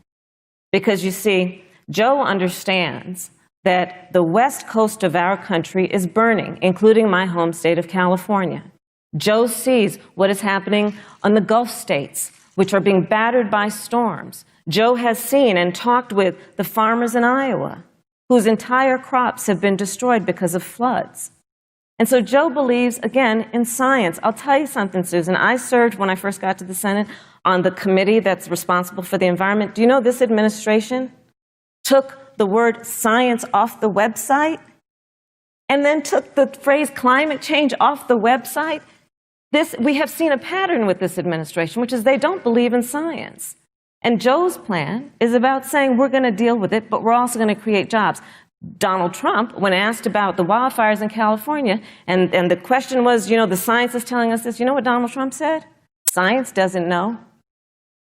So let's talk about who is prepared to lead our country over the course of the next 4 years on what is an existential threat to us as human beings. Joe is about saying we're going to invest that in renewable energy. It's going to be about the creation of millions of jobs. We will achieve net zero emissions by 2050, carbon neutral by 2035. Joe has a plan.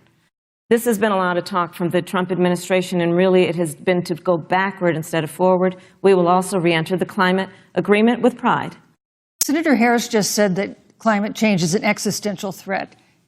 Vice President Pence, do you believe that climate change poses an existential threat? As I said, Susan, the climate is changing. We'll follow the science.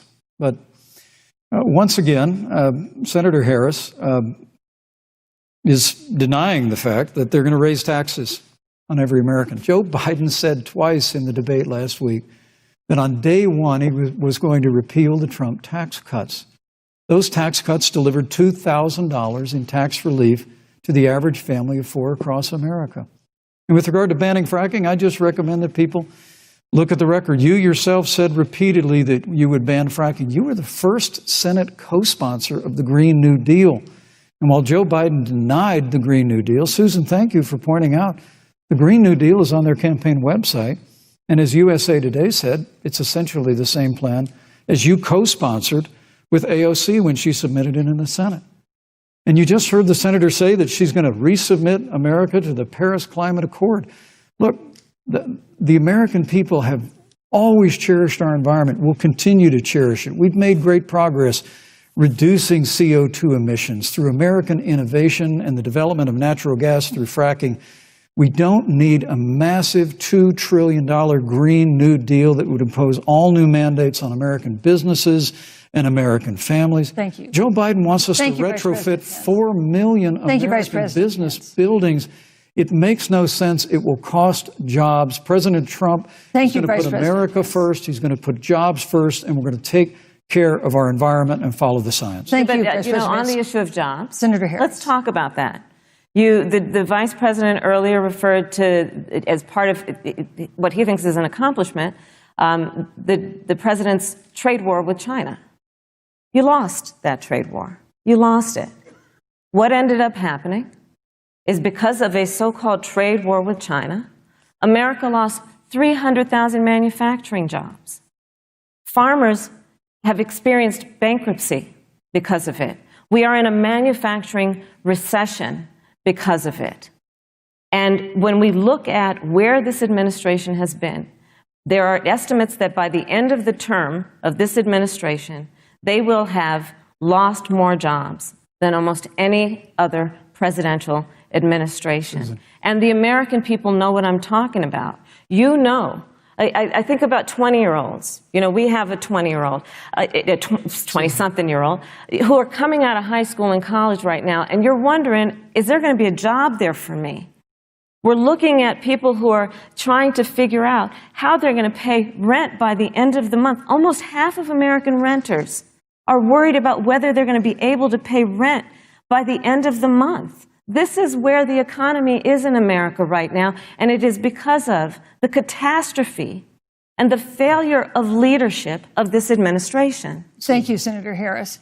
Vice President Pence, let me give you just 15 seconds to respond, because then I want to move on to I'd love to respond. Look, lost the trade war with China. Joe Biden never fought it. Joe Biden has been a cheerleader for communist China over the last several decades. And again, Senator Harris, you're entitled to your opinion. You're not entitled to your own facts. When Joe Biden was vice president, we lost 200,000 manufacturing jobs. And President Obama said they were never coming back. He said we needed a magic wand to bring them back. In our first 3 years after we cut taxes, rolled back regulation, unleashed American energy, this administration saw 500,000 manufacturing jobs created. And that's exactly the kind of growth we're going to continue to see as we bring our nation through this pandemic. But a Green New Thank you, Deal, your Vice massive President new Pence. mandates, your Paris Climate Accord, it's going to kill jobs this time, just like it killed jobs. Susan, I just need to respond very briefly. 15 please. seconds, and Thank then you. we'll move Thank on. you. Joe Biden is responsible for saving America's auto industry, and you voted against it. So let's set the record straight. Thank you. I'd like to talk about China. We have, as our next topic, we have no more complicated or consequential foreign relationship than the one with China. It is a huge market for American agricultural goods. It's a potential partner in dealing with climate change in North Korea. And in a video tonight, President Trump again blamed it for the coronavirus, saying China will pay. Vice President Pence, how would you describe our fundamental relationship with China? Competitors, adversaries, enemies? You have 2 minutes. Thank you, Susan. Well, before I leave that, let me speak to voting records if I can. You know, everybody knows that NAFTA cost literally thousands of American factories to close. We saw automotive jobs go south of the border. President Trump fought to renegotiate NAFTA. And the United States-Mexico-Canada agreement is now the law of the land. American people deserve to know Senator Kamala Harris was one of only 10 members of the Senate to vote against the USMCA. It was a huge win for American auto workers. It was a huge win for American farmers, especially dairy in the upper Midwest. But Senator, you said it didn't go far enough on climate change, that you put your radical environmental agenda ahead of American auto workers and ahead of American jobs. I think the American people deserve to know that. It's probably why Newsweek magazine said that Kamala Harris was the most liberal member of the United States Senate in 2019, more liberal than Bernie Sanders, more liberal than any of the others in the United States Senate. So now, with regard to China, look, Susan, first and foremost, China is to blame for the coronavirus. And President Trump is not happy about it. He's made that very clear, made it clear again today. China and the World Health Organization did not play straight with the American people. They did not let our personnel into China to get information on the coronavirus until the middle of February. Fortunately, President Trump, in dealing with China from the outset of this administration, standing up to China that had been taking advantage of America for decades in the wake of Joe Biden's cheerleading for China, President Trump made that decision before the end of January to suspend all travel from China.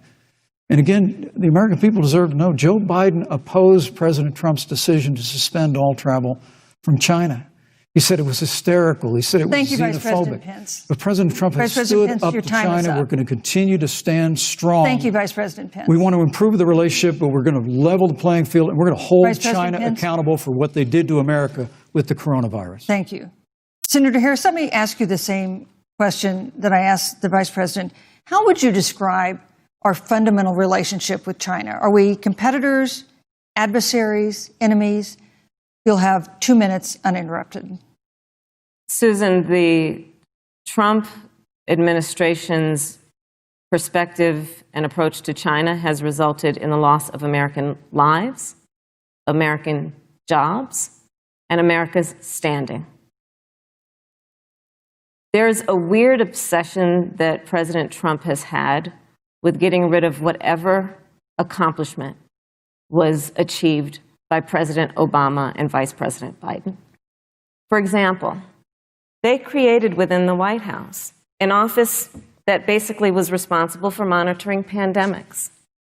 They got rid of it.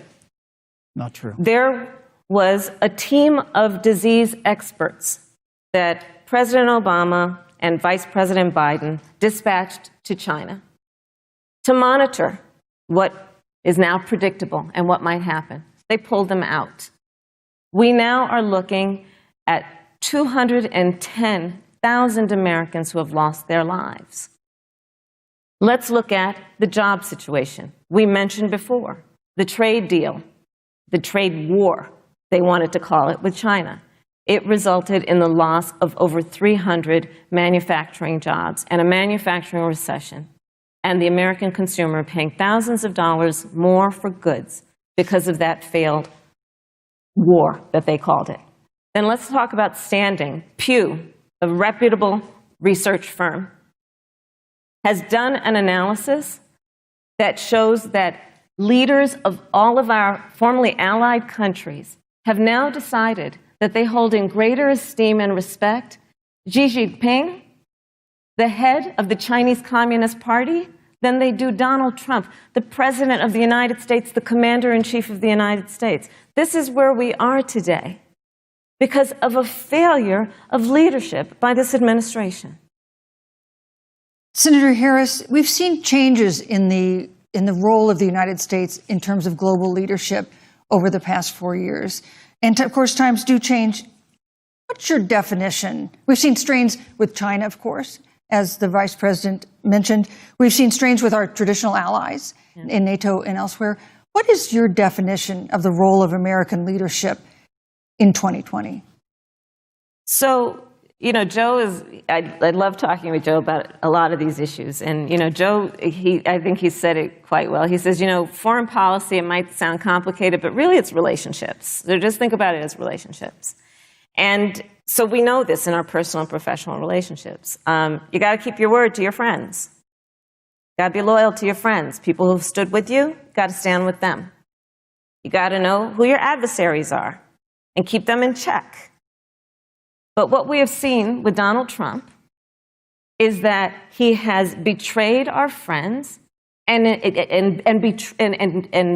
embraced dictators around the world. Let's take, for example, Russia. So, I serve on the Intelligence Committee of the United States Senate.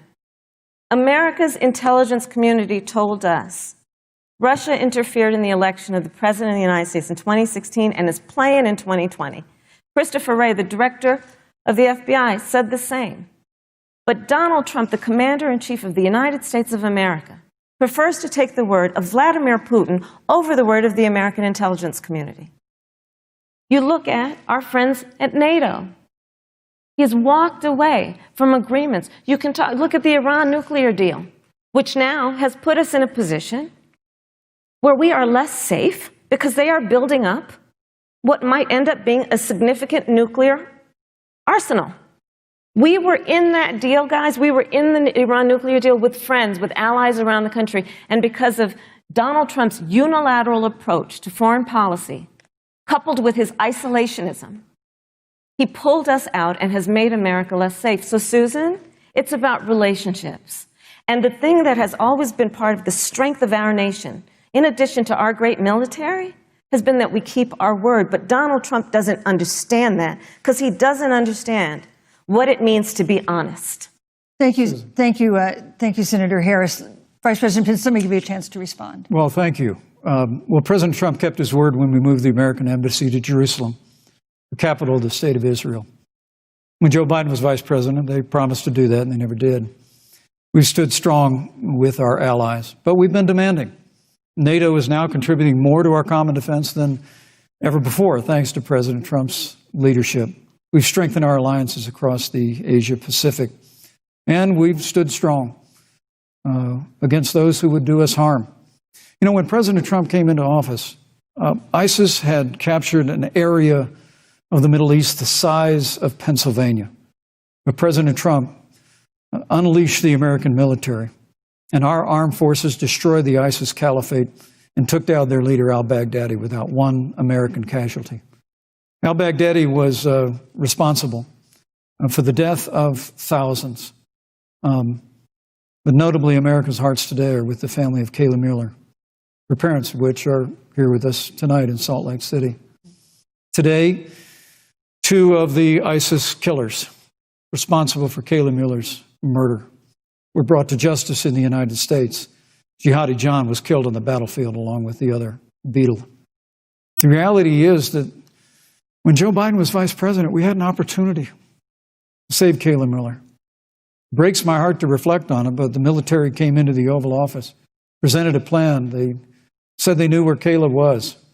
Baghdadi had held her for 18 months, abused her mercilessly before they killed her.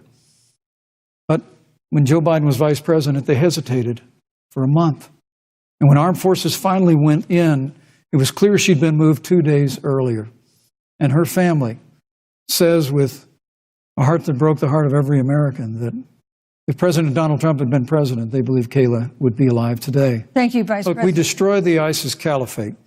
And you talk about re-entering the Iran nuclear deal. I mean, the last administration transferred $1.8 billion to the leading state sponsor Thank you, Vice of President terrorism. Pence. President Donald Trump got us out of the deal. Thank you, Vice President Pence. And when Qasem Soleimani was traveling to Baghdad Thank you, to do Vice President harm Pence. to Americans, President Donald Trump took Thank you, him Vice out. President Pence. And America is safer, our allies are safer, and the American people know President Donald Trump will never have Thank you, Vice President take Pence. action. I would like to give Senator Harris a chance to respond, but not at such great length, because, of course, there are other topics we want to talk about. But I would like equal time. Yes. Thank you. Please go ahead.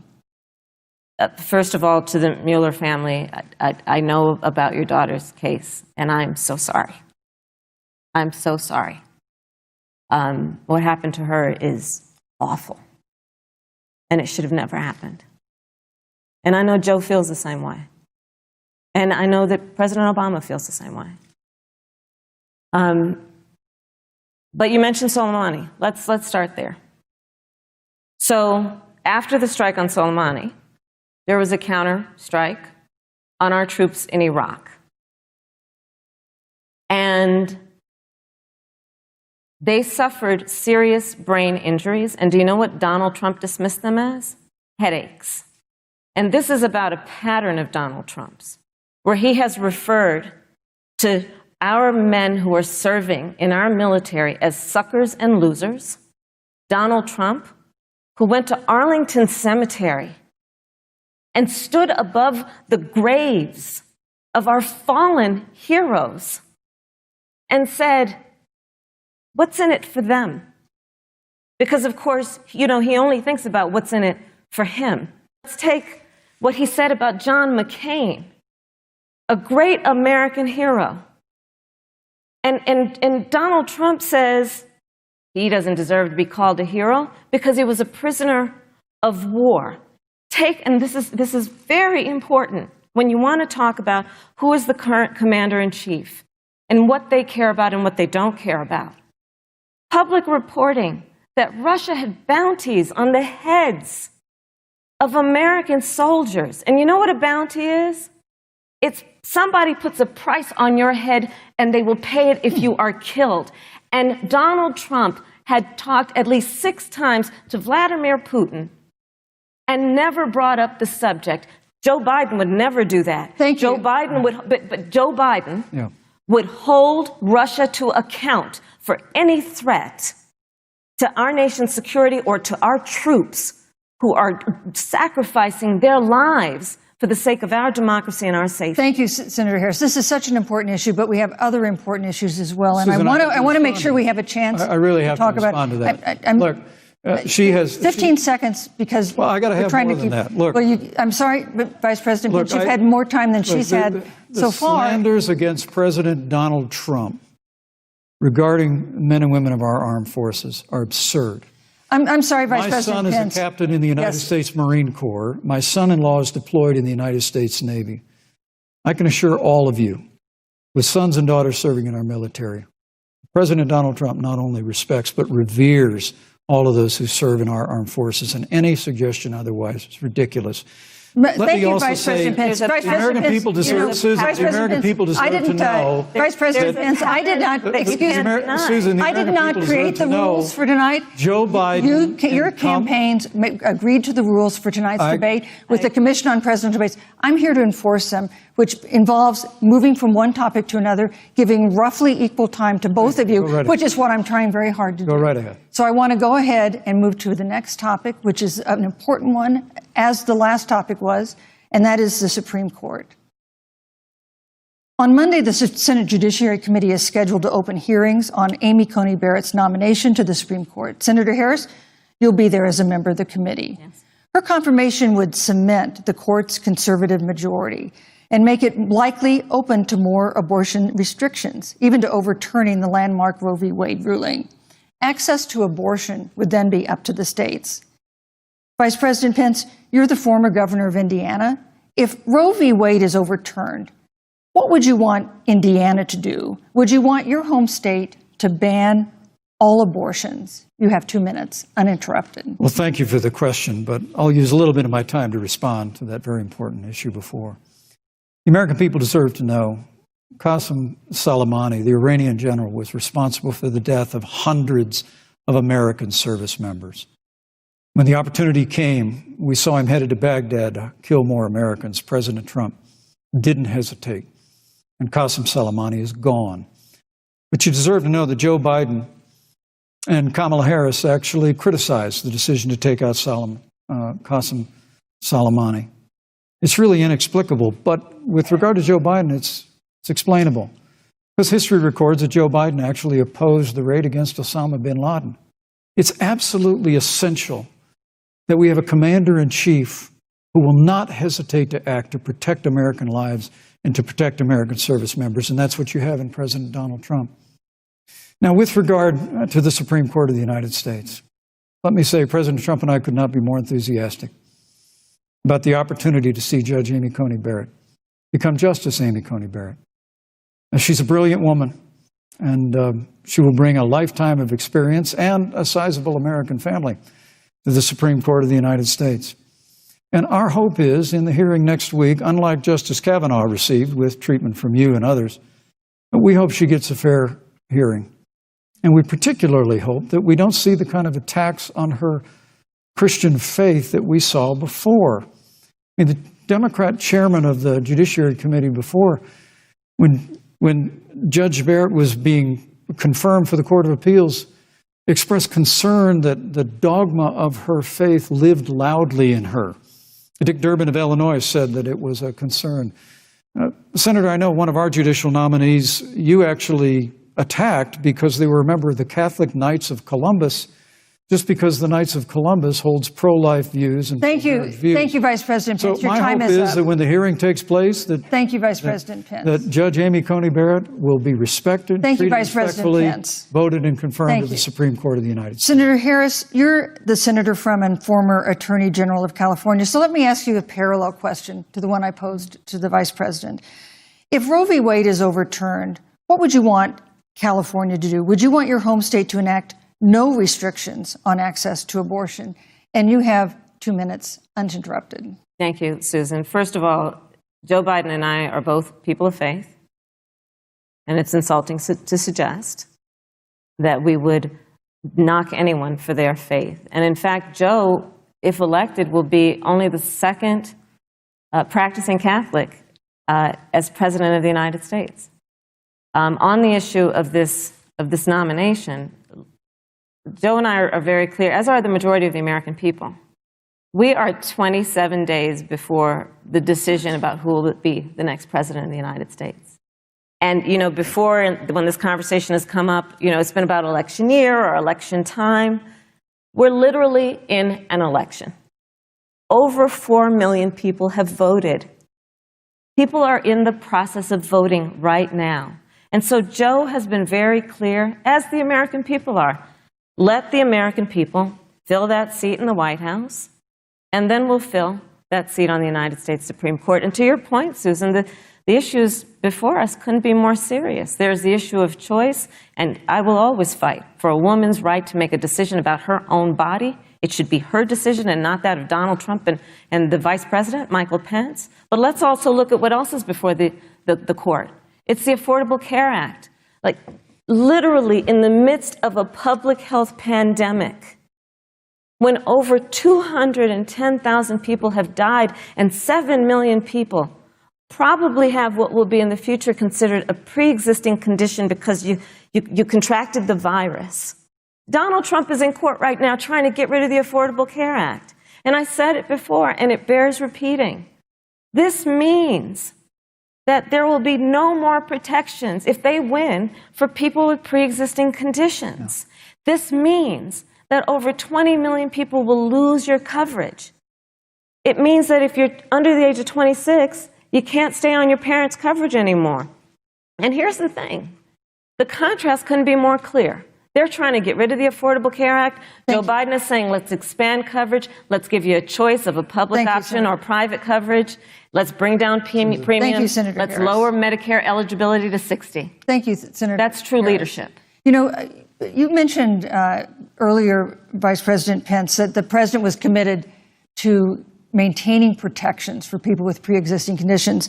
But you do have this court case that you are supporting, your administration supporting, that would strike down the Affordable Care Act. The president says, President Trump says that he's going to protect people with pre-existing conditions, but he has not explained how he would do that. And that was one of the toughest nuts to crack when they were passing the Affordable Care Act. So tell us specifically, how would your administration protect Americans with pre-existing conditions to have access to affordable insurance if the Affordable Care Act is struck down?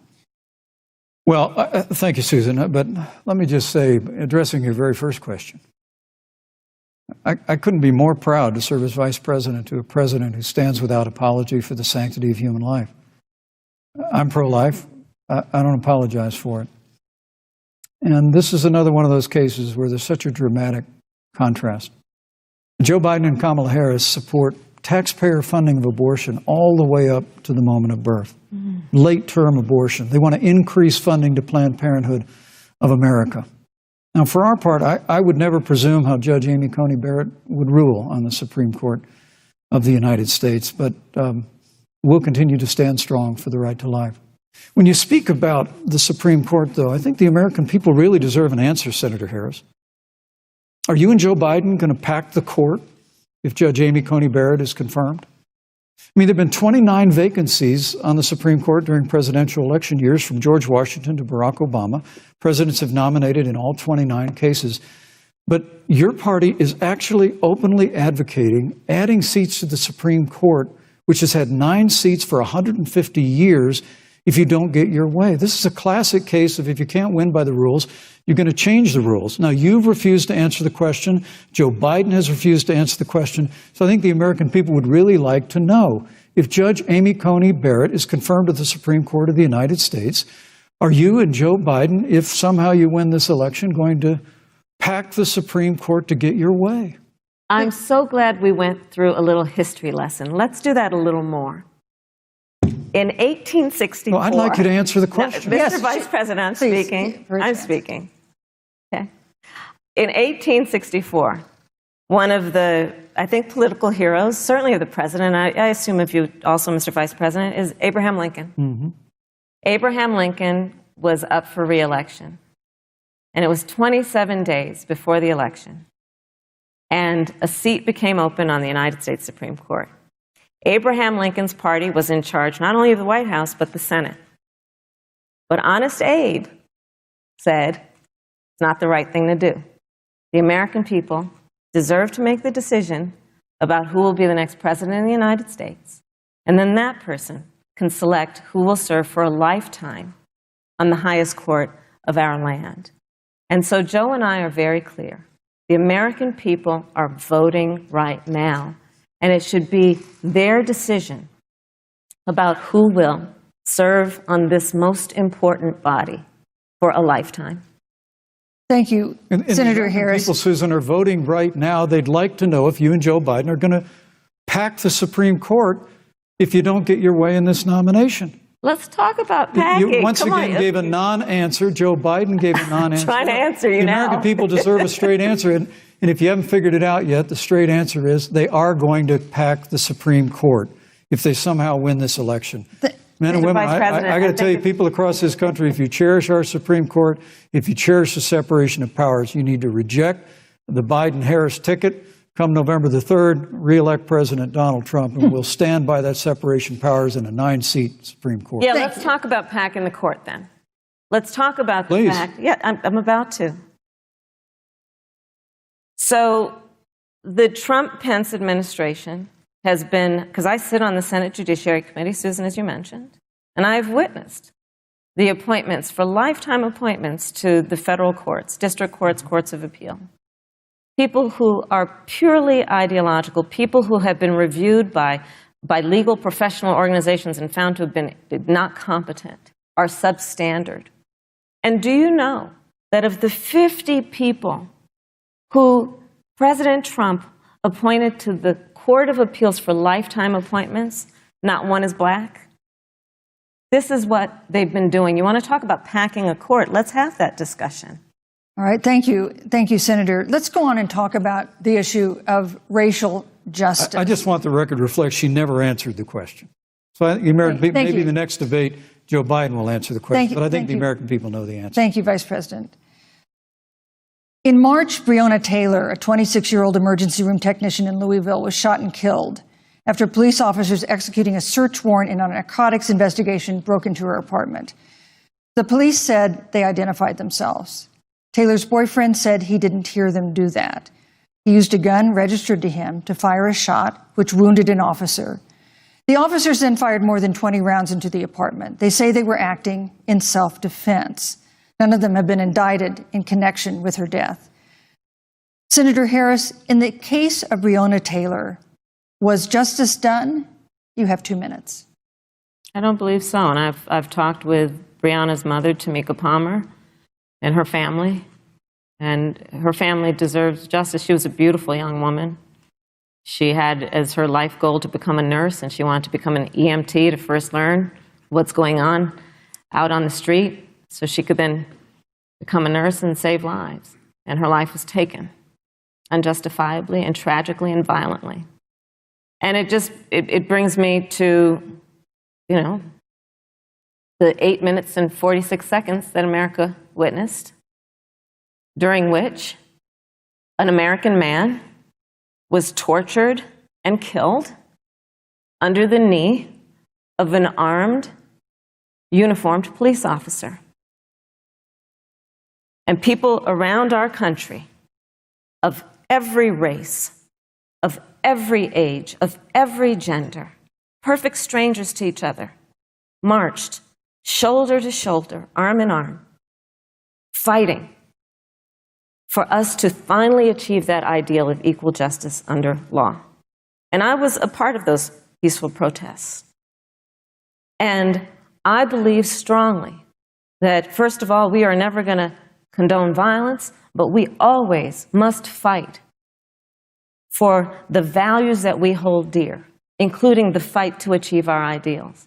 And that's why Joe Biden and I have said on this subject, look, and I'm a former career prosecutor. I know what I'm talking about. Bad cops are bad for good cops. We need reform of our policing in America and our criminal justice system, which is why Joe and I will immediately ban chokeholds and carotid holds. George Floyd would be alive today if we did that. We will require a national registry for police officers who break the law. We will, on the issue of criminal justice reform, get rid of private prisons and cash bail, and we will decriminalize marijuana. And we will expunge the records of those who have been convicted of marijuana. This is a time for leadership on a tragic, tragic issue of unarmed black people in America. Thank you, Senator Harris. Vice President Pence, let me pose the same question to you. In the case of Breonna Taylor, was justice done? You have 2 minutes, uninterrupted. Well, our heart breaks for the loss of any innocent American life. And the family of Breonna Taylor has our sympathies. But I trust our justice system, a grand jury that refused the evidence. And it really is remarkable that as a former prosecutor, you would assume that an impaneled grand jury looking at all the evidence got it wrong. But you're entitled to your opinion, Senator. I think, look, and with regard to George Floyd, there's no excuse for what happened to George Floyd. And justice will be served. But there's also no excuse for the rioting and looting that followed. I mean, it really is astonishing. Flora Westbrook is with us here tonight in Salt Lake City. Just a few weeks ago, I stood at what used to be her salon, was burned to the ground by rioters and looters. And Flora is still trying to put her life back together. And I must tell you, this presumption that you hear consistently from Joe Biden and Kamala Harris, that America is systemically racist, and that, as Joe Biden said, that he believes that law enforcement has an implicit bias against minorities, is a great insult to the men and women who serve in law enforcement. And I want everyone to know who puts on the uniform of law enforcement every day And President Trump and I stand with you. And it is remarkable that when Senator Tim Scott tried to pass a police reform bill, brought together a group of Republicans and Democrats, Senator Harris, you got up and walked out of the room. And then you filibustered Senator Tim Scott's bill on the Senate floor that would have provided new accountability, new resources. Look, we don't have to choose between supporting law enforcement, improving public safety, and supporting our African American neighbors and all of our minorities. Under President Trump's leadership, we'll always stand with law enforcement, and we'll do what we've done from day one, and that is improve the lives of African Americans. Thank you, Vice President. Record unemployment, record investments in education, and we'll fight for school choice for all of our minorities. Thank you, Vice President. I'd like to respond. Senator Harris. I will not sit here and be lectured by the Vice President on what it means to enforce the laws of our country. I am the only one on this stage who has personally prosecuted everything from child sexual assault to homicide. I'm the only one on this stage who has prosecuted the big banks for taking advantage of America's homeowners. I'm the only one on this stage who prosecuted for-profit colleges for taking advantage of our veterans. And the reality of this is that we are talking about an election in 27 days, where last week the President of the United States took a debate stage in front of 70 million Americans and refused to condemn white supremacists. Not true. And not true. It wasn't like he didn't have a chance. He didn't do it, and then he doubled down. And then he said, when pressed, stand back, stand by. And this is a part of a pattern of Donald Trump's. He called Mexicans rapists and criminals. He instituted as his first act a Muslim ban. On the issue of Charlottesville, where people were peacefully protesting the need for racial justice, where a young woman was killed. And on the other side, there were neo-Nazis carrying tiki torches, shouting racial epithets, anti-Semitic slurs. And Donald Trump, when asked about it, said there were fine people on both sides. This is who we have as the President of the United States. And America, you deserve better.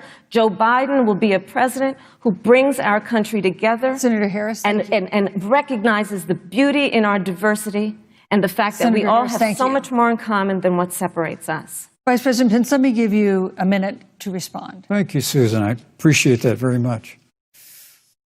You know, I think this is one of the things that makes people dislike the media so much in this country, Susan, is that you selectively edit, just like Senator Harris did, comments that President Trump and I and others on our side of the aisle make. I mean, Senator Harris conveniently omitted, after the president made comments about people on either side of the debate over monuments, he condemned the KKK, neo-Nazis, and white supremacists, and has done so repeatedly.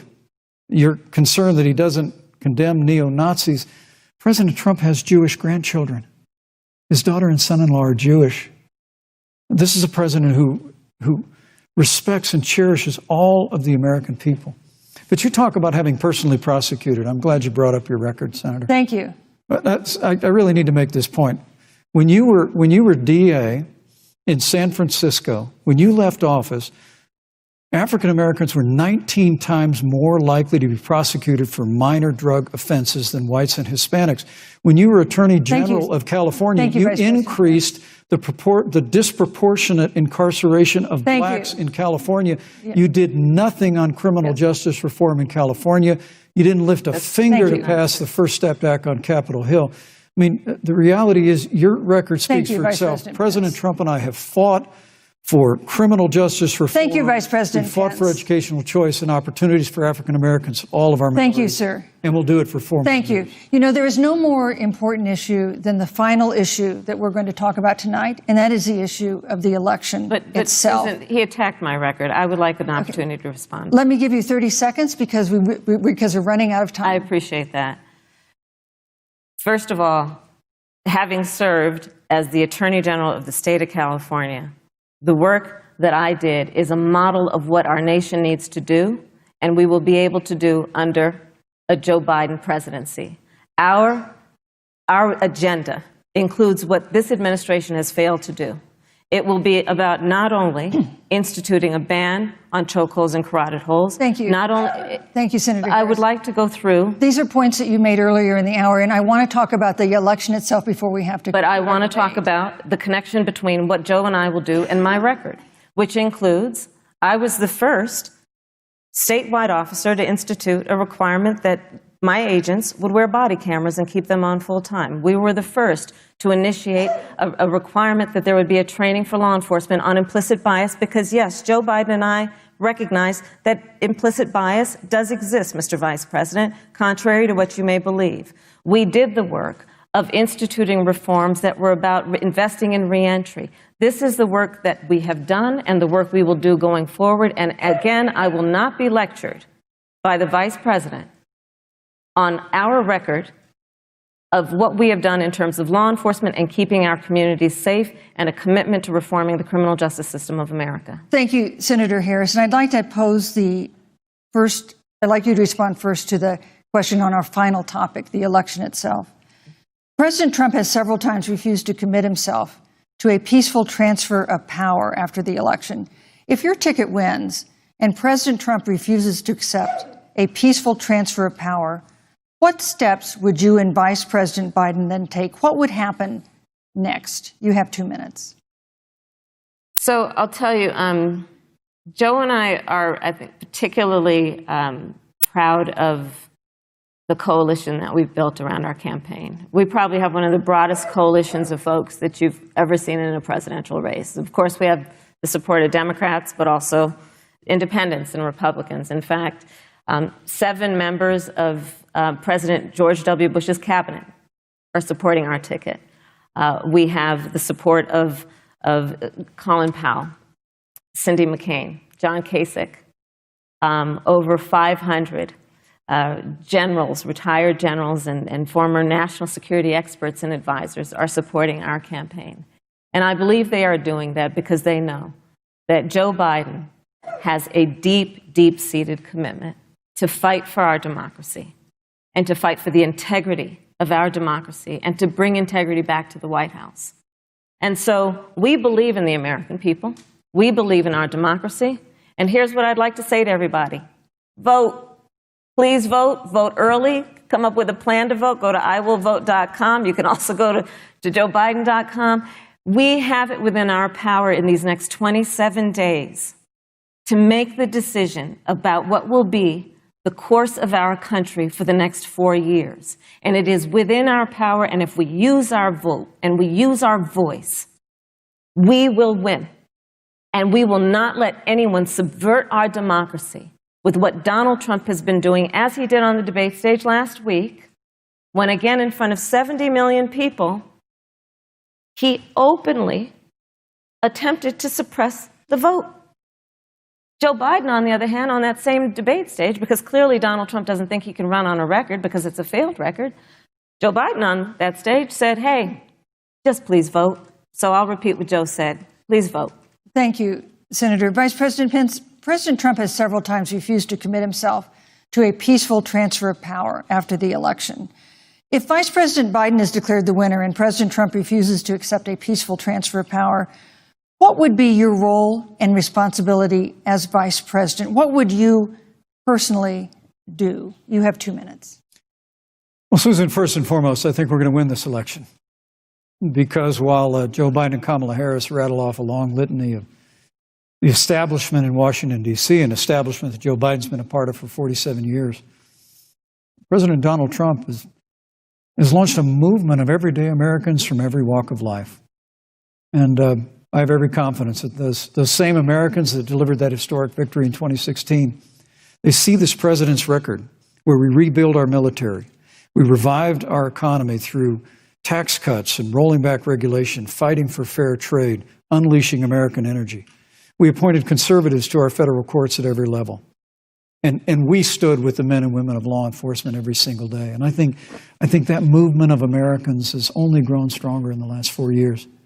When you talk about accepting the outcome of the election, I must tell you, Senator, your party has spent the last 3.5 years trying to overturn the results of the last election.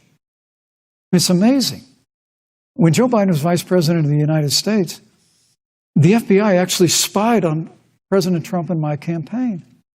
I mean, there were documents released this week that the CIA actually made a referral to the FBI documenting that those allegations were coming from the Hillary Clinton campaign. And of course, we've all seen the avalanche, what you put the country through for the better part of 3 years until it was found that there was no obstruction, no collusion, case closed. And then, Senator Harris, you and your colleagues in the Congress tried to impeach the President of the United States over a phone call. And now Hillary Clinton has actually said to Joe Biden that in her words, under no circumstances should he concede the election. So let me just say, I think we're going to win this election. President Trump and I are fighting every day in courthouses to prevent Joe Biden and Kamala Harris from changing the rules and creating this universal mail-in voting that will create a massive opportunity for voter fraud. And we have a free and fair election. We know we're going to have confidence in it.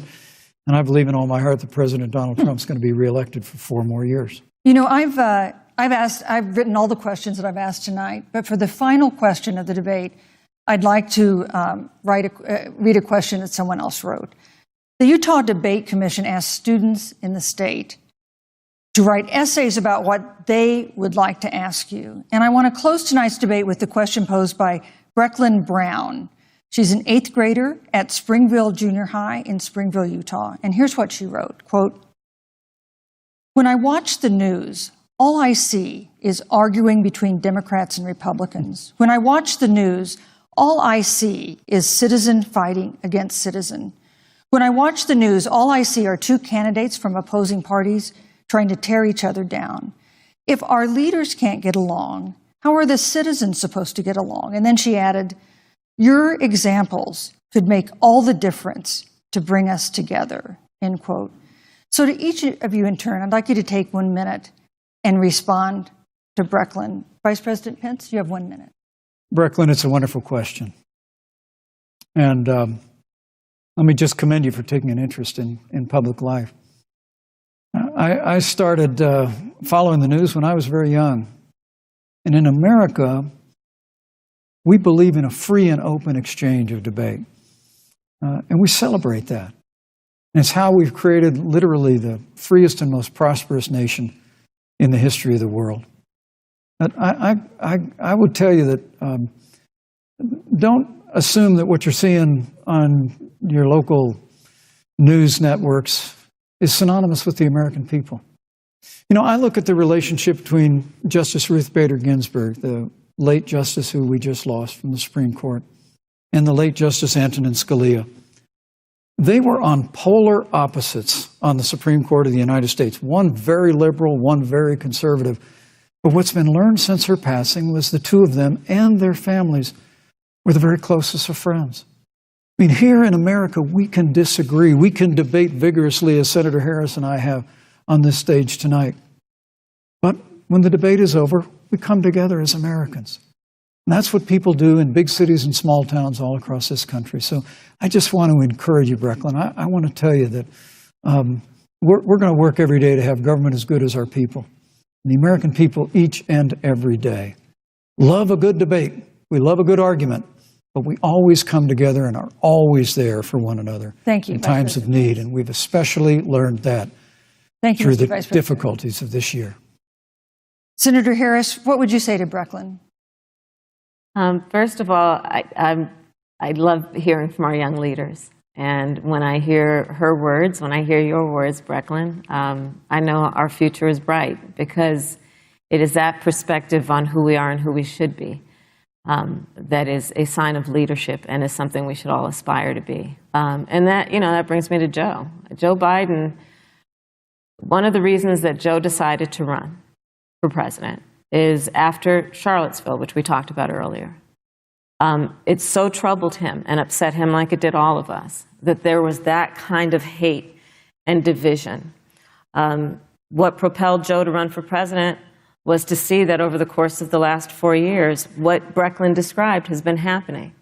Joe has a long-standing reputation of working across the aisle and working in a bipartisan way. And that's what he's going to do as president. Joe Biden has a history of lifting people up and fighting for their dignity. You mean you have to know Joe's story to know that Joe has known pain, he has known suffering, and he has known love. And so, Brecklin, when you think about the future, I do believe the future is bright. And it will be because of your leadership, and it will be because we fight for each person's voice through their vote, and we get engaged in this election because you have the ability through your work and through eventually your vote Thank you, to Senator determine Harris. the future of our country and what its leadership looks like.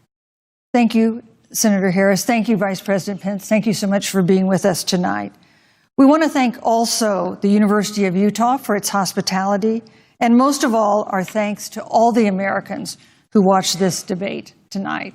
Again, our best wishes for a quick recovery to President Trump, the First Lady, and everyone who is battling COVID-19.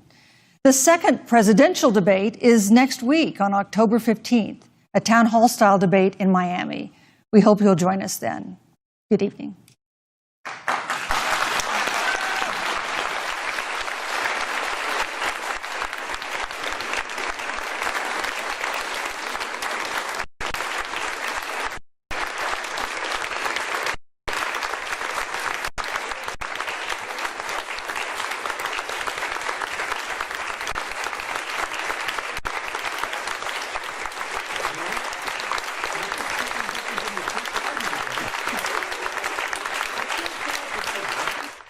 I can't tell if I hated it.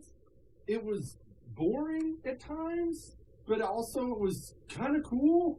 Look, for one, let's be honest. I wasn't sure what Mike Pence was going to bring tonight. I had no idea what Mike Pence was going to bring. He absolutely filleted Kamala Harris like a river trout tonight. That was brutal. And all night long, she either would try to do the catty high school mean girl thing, I'm talking, or she'd go for the with the voice cracking. You know, something. We all know a woman who does that. She does the voice cracking thing. It was not a great look. It did not project power. And like I told you right before the debate started, that woman, if Joe Biden is elected president, that woman you just saw right on stage, she ain't VP. That woman's going to be your president of the United States of America if Joe Biden wins the presidency. And I mean, maybe in the short term. Once the election's over and Joe doesn't have to get hyped up anymore, that job is going to run him into the ground, and you're going to have that woman as vice president. Now, I fully admit I'm the most biased person in the world, obviously. I don't pretend to be a journalist, unlike that moderator right there who was pretending to be a journalist all night. I don't pretend to be a journalist. I'm on the right. And yes, by the way, I am criticizing the moderator. That was embarrassing. Every single time Mike Pence gets ready to make a point, the moderator has to jump in and interrupt. Excuse me, Mr. Vice President, Mr. Vice President. It was embarrassing. And the questions, please. Well, Donald Trump, I have a report here, says right here that Donald Trump has filleted puppies. Vice President Pence, what do you think about him filleting puppies? Repeating Democrat lies as if they're facts is the ultimate moderator thing. They all do this thing. Well, Donald Trump said very fine people on both sides. That moron Chris Wallace last week said the same thing too. That's a blatant lie. It's a lie that's been debunked on video 1,000 times, and yet they all say it as if it's fact. It's amazing to watch it. But all right, look, we have a long post-debate show for you tonight. We have Bill Riley, we have Buck Sexton, we have some other special guests coming up. I'm not going to unload everything I had to say about that debate right now, but that was ugly. If you're a Democrat coming out of that, you can't feel good about that debate. And look, I'm perfectly willing to say when Democrats do well. Granted, I'm a right-wing nut job, but I know when they do well. Joe Biden didn't do poorly last week. There was a loud, rambunctious debate last week, and whatever, Joe Biden did fine. It was fine. Kamala Harris sucked tonight. She sucked. And Mike Pence, absolutely smooth as silk. Guy came prepared, and he kept flustering her, and it was obvious he kept flustering her, and that's why she did the caddy thing with the head, and it did not work for Kamala. Not even by a long shot. So, all right. We are going to go. We'll be right back with Bill O'Reilly, host of No Spin News.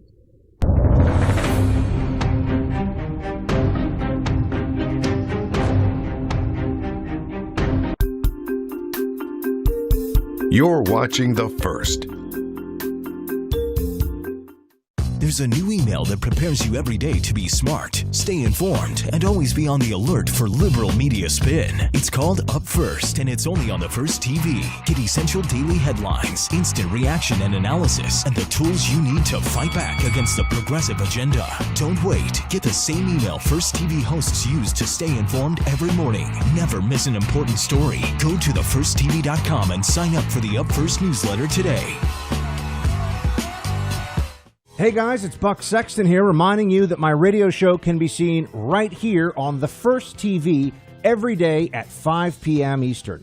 We break down all the news and current events from across the country and around the world with deep analysis that you're just not going to find anywhere else. Plus, we always try to have a little fun while we go through all that stuff together. So don't miss the Buck Sexton Show every day at 5 p.m. Eastern right here on The First.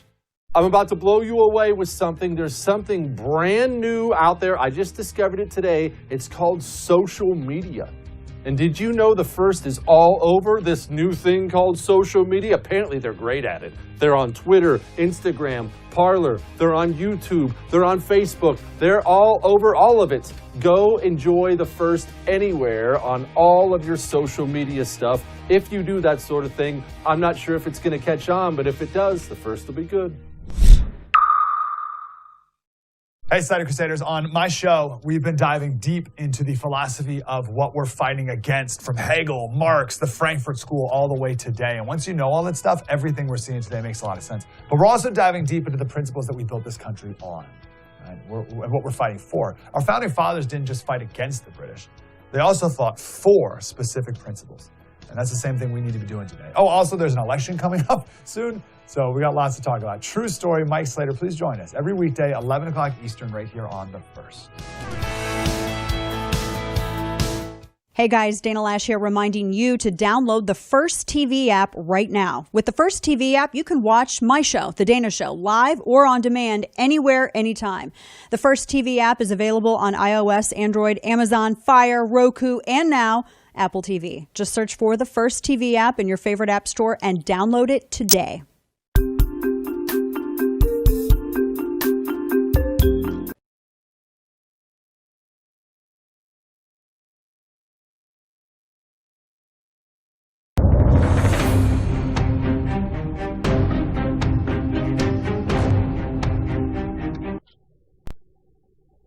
Joining me now, host of the No Spin News right here on The First TV, obviously a man who doesn't need any introductions from me, and author of Killing Crazy Horse and a bunch of other good books, Bill O'Reilly. Bill, obviously it wasn't quite as lively as last week's, and that's putting it mildly. Look, I'm totally biased. I thought Mike Pence absolutely destroyed her. I thought she looked catty and stuttering and discombobulated. What'd you see? I think Pence won the debate. It started slow.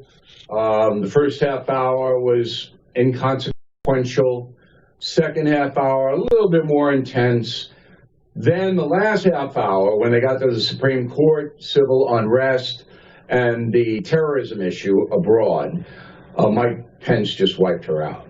I mean, it was grim for Kamala Harris. Now, I don't really like her as a person after what she did in the Brett Kavanaugh hearings. I don't know her, never met her, but I thought that was just horrible, the lack of due process the senator practiced during those hearings. So I don't like her, and the audience ought to know that. But I think I have a pretty good perch to understand what happens in the middle of a debate. Now, the moderator asked very bad questions, speculative questions, questions Americans don't really care about. What they do care about is if the Biden-Harris ticket is radical left. And we found out tonight that they are, because she just wouldn't answer. And it was incredible. She had to know it was coming, whether she and Joe Biden will try to stack the Supreme Court. Wouldn't answer it. And she did a lot of this head shaking. Pence did a little of that. And she did a lot of this phony smiling, like, oh, what an idiot you are, that kind of stuff. Who likes that? Jesse, does anybody Bill, like that? I don't know anybody who likes that. All right. I'm glad you brought up Pence the was Supreme Court thing, by the way. Go ahead. On that, really quickly, I'm sorry, but on that, the Supreme Court thing, do you think it matters to the American people? I was trying to wrap my mind around. I mean, I'm a political guy. You're a political guy. You know what packing the Supreme Court means. Does somebody watching that, are they genuinely bothered? Do they even know what that means? Or is that one of those inside the bubble questions that people don't even know what they're talking about? Just move on and talk to me about taxes. I would say that the majority of Americans know what it means, but a substantial minority have no clue. But they do know what riots in the street mean and looters mean. And they do know that Joe Biden and Kamala Harris are not on the side of the police. And it's very obvious. They do know that President Trump wiped out ISIS and killed Soleimani. And Joe Biden was not even close to doing that as vice president. So it's a cumulative effect. Now, does anybody really care about Senator Harris? No. But they do care about Joe Biden being 78 years old and in declining health, at least mentally. They care about that. Do you really want this woman to be president? That's what it's all about. So Mike Pence was auditioning to be president. I hope everybody knows that. He's very loyal to Donald Trump. But that was an audition for Vice President Pence. If they go down in defeat in November, he'll be back. If they win in November, he'll try for the nomination next time around, 4 years from now. So that was his audition. He came across as a very authoritative guy. I mean, Harris came across as a lightweight. And I think that's fair, even though I don't like her. She's a lightweight. All right? She doesn't answer an obvious question. Well, what do you think's going to happen, lady? What do you think's going to happen? We asked you the question 3 times, and you're not going to answer it? And Pence just said that's disrespectful to the American people. And he's absolutely right. So Pence, in his very low-key way, had a lot of good lines. Now, bad moment for Pence? Yes. When Susan Page, the moderator, said, look, that reception in the Rose Garden for Amy Coney Barrett, that led to the president getting COVID and about a dozen other people. All right? Don't you think there should have been more precautions taken? Pence totally dodged it. And that was not a good moment. He should have been aware that that was coming and had some kind of response to it. He didn't. So that was his weakest moment. But the last half hour of the debate, which was by and large the whole debate. So first hour is, oh, yeah, you're going to raise taxes. No, we're not. I'm going to create jobs. No, I'm not. We heard it a million times. But when you zero in on, you support the police in this country, Kamala Harris does not. It was quite apparent. All right? You're going to change the Supreme Court to make it a political operation and not a judicial operation? It's obvious they're going to do that. So, on the strength of the last half hour, Pence walks away the winner. It's funny you should bring up the presidential thing. To be honest, it didn't occur to me as I started watching this. Not that I want to get sidetracked too much on this, but I have 3 text messages 5 minutes into this debate, one of them from my sister saying, Mike Pence looks like he could be president. Do you think that's what he viewed this as? Absolutely what he was doing. No doubt about it. Look, I know these guys. I don't know Senator Harris. All right, don't know her. But I know Pence and Trump. They're behind. They're losing right now. But Pence helped Trump tonight. He helped him because he was authoritative, respectful, all right? Whereas Harris was not respectful. She was dismissive. Psychologically, that seeps through, just like when President Trump interrupted and turned the first debate into a fiasco. The Americans who are not committed, they don't like that, all right? But tonight, Pence really helped the ticket. Now, It all begins a week from tomorrow in Miami. Donald Trump has to win that debate. If he doesn't, he'll lose the election. Has to win it. He should memorize what Pence did. He can be more bombastic than Pence. He can be more passionate because that's who he is. But the precise nature of Pence's answers, okay? He dodged the, is global warming a systemic threat? Pence dodged it, no doubt about it. Americans don't really care about that. They do care about COVID. They don't care about speculative systemic threats. But do they care? Like you brought up foreign policy, and I've made this point before that I think that's Donald Trump overall. If you're looking at his presidency, his foreign policy is outstanding. Democrat, Republican, I don't care who you are, it's been outstanding. But do the American people care? I know they like that we beat ISIS. I know they like that we killed Baghdadi. But is that on anyone's top 5 list for things they actually vote about? Not this year. It's economy, COVID. And the Trump administration doesn't have a good look right now on COVID. I think they have a competitive look on it because Biden hasn't put forth anything. And that was quite clear.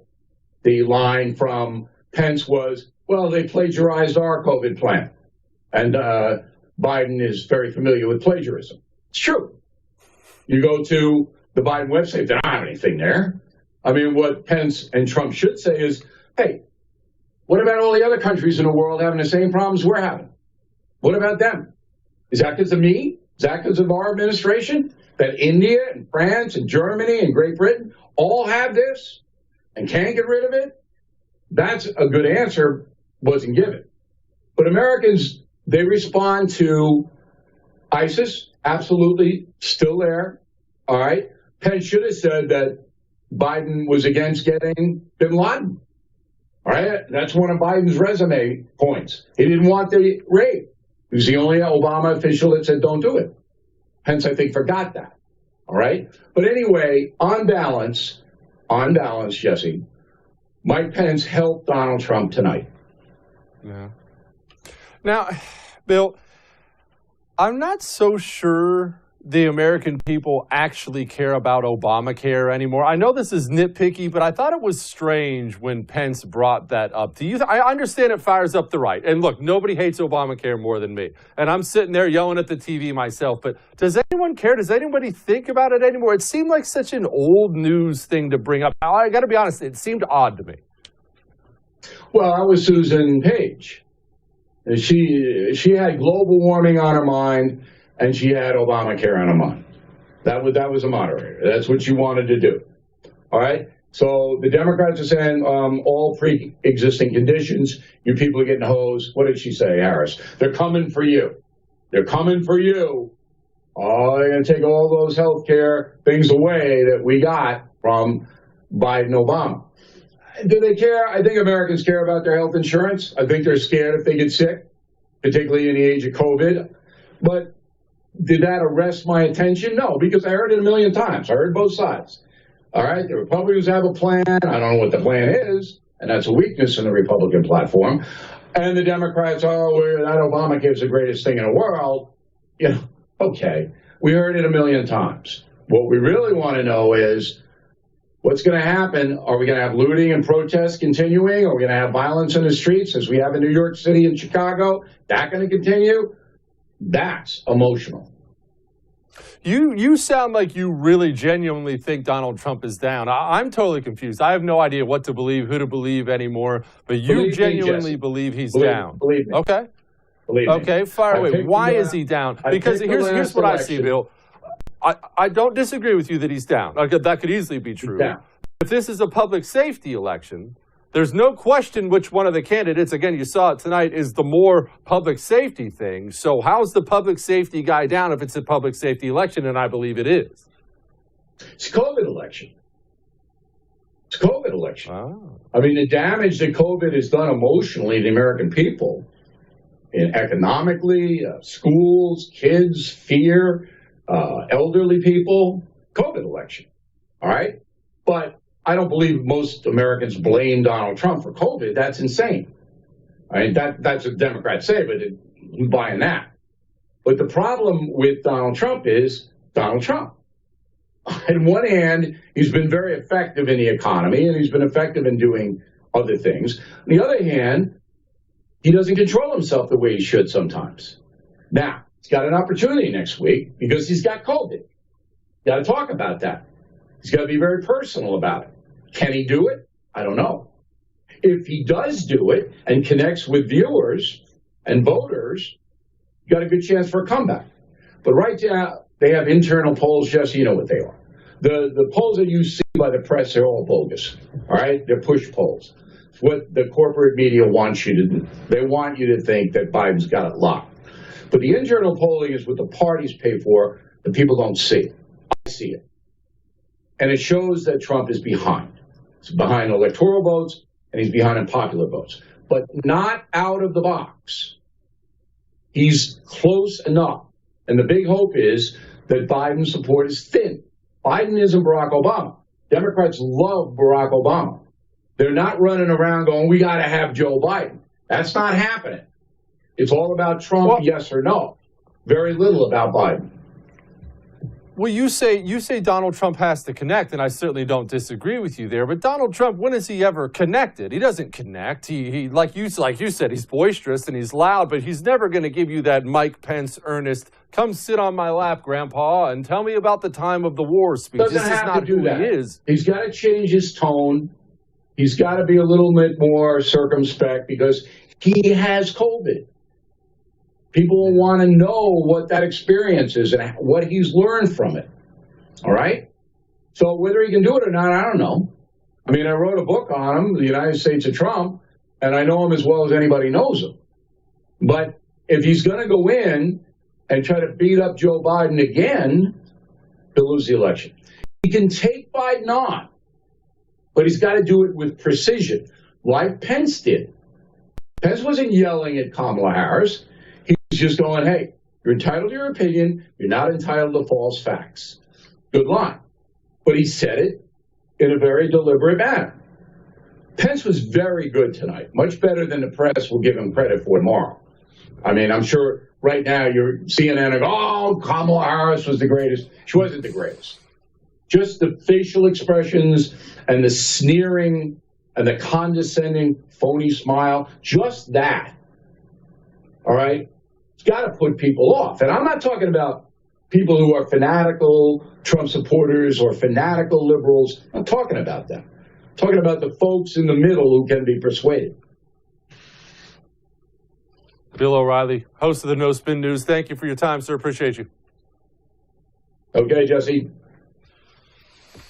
We got a lot more tonight. That was awesome. It's going to be a good show. Hang on. We'll be back.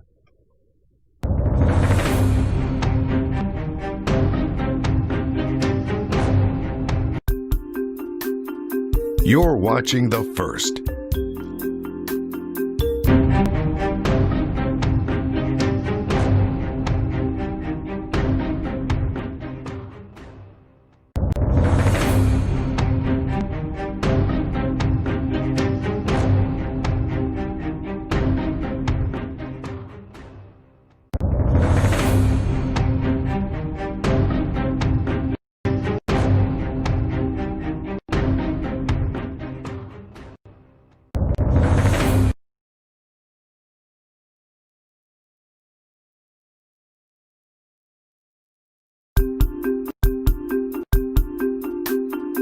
You're watching The First.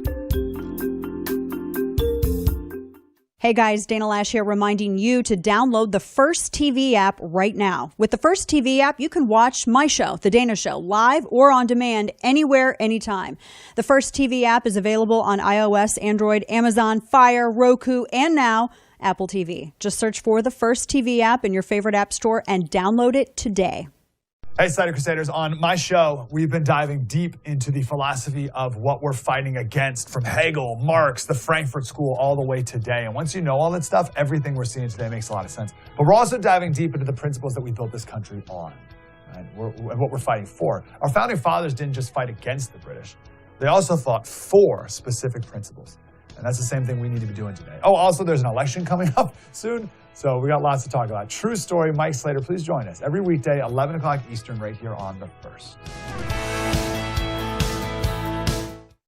Looking for an email you actually want to read? We've got you covered. Sign up for the Up First newsletter only from The First. Every morning we deliver the day's essential headlines and prepare you for what everyone will be talking about. Plus, you'll also get instant analysis and real facts, helping you cut through the liberal mainstream media spin. Don't wait. Sign up for the Up First newsletter right now at thefirsttv.com.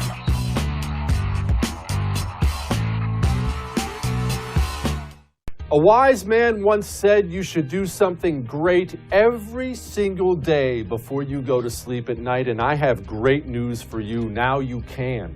What can you do? Well, you can watch me. Every single night, 9 p.m. Eastern, right here on The First. My show, I'm Right, blows you away with incredible wisdom, hilarity, and of course, stunning good looks. You can catch my show, I'm Right, every single night. 9 p.m. Eastern. I'll see you. Hey guys, Buck Sexton here. If you love watching my show on The First TV, then make sure you stay connected with us on social media. You can follow us on Facebook, Instagram, Twitter, Parler. You can even watch us on YouTube. Stay connected and stay informed with First TV anywhere and everywhere. We'll see you there. Don't have the First TV app yet? What are you waiting for? Download it and get instant access to Bill O'Reilly, Dana Lash, Jesse Kelly, Buck Sexton, and Mike Slater on your phone, tablet, or smart TV. The best part, it's absolutely free. Watch your favorite programs live or on demand, anywhere, anytime. Don't wait. Download the First TV app right now on Roku, Amazon Fire, Android, iOS, and Apple TV. Just search the First TV in your favorite app store and start watching today. Stay informed. Stay connected. Download the First TV app right now. It's free.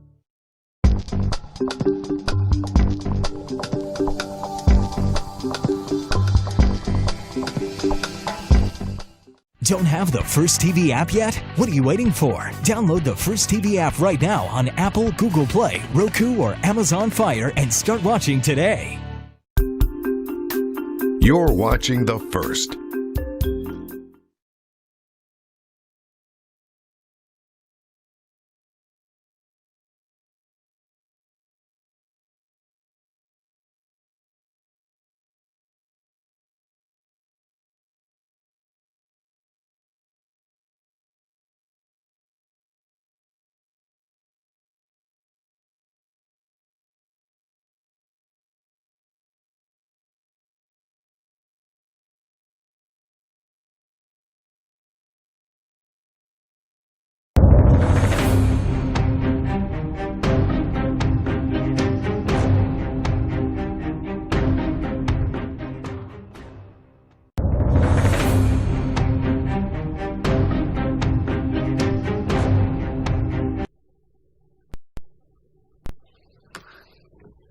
Joining me now, host of the Buck Sexton Show, Buck Sexton himself. Buck, well, I mean, look, I'm thrilled that Vice President Mike Pence wiped the floor with Kamala Harris like she was a mop. I'm happy about that. That's not really debatable.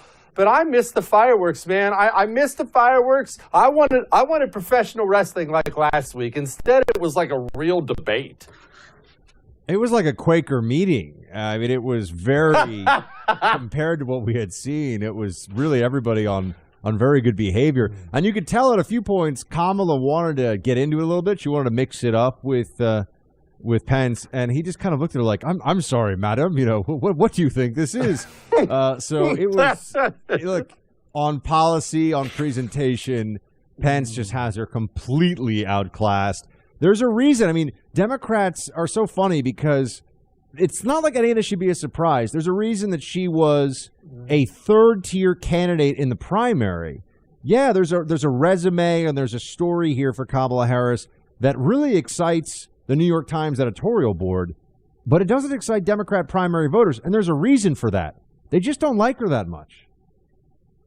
Well, who would like her? And I'm not trying to be mean. I understand I'm on the far right and I can't stand Democrats in general. But is there honestly a market? I mean, everything comes down to relatability. Is there some kind of market for I want some catty woman doing the head back and forth thing, don't interrupt me? There's no market for that. That is speaking to like that much of the population. I'm stunned they went that route. I'm stunned. I think that Kamala was a really bad VP choice. It felt like this was what they came up with when they had a meeting of the five families, being the Washington Post, the New York Times, CNN, MSNBC, and I don't know, Pravda or something. I mean, they just decided for the Democrat apparatus that this is who it had to be. It doesn't really make much sense. There was nothing tonight where you said, yeah, I get why they decided to go with this choice.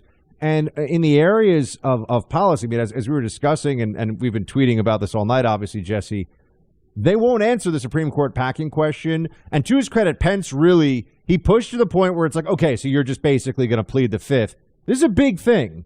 And I love the spinning from some of the CNN types who are like, well, this isn't even that important. No, this is actually massively important.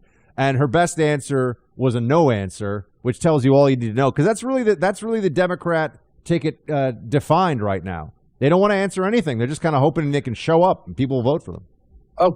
Okay, I want you to walk me through it from the Democrat side, because look, there's no question everybody saw what happened tonight, and credit to Mike Pence for really, really cranking that up, because you knew that idiot moderator wasn't going to. But what's the Democrat thinking in not answering the question? Because this is clearly something Republicans are going to stay on because it makes Democrats look terrible. Why not just answer it? What's the thinking? They have no way out of it. It's a yes or no question. And if they say, no, we won't pack the court, they're effectively conceding what they're offering to the far left, and I should say really to their base, which is just far left under normal times, normal standards. They're conceding they won't go to the mat over the court, which is going to enrage their base. And if they say yes, then they're just straight up telling us that Democrats plan to change the rules. They have no interest in preserving the structures of government that we have. And they're totally into making this a one-party state. Yeah, you and I talk about this a lot, how the Democratic Party has become completely radicalized. I mean, this is not even the party of Bill Clinton anymore. It's not even close. They are radicalized. But are they really? Could you genuinely see them packing the court? It's one thing for, Antifa guy with green hair and his nipples hanging out of his T-shirt to scream about packing the court. That's one thing. It's another thing to actually do it. For the President of the United States, with the support of his Vice President, to make that call on packing the court, that is such a huge leap. Sometimes I catch myself thinking, I'm not sure they'd actually do it. Well, I think that's fair. And we should always keep in mind that the left is hemmed in or is hampered in some ways by what's actually politically advantageous for them and what they have the stomach for. I would say on the side of yes, they would pack the courts. The Supreme Court for them is the super legislature that most Democrats today have felt like was in their pocket, on their side on the really big stuff for as long as they've been alive. I mean, stretching all the way back to a lot of the boomers. So this is a huge perception change for them. But in terms of actions, they did, Jesse, as you remember, with Harry Reid, get rid of the filibuster for some things, not all things, right? But they got rid of the filibuster for judicial nominees, which was something the Democrats probably should have thought a little bit more about. They passed Obamacare on a strictly party line vote, massive new entitlement, as we all know, and we talked about that for years. Not a single Republican vote for that. They went with an impeachment that, okay, Mitt Romney voted on one of the two counts. It was basically a party line impeachment in the Senate and totally party line in the House. So the bare-knuckled exercise of power when it suits them is something they have pulled the trigger on in the past, crushing norms and dispensing with any sense of responsibility for maintaining the system and the institutions and all that. So fair point you raise, but I also think it's possible that, yeah, I think they would do it. I think they've gone that crazy. You think that was a big presidential audition for Mike Pence? We talked to O'Reilly a few minutes ago, and he was all about this. He thought O'Reilly showed up, and he thought that was his launch for president in 2024, no matter what. Do you get that impression? I think if Trump wins, yeah, absolutely. You look at what the natural trajectory would be. I mean, Pence in charge of the COVID task force and clearly has real command of the facts and the timeline. And, Trump's, one of his great X factors, and perhaps his greatest, is that he neutralizes the Democrats by never bending the knee and staying on offense. What Pence is able to do is neutralize the Democrats by effectively being impenetrable, right? He's unflappable. This guy's like a piece of granite up there. I don't mean that in a bad way, but there's just no way in on him. And that may really work to his advantage if he did become the top of the ticket guy. I think he'd be very solid. I've always been very pro Pence. I think he's an undervalued asset in the administration. I've thought for years now. Undervalued, obviously he's the vice president. I mean, the way the media, they just say that, oh, he's like Trump's poodle or something. This is nonsense. The guy was governor of Indiana. He's very competent and very solid.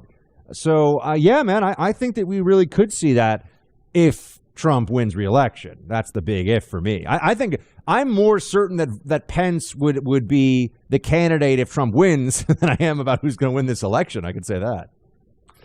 Did you feel like Pence did some of that gentle, passive-aggressive grandpa stuff just to get under Kamala's skin? Because I'll tell you what, I felt like it worked. Oh, you know what? You are the best. I think it's awesome you did that. I mean, sure, you're a nut job, but I just really, really respect you. I felt like he just knifed her and needled her with that on purpose all night, and I feel like it drove her nuts. Oh, yeah. I think he recognized that the best way to deal with her was to just, you catch more flies with honey kind of an approach. I think he realized that being very gracious, because you could tell, she wanted to get into it a few times. And she was coming at him with some stuff, and he was like, all right, hey, it's cool. We're friends, and he was able to pull that off. And you could tell, she's like, no, I want to fight. She wanted to get into it. He's like, I don't think so. So that worked very well for him. Look, I don't know how memorable, there are only a few things you really take away from a debate like this, no matter what. I mean, who can even remember what was said last week? It was just a lot of people yelling at each other on stage and interrupting each other mostly. But cornering her on the Supreme Court, shooting down the Charlottesville lie, pointing out her record. I thought that was actually a particularly effective moment when he talked about how she talks about disparate impact in the criminal justice system, and she put a lot more people of color in prison in her time than her predecessor did. Why shouldn't she have to answer for that? So I thought that he hit some really strong areas. But that Supreme Court thing, that's going to come back to haunt them. Mike Pence, I was hoping tonight we would get even a bit more than we got on the law enforcement angle. I understand he hit it at the end. But, I mean, look, I realize we're nitpicking here, but it's post-debate show. That's what we're supposed to do. I think this is a safety election. I think that's what people are voting on. They've witnessed these Antifa, Black Lives Matter scumbags burning down American cities, and they're scared. That's why they're fleeing these cities. I think it's a safety election. And they waited for like an hour and a half into the debate before they really brought it up. How do you not lead with that if you're Pence, if that's your lead? That's a fair point. I don't think that there were really great opportunities based on what the moderator was putting forward. Now, of course, compared to Chris Wallace, I thought the moderator tonight was much better. There were some areas where I thought, it could have been less skewed towards one side or the other. Hold on.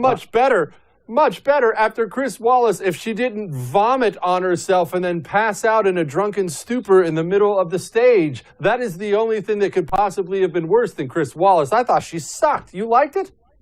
No, I didn't think she was good. She was just much better. There's a difference. When you take a test, Jesse, you get a 60, you still fail. But if there's a dumber kid 2 desks away who got a 20 out of 100, that's even worse. So, I think that we can be clear that at least tonight the debate, there was more of a substantive exchange, and it was less. I mean, look, the Chris Wallace question about white supremacists was just auditioning for a job at NBC whenever his Fox contract runs up. I mean, clearly this guy's, I think, had enough. You didn't have as much of that, and no one's even going to remember this. I don't even remember this moderator's name, and it's been, an hour since this thing ended? So I think that it was better in that regard. And on the law and order issue, he got in some stuff on the riots and the burning down of businesses and all of that. He could have hammered it harder for sure. But I do think that he pushed just enough to always make the point, and then allowed the flow to continue. And just look, Kamala she's not up for this. The same way Biden's not up for being president, Kamala's not up for debating somebody who actually knows what's going on.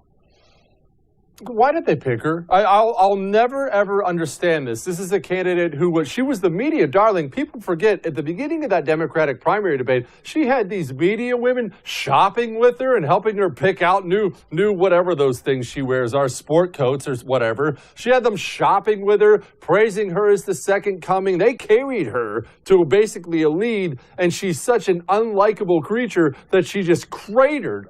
So Joe Biden turns around and says, that's the one I'm picking. He doesn't need her to have California. California's insane.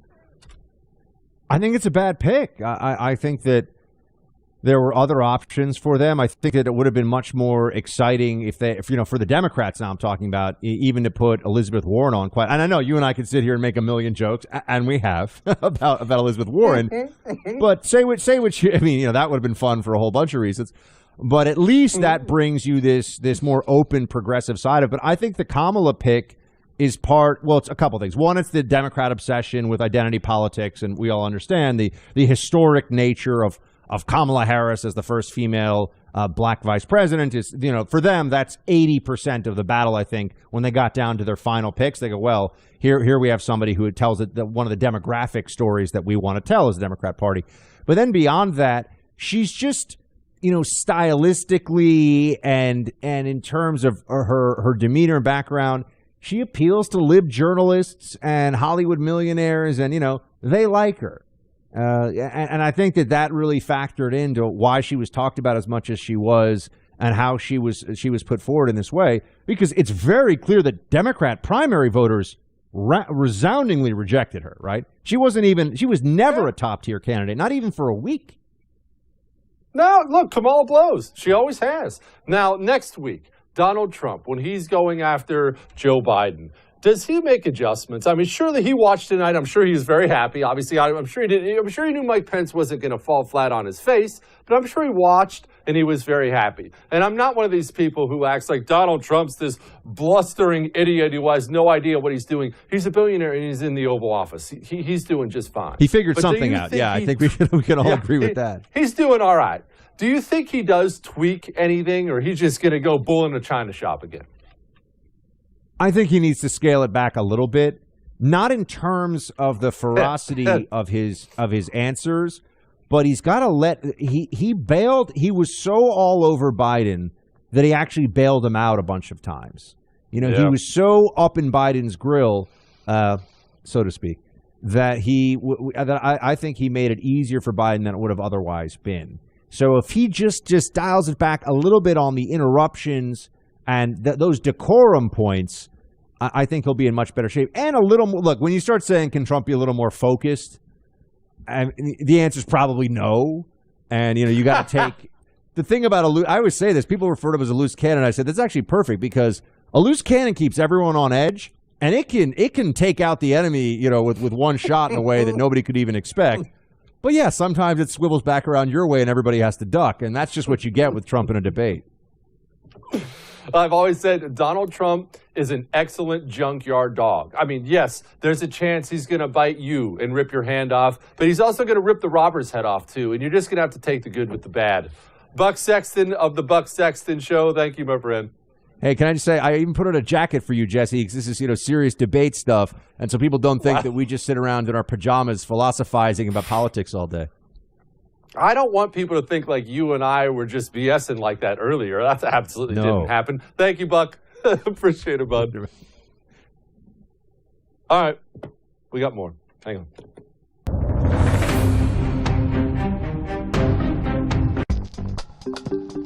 You're watching The First.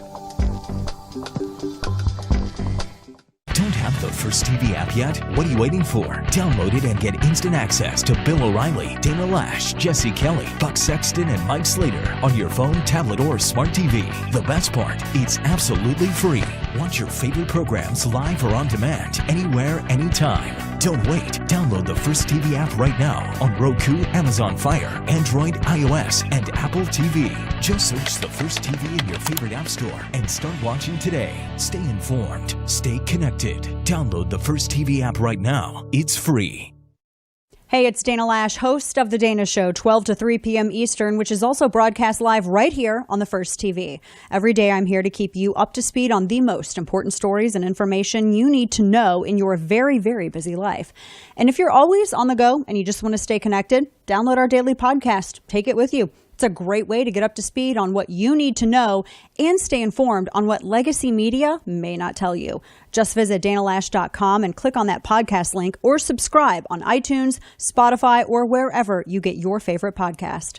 Bill O'Reilly is back on TV and only on the First. Watch Bill O'Reilly's No Spin News every weeknight at 8 p.m. Eastern. Now more than ever, you need real facts without the spin. Tune out the 24-hour news cycle and watch Bill O'Reilly on the First TV. It's a new kind of network with fresh ideas and bold opinions. Start watching the No Spin News and so much more at thefirsttv.com. No cost, no spin, no agenda. Don't miss Bill O'Reilly's No Spin News. Visit thefirsttv.com right now. Hey, Cider Crusaders. On my show, we've been diving deep into the philosophy of what we're fighting against, from Hegel, Marx, the Frankfurt School, all the way today. And once you know all that stuff, everything we're seeing today makes a lot of sense. But we're also diving deep into the principles that we built this country on, right? What we're fighting for. Our founding fathers didn't just fight against the British. They also fought for specific principles. And that's the same thing we need to be doing today. Oh, also, there's an election coming up soon, so we got lots to talk about. True story, Mike Slater, please join us every weekday, 11 o'clock Eastern, right here on The First. There's a new email that prepares you every day to be smart, stay informed, and always be on the alert for liberal media spin. It's called Up First, and it's only on the First TV. Get essential daily headlines, instant reaction and analysis, and the tools you need to fight back against the progressive agenda. Don't wait. Get the same email First TV hosts use to stay informed every morning. Never miss an important story. Go to thefirsttv.com and sign up for the Up First newsletter today. Don't have the First TV app yet? What are you waiting for? Download the First TV app right now on Apple, Google Play, Roku, or Amazon Fire and start watching today.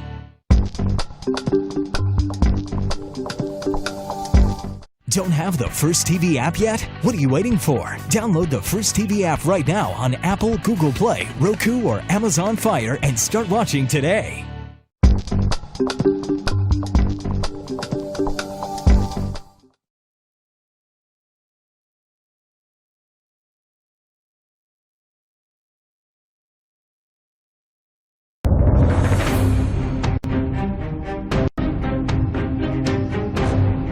The reality is that we're going to have a vaccine, Senator, in record time, in unheard of time, in less than a year. We have 5 companies and we're right now producing tens of millions of doses. So 3 clinical. The fact that you continue to undermine public confidence in a vaccine, if the vaccine emerges during the Trump administration, I think is unconscionable. And Senator, I just ask you, stop playing politics with people's lives. The reality is that we will have a vaccine, we believe, before the end of this year. And it will have the capacity to save countless American lives. And your continuous undermining of confidence in a vaccine is just, it's just unacceptable. Mike Pence slipping in the knife there. Joining me now, Madison Gesiotto, contributor to The First. Madison, do you think the American people, honestly, I know you and I don't, do you think the American people lay a significant amount of the blame for all this coronavirus stuff on the footstep of Donald Trump and Mike Pence? Well, I think the unfortunate part when you turn on many of the mainstream media outlets at the beginning of this pandemic is that people, this is where they were receiving their information, and they were hearing a lot of fake news and misinformation. But I think the great news for the American people right now is that people's eyes are starting to open. They're starting to see the truth. The real numbers are starting to come out. We see those CDC numbers that many people don't want to talk about regarding the true survival rate of the coronavirus. And of course, we now see the reality of what the president and his administration and his task force have done when it comes to combating coronavirus. And it's a stark contrast, as you know, the vice president mentioned tonight in the debate, from what Joe Biden and others would have done. And Kamala Harris just straight up did not answer that very first question about what would you do in a Biden-Harris administration in January and February of 2021. And she really didn't answer that at all. Madison, in this day and age, it is different when a man is debating a woman on stage. Now, I'm not saying that anybody should be handled with kid gloves. I don't handle anybody with kid gloves. But I think Mike Pence did as good of a job as you could at really needling her without being really bombastic with her. And I thought it bothered her a lot. Did you see that? Oh, I thought he did incredible. I mean, Mike Pence came to eat tonight at this debate. I was actually so impressed with his performance. I mean, on almost every single issue, he completely demolished Senator Harris. And I really think she came across as quite rude, laughing at the most awkward times and inappropriate times during Mike Pence's comments. So I don't think she really did herself any favors. And I thought this was a huge win for the Trump-Pence ticket in general tonight. She's so unlikable. I honestly found myself asking, how did she rise so high in politics? I mean, she is a U.S. senator from the most powerful state and now could be vice president and possibly president of the United States. How in the world did this woman get this high? Well, I think it's an interesting question. And I think a lot of people were tuning in tonight to watch her, wondering, what would she be like if she were to become president of the United States? Because we can't deny Joe Biden's cognitive decline. And even though a lot of Democrats want to pretend they don't see it, they all know, just like we do when we watch him, this is not the same Joe Biden even of 30 years ago, despite the fact that obviously he has a great record, that we can slam from 30 years ago, but this is still not the same Joe Biden. And so people tuned into this debate, unlike many other vice presidential debates in the past, thinking this may actually move the needle a little bit. And I think it did. You think Mike Pence helped Donald Trump tonight? I do. I feel like that's going to give him a little bump. Oh, absolutely. And I think part of it was you look back to that first debate last week with Chris Wallace, and he was an extremely biased moderator. And if anything calls out his bias, it was how he commentated tonight on Fox News after this vice presidential debate, saying that it was about even. And he thought, Kamala Harris did just as great as Joe Biden. And we all know that's complete BS. That's not what happened tonight. And so looking back, I don't think that the president received the same fair, somewhat fair treatment that I thought the moderator gave to the candidates tonight. I thought the moderator did a much better job this week. And so it gave, the vice president a better ability to talk about much of what the administration has done on a whole host of issues, not just, of course, coronavirus. And also it gave Vice President Pence the ability to press Kamala Harris on that very important issue about court packing, which again, she, like her counterpart, Joe Biden, refused to answer. Does Donald Trump, does the campaign internally think last week went well? Do they think it was average, great? Do they think it was terrible? What I'm trying to get at is, do you think he does make any adjustments? Not big ones, he is who he is, but you think he makes adjustments next week? Well, I think anybody makes adjustments, from each and every debate onto the next one. The president is someone who really respects the people around him. He does listen to advice. And so I think there may be some adjustments that may be made, but I think the larger adjustment would be hopefully a better moderator, which I don't understand we're going to be having in the next debate, considering I think the next moderator was an intern for Vice President Joe Biden and kind of a buddy of his. So I'm a little worried about that. I don't think it's right that we would have moderators that don't provide that fair and unbiased moderating to these debates, because this is extremely important for the future of our nation. Mike Pence, you think he's got president on his mind? I think a lot of people are talking about that following his performance tonight, that's for sure. I agree. Madison Jessiotto, thank you so much for joining us tonight. Watcher right here on The First. I appreciate you, ma'am. Thanks, Jesse. It's interesting. It is the Vice President Mike Pence for president thing is interesting. I will be totally frank with you. Before tonight, it's not as if I thought he was some bum, some idiot. Before tonight, though, I was thinking, not sure. I'm not really sure. Man, that was pretty vicious out there. But you and I are going to have to ask ourselves a real serious question here. Is he exciting enough for America these days? I mean, look, you can get mad at Trump all you want. You can love him. You can get mad at him, whatever you feel. But Donald Trump makes you feel something. And Donald Trump is appointment television. When he's on, you're watching him every single time. Is that what people want now? You could make the argument he's tailor-made for this day and age where everything's on demand, right? All your shows are right here. The First, you watch The First on your phone. I know, I see the numbers. It's an app, too. Donald Trump is the on-demand age president. I don't know. We got a lot more show. We'll be back.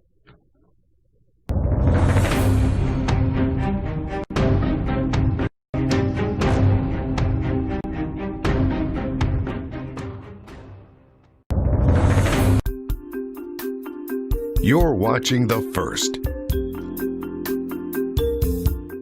Hey guys, Dana Lash here reminding you to download the First TV app right now. With the First TV app, you can watch my show, The Dana Show, live or on demand anywhere, anytime. The First TV app is available on iOS, Android, Amazon, Fire, Roku, and now Apple TV. Just search for the First TV app in your favorite app store and download it today. Hey, Cider Crusaders. On my show, we've been diving deep into the philosophy of what we're fighting against, from Hegel, Marx, the Frankfurt School, all the way today. And once you know all that stuff, everything we're seeing today makes a lot of sense. But we're also diving deep into the principles that we built this country on, right? And what we're fighting for. Our founding fathers didn't just fight against the British. They also fought for specific principles. And that's the same thing we need to be doing today. Oh, also, there's an election coming up soon. So we got lots to talk about. True story, Mike Slater, please join us every weekday, 11 o'clock Eastern, right here on The First. Looking for an email you actually want to read? We've got you covered. Sign up for the Up First newsletter only from The First. Every morning we deliver the day's essential headlines and prepare you for what everyone will be talking about. Plus, you'll also get instant analysis and real facts, helping you cut through the liberal mainstream media spin. Don't wait. Sign up for the Up First newsletter right now at thefirsttv.com.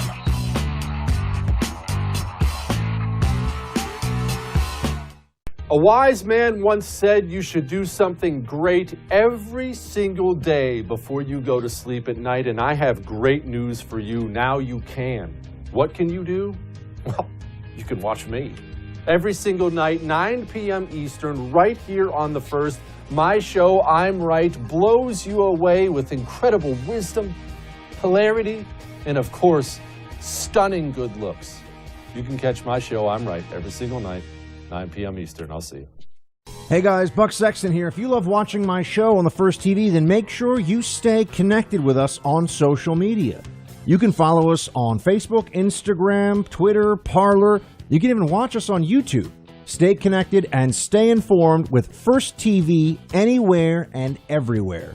We'll see you there.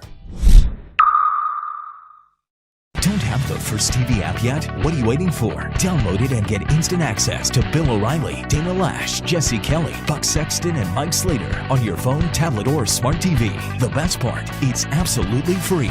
Watch your favorite programs live or on demand, anywhere, anytime. Don't wait. Download the First TV app right now on Roku, Amazon Fire, Android, iOS, and Apple TV. Just search the First TV in your favorite app store and start watching today. Stay informed. Stay connected. Download the First TV app right now. It's free.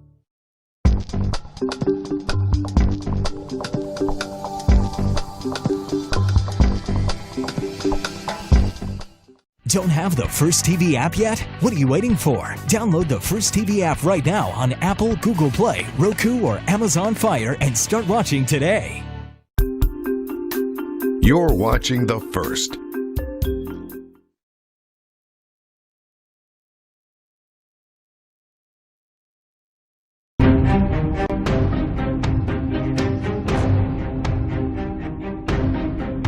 Let me speak to voting records if I can. You know, everybody knows that NAFTA cost literally thousands of American factories to close. We saw automotive jobs go south of the border. President Trump fought to renegotiate NAFTA. And the United States-Mexico-Canada agreement is now the law of the land. American people deserve to know Senator Kamala Harris was one of only 10 members of the Senate to vote against the USMCA. It was a huge win for American auto workers. It was a huge win for American farmers, especially dairy in the upper Midwest. But Senator, you said it didn't go far enough on climate change, that you put your radical environmental agenda ahead of American auto workers and ahead of American jobs. The American people deserve to know that. Is probably why Newsweek magazine said that Kamala Harris was the most liberal member of the United States Senate in 2019. More liberal than Bernie Sanders, more liberal than any of the others in the United States Senate. That is a jaw dropper. Even if you follow politics, the most liberal person in the United States Senate, that is saying something. To talk about that and other things, the great Mike Slater, host of True Story. Mike, I'll tell you, dude, I obviously follow politics. I thought that was quite a stunner. That was quite an indictment on Kamala Harris. I thought Mike Pence came to play tonight. Yeah, no, he totally did. I mean, I think Trump's team would be wise to make Kamala the face of this campaign moving forward and continue to paint her as this crazy liberal, progressive psycho who wants to support who co-sponsored the New Deal. The Trump team was already quick to put out some form she did the other day where the person said, do you commit to ban fracking? And she said, oh yes, I definitely commit to ban fracking, even though like 5 times tonight she said she doesn't commit to ban fracking. What else? Abortion would be another one, right? She had the gall to say that she and Joe are people of faith, as she went on to then talk about how she's pro-abortion. So I remember the same thing that Republicans have done for a long time to make Nancy Pelosi. Like every Democratic congressman is Nancy Pelosi, right? No matter where you are, if you're a Republican, you're running against Nancy Pelosi. And I think we should do the same thing here, right? She's Kamala Harris. She's the furthest left extremist in the Senate. How about that? Mike, now that you bring up abortion, now, to be totally honest, I'm a little biased on this because this is an issue I am a complete radical nut job about. I thought Mike Pence actually missed one on this one. I think he hit a home run tonight. Kamala Harris was totally fine with saying, women's right to choose, all that crap. I thought it was a great time to paint a clear contrast in a way that Mike Pence can do. Not seem like a radical nut job like me, but say, absolutely, I'm pro-life. And we do need an evangelical voter turnout to win the election. I thought it was a good time to fire them up. And frankly, man, I thought he punted. Yeah, I want to go back to the transcript on that one because I felt the same thing because there was a moment when he was asked about it and then I think he's like, well, hold on, before I do that, let me go back to the previous question, which is something I want to get to in a second format-wise. And then, he was asked another question and then he answered the abortion thing. So I would go back to the transcript here again. I think he did an okay job. He did come back around to it, but that first time he missed it because he was all screwed up. Let me talk about the format on this one. I got to do this. I hate these. I despise them with the core of my being. I hate everything about them. They have nothing to do with the job of the president at all. They have nothing to do with any real life at all. I don't know who decided 50 years ago that this is how we have to do these things, and we stick to this stupid format, and I hate everything about it. But one of the things that frustrated me tonight, although whoever this was, this moderator did way better than Chris Wallace. Why the rush? You know what I mean? There was a couple moments when they were kind of doing a little back and forth, and I know there was one in particular on foreign policy, like killing Soleimani, they had a good back and forth, and the moderator's like, we gotta move on. Sorry, gotta go. And it's like, well, what? Why? Why do you have to fit in your precious 10 segments of your 10 questions? Let's sit here for a little while and really get to the bottom of this on both sides. That always frustrates me. If anything, it should be 90 minutes on one topic, or maybe we'll do 2 45-minute blocks as opposed to quick, go. That annoys me, and I hate these debates for that reason. Okay, all right. So what are we talking about? For example, abortion. That's what I mean. So, sorry to interrupt you, Jesse. The abortion. We could have spent 20 minutes on abortion. That would have been awesome. But instead, we have these dueling press conference talking points, and that's what we got to get away from. Okay, so what are we talking about? Bare knuckle boxing out here? We gonna have I know that's what you would like. Or are we having no moderator at all? Yeah, that's exactly right. You're right. It is what I'd like. I thought of you 2 times. There was one. I forget what the first one was. There was some sort of misogynist thing happening or whatever, and I was like, oh, Jesse was laughing now. And then I thought of you at the last question with the poor little girl at the end who said everyone's being so mean in politics, and what does that mean for my future and all this stuff? And I was like, oh, Jesse would just crush this poor 8-year-old or 8th grader, whatever she was. But I always love what you talk about. No, hold on. And look, I'm sorry to interrupt you too, but I have to admit, it's so funny. You know me so well, Mike. I blew a gasket on it. I actually put something out on social media about it. Why? are we asking candidates to be vice president of the United States of America a question from a freaking 8th grader? I don't care if she's the cutest 8th grader in the world. I don't care if it's a boy. I don't care if it's a girl. You're in the 8th grade. Go home and sit down and shut your mouth and do your homework and drink your milk. I don't care what you have to say about politics in any way at all. And I think it's pathetic that we have to act like we care, that we actually ask important people about these things. I have 2 kids. I love them very much. Guess how much guess how much I care about their information on the direction of the country or politics at all. 0. And they know. They wouldn't even bother interjecting. But this touchy-feely America, oh, we have an 8th grader with an opinion. Like I give a crap. I don't care what like Ken Bone has to say. Like, you know, the next week is the town hall. Like, I think the town hall format's a ridiculous farce and a setup, by the way. All who speak at these town hall, the undecided voters, they're all Democrat hacks. After the town hall, it always comes out. But it was only the 8th grader, which is the one thing I'm annoyed at. And there's actually a serious point to be made there, too, that 8th graders, I don't think should be involved in the day-to-day of political life. Like, they need to be learning principles and like big picture things so that they're prepared to one day when they're an adult properly engage on specific issues. But anyway, but I thought of it too because it was a question about being nice and how we need to be nicer to each other and politicians need to be nicer. And you always say like, no, it's a tough game. Like, it's a tough sport. Like, buck up and like, let's get at it here for a little bit. And I think it's a little too nice tonight, perhaps, but maybe that's just even me. Look, no, you're right. And what I always say is it's a contact sport, and it is. And I don't need a veil of politeness. I don't need you to shake each other's hands and hug and kiss after. And look, we're actually really friends. In fact, I remember what it was. I remember what it was. After this. I remember what it was. Terrible. It was Pence said. This is where I thought of you the first time. Pence said, "I too am. I'm so grateful for the historic nature of your nomination as the vice president." That's what. It's like, no, you're not. Like, you don't care that she's the first, like, half black, half Indian woman as vice president. So, yeah, that was the time. I was like, Jesse's on this one. Now, I just don't need people to pretend to like me or pretend to like each other. If you hate each other's guts, then say you hate each other's guts, and let's just have the whole thing out. I feel like I'm being lied to. I guess that's what it is. Mm-hmm. That's what it is, Mike.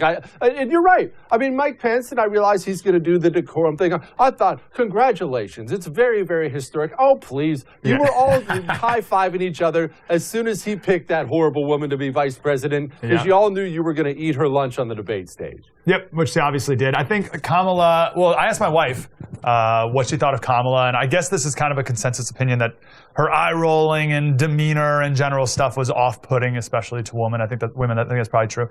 The thing that annoyed me, and Kamala only did it like twice in the beginning, I was like, you better not do this all night, is whenever Pence did even like show the slightest potential of maybe interrupting her, she would do this whole dramatic like, whoa, Mr. Vice President, this is my turn to speak.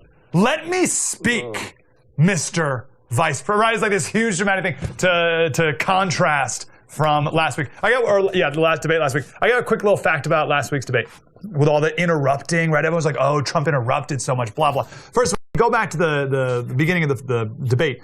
Biden interrupted Trump first, okay? That's the first thing, but that's not important. In the 12 vice presidential debate between Biden and Paul Ryan, Joe Biden interrupted Paul Ryan, it was like 83 times, and the media, we played a clip on my show, the media was like, oh, it was fiery, and they really went back and forth, and old Joe, like, you know, he got his word in, and it was like, they framed it as like, oh, what a great yucky old Joe, like, he's the man, blah, blah, blah, and then Trump interrupts Biden fewer times, 70-something times, and it's like the end of our republic. It's so embarrassing to the world. So the media is a bunch of hacks. And that would have been my question to that last girl at the end who thinks we're fighting all the time. Be like, don't listen to the media. They're all a bunch of hacks. Except for us here at the first. Mike Slater, host of True Story. Appreciate you, my brother. Jesse, I had to put on a button-down shirt and pretend as if I wasn't just in my underwear on the couch eating Frosted Flakes 10 minutes ago. So I hope you appreciate it. Mike, I'm not even wearing pants. Don't put on clothes for me. There you go. I was like, usually I like to do this when I'm sitting, but I couldn't do it here. So sorry. Hey, man. We'll talk later. See you, boss. See you, bro. All right. We'll be right back. You're watching The First. Don't have the First TV app yet? What are you waiting for? Download it and get instant access to Bill O'Reilly, Dana Lash, Jesse Kelly, Buck Sexton, and Mike Slater on your phone, tablet, or smart TV. The best part, it's absolutely free. Watch your favorite programs live or on demand, anywhere, anytime. Don't wait. Download the First TV app right now on Roku, Amazon Fire, Android, iOS, and Apple TV. Just search the First TV in your favorite app store and start watching today. Stay informed. Stay connected. Download the First TV app right now. It's free. Hey, it's Dana Lash, host of The Dana Show, 12 to 3 p.m. Eastern, which is also broadcast live right here on the First TV. Every day I'm here to keep you up to speed on the most important stories and information you need to know in your very, very busy life. And if you're always on the go and you just want to stay connected, download our daily podcast. Take it with you. It's a great way to get up to speed on what you need to know and stay informed on what legacy media may not tell you. Just visit danalash.com and click on that podcast link or subscribe on iTunes, Spotify, or wherever you get your favorite podcast. Bill O'Reilly is back on TV and only on The First. Watch Bill O'Reilly's No Spin News every weeknight at 8 p.m. Eastern. Now more than ever, you need real facts without the spin. Tune out the 24-hour news cycle and watch Bill O'Reilly on The First TV. It's a new kind of network with fresh ideas and bold opinions. Start watching the No Spin News and so much more at thefirsttv.com. No cost, no spin, no agenda. Don't miss Bill O'Reilly's No Spin News. Visit thefirsttv.com right now. Hey, Cider Crusaders. On my show, we've been diving deep into the philosophy of what we're fighting against, from Hegel, Marx, the Frankfurt School, all the way today. And once you know all that stuff, everything we're seeing today makes a lot of sense. But we're also diving deep into the principles that we built this country on, right? What we're fighting for. Our founding fathers didn't just fight against the British. They also fought for specific principles. And that's the same thing we need to be doing today. Oh, also, there's an election coming up soon, so we got lots to talk about. True story. Mike Slater, please join us every weekday, 11 o'clock Eastern, right here on The First. There's a new email that prepares you every day to be smart, stay informed, and always be on the alert for liberal media spin. It's called Up First, and it's only on The First TV. Get essential daily headlines, instant reaction and analysis, and the tools you need to fight back against the progressive agenda. Don't wait. Get the same email First TV hosts use to stay informed every morning. Never miss an important story. Go to thefirsttv.com and sign up for the Up First newsletter today. Don't have the First TV app yet? What are you waiting for? Download the First TV app right now on Apple, Google Play, Roku, or Amazon Fire and start watching today.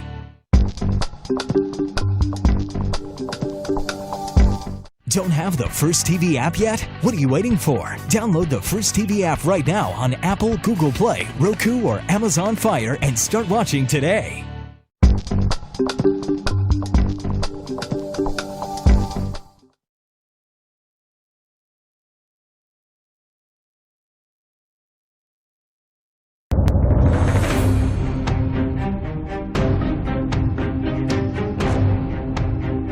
The American people have a president who's a businessman, he's a job creator, who's paid tens of millions of dollars in taxes, payroll taxes, property taxes. He's created tens of thousands of American jobs.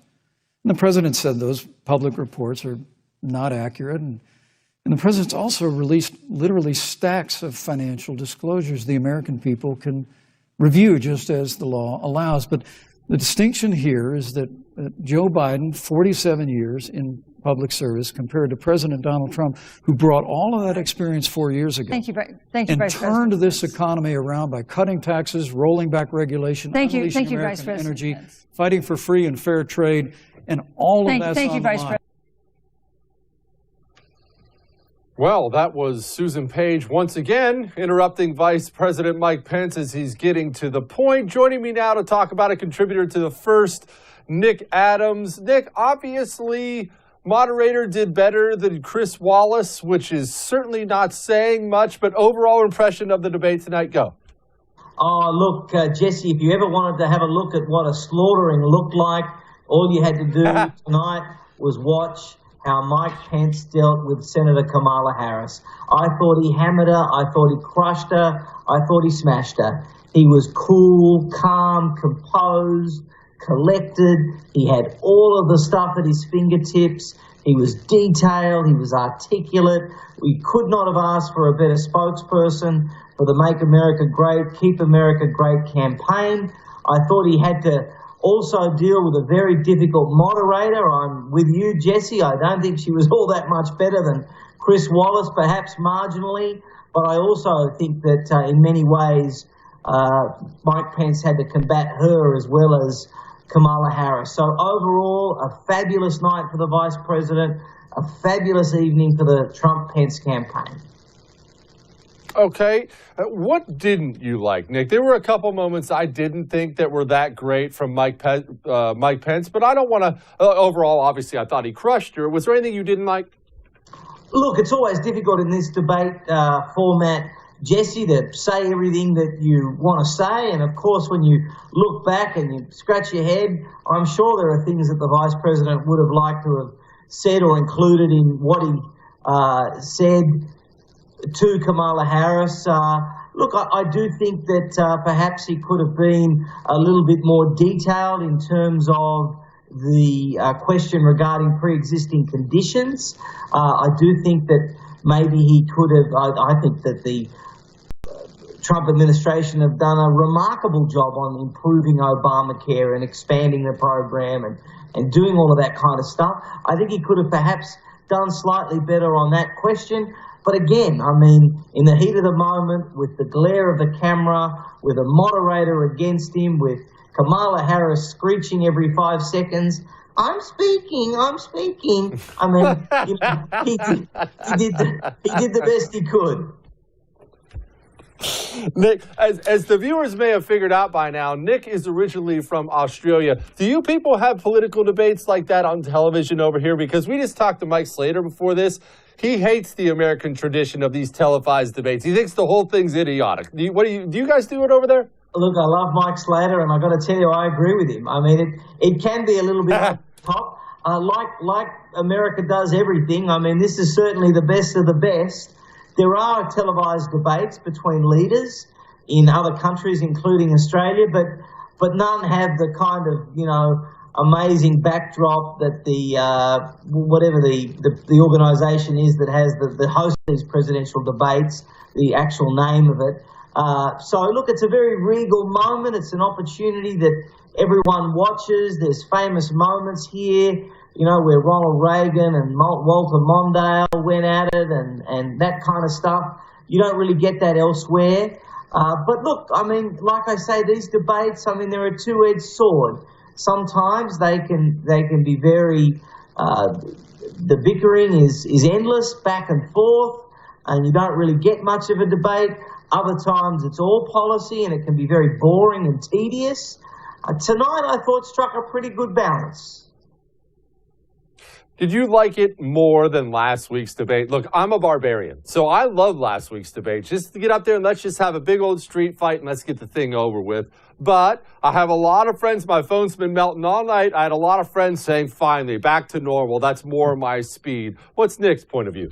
Yeah, look, Jesse, I loved last week too. You know, that what people don't realize is that Donald Trump is not a politician. He's a street fighter. He's an alpha male. He's the apex predator. He's a barbarian, to quote you. And he comes out to dominate. He comes out to pulverize. And I thought that's what he did last week, and I liked it as well.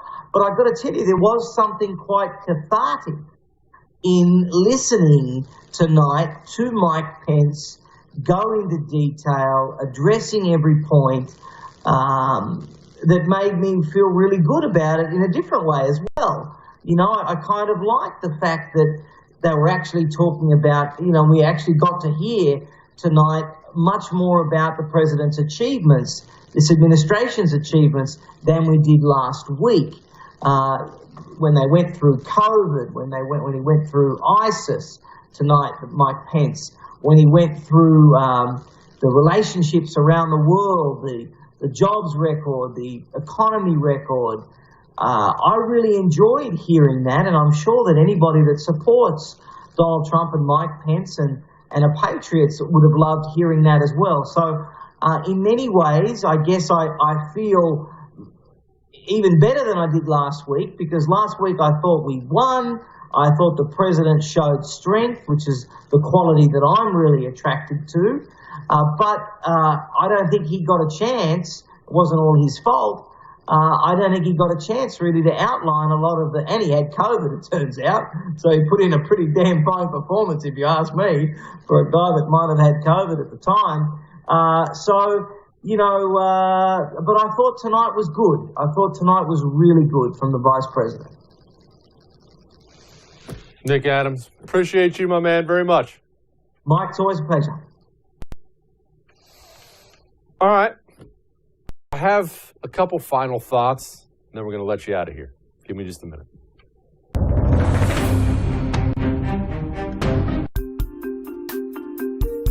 You're watching The First. There's a new email that prepares you every day to be smart, stay informed, and always be on the alert for liberal media spin. It's called Up First, and it's only on the First TV. Get essential daily headlines, instant reaction and analysis, and the tools you need to fight back against the progressive agenda. Don't wait. Get the same email First TV hosts use to stay informed every morning. Never miss an important story. Go to thefirsttv.com and sign up for the Up First newsletter today. Hey guys, it's Buck Sexton here, reminding you that my radio show can be seen right here on the First TV every day at 5 p.m. Eastern. We break down all the news and current events from across the country and around the world with deep analysis that you're just not going to find anywhere else. Plus, we always try to have a little fun while we go through all that stuff together. So don't miss the Buck Sexton Show every day at 5 p.m. Eastern right here on the First. I'm about to blow you away with something. There's something brand new out there. I just discovered it today. It's called social media. And did you know the First is all over this new thing called social media? Apparently they're great at it. They're on Twitter, Instagram, Parler. They're on YouTube. They're on Facebook. They're all over all of it. Go enjoy the First anywhere on all of your social media stuff. If you do that sort of thing, I'm not sure if it's going to catch on, but if it does, the First will be good. Hey, Slider Crusaders. On my show, we've been diving deep into the philosophy of what we're fighting against, from Hegel, Marx, the Frankfurt School, all the way today. And once you know all that stuff, everything we're seeing today makes a lot of sense. But we're also diving deep into the principles that we built this country on, right? What we're fighting for. Our founding fathers didn't just fight against the British. They also fought for specific principles. And that's the same thing we need to be doing today. Oh, also, there's an election coming up soon. So we got lots to talk about. True story. Mike Slater, please join us every weekday, 11 o'clock Eastern, right here on The First. Hey guys, Dana Lash here, reminding you to download the First TV app right now. With the First TV app, you can watch my show, The Dana Show, live or on demand, anywhere, anytime. The First TV app is available on iOS, Android, Amazon, Fire, Roku, and now Apple TV. Just search for the First TV app in your favorite app store and download it today.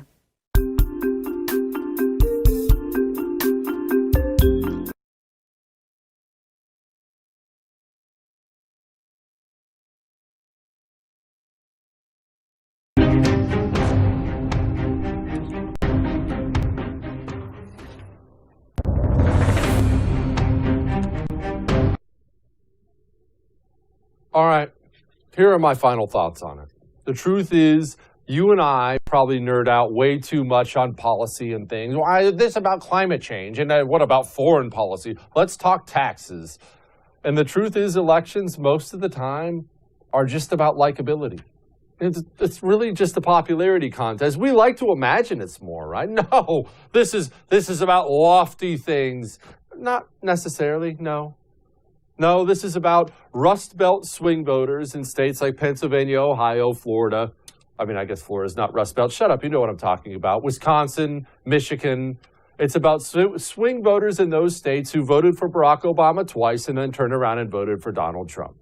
Those are people who vote on, I like him, I think we'll vote for him. And Kamala Harris, her Achilles heel is she's a feminist. And everyone hates feminists. Even other feminists hate feminists. It's just this, it's not an appealing thing to be. And so you can do that thing where I don't interrupt me and do the head nodding thing. And all your mean girls on your campaign staff backstage be like, oh, you really got him. But nobody likes that. Nobody in America looked at that stage tonight and thought, man, you know, I'd really love to hang out with Kamala Harris. Way more than Mike Pence. No, you didn't. Everybody looked at that stage and thought, oh, thank you, Lord, I don't work for that woman. And that's really what elections come down to. Hillary Clinton lost to Donald Trump because Trump, as blustering as he is, still seems like he'd probably be fun to have a beer with. Hillary Clinton seems like she'd rather eat you. That's just the truth. This next election coming up, who are you going to want to hang out with more? Joe Biden seems like he's probably nice as long as he doesn't sniff you too much. Donald Trump still seems like the same dude he always was. We overthink everything, you and I do. But lastly, I want to tell you this. I hope you had fun tonight. Remember, if you're into politics, these things are supposed to be fun. There's another one coming next week. Don't let it stress you out. Don't let all the idiotic news coverage of what happened tonight stress you out. I can already hear it, you know. It's going to be a disaster. Who cares? Let it go. Enjoy yourself. For political people, this is as good as it gets. Don't forget, I'm going to have a whole show tomorrow on my show. My show's called I'm Right, because why wouldn't it be? It'll be on tomorrow right here on the 1st. And I'll see you then. Good night.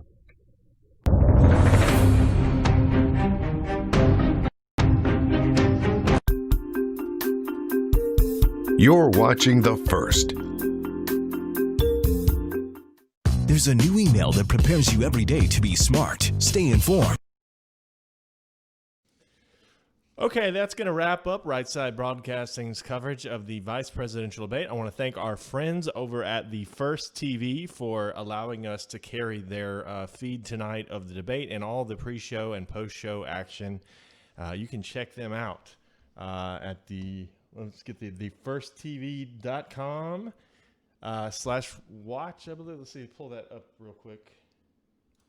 Yes, so the firsttv.com/watch. And good folks over there. I highly recommend you check them out. And if you want to continue watching the programming tonight, go check them out right now. We are signing off for the night, but you can always catch our 24-hour Trump rally marathon going on over on our YouTube channel. Just click on it, and the video is live right now. We're going to transition over back on that stream to the Trump rallies. And I just got to say, I've heard some news I can't disclose yet, but I think we're going to be back next week on the campaign trail.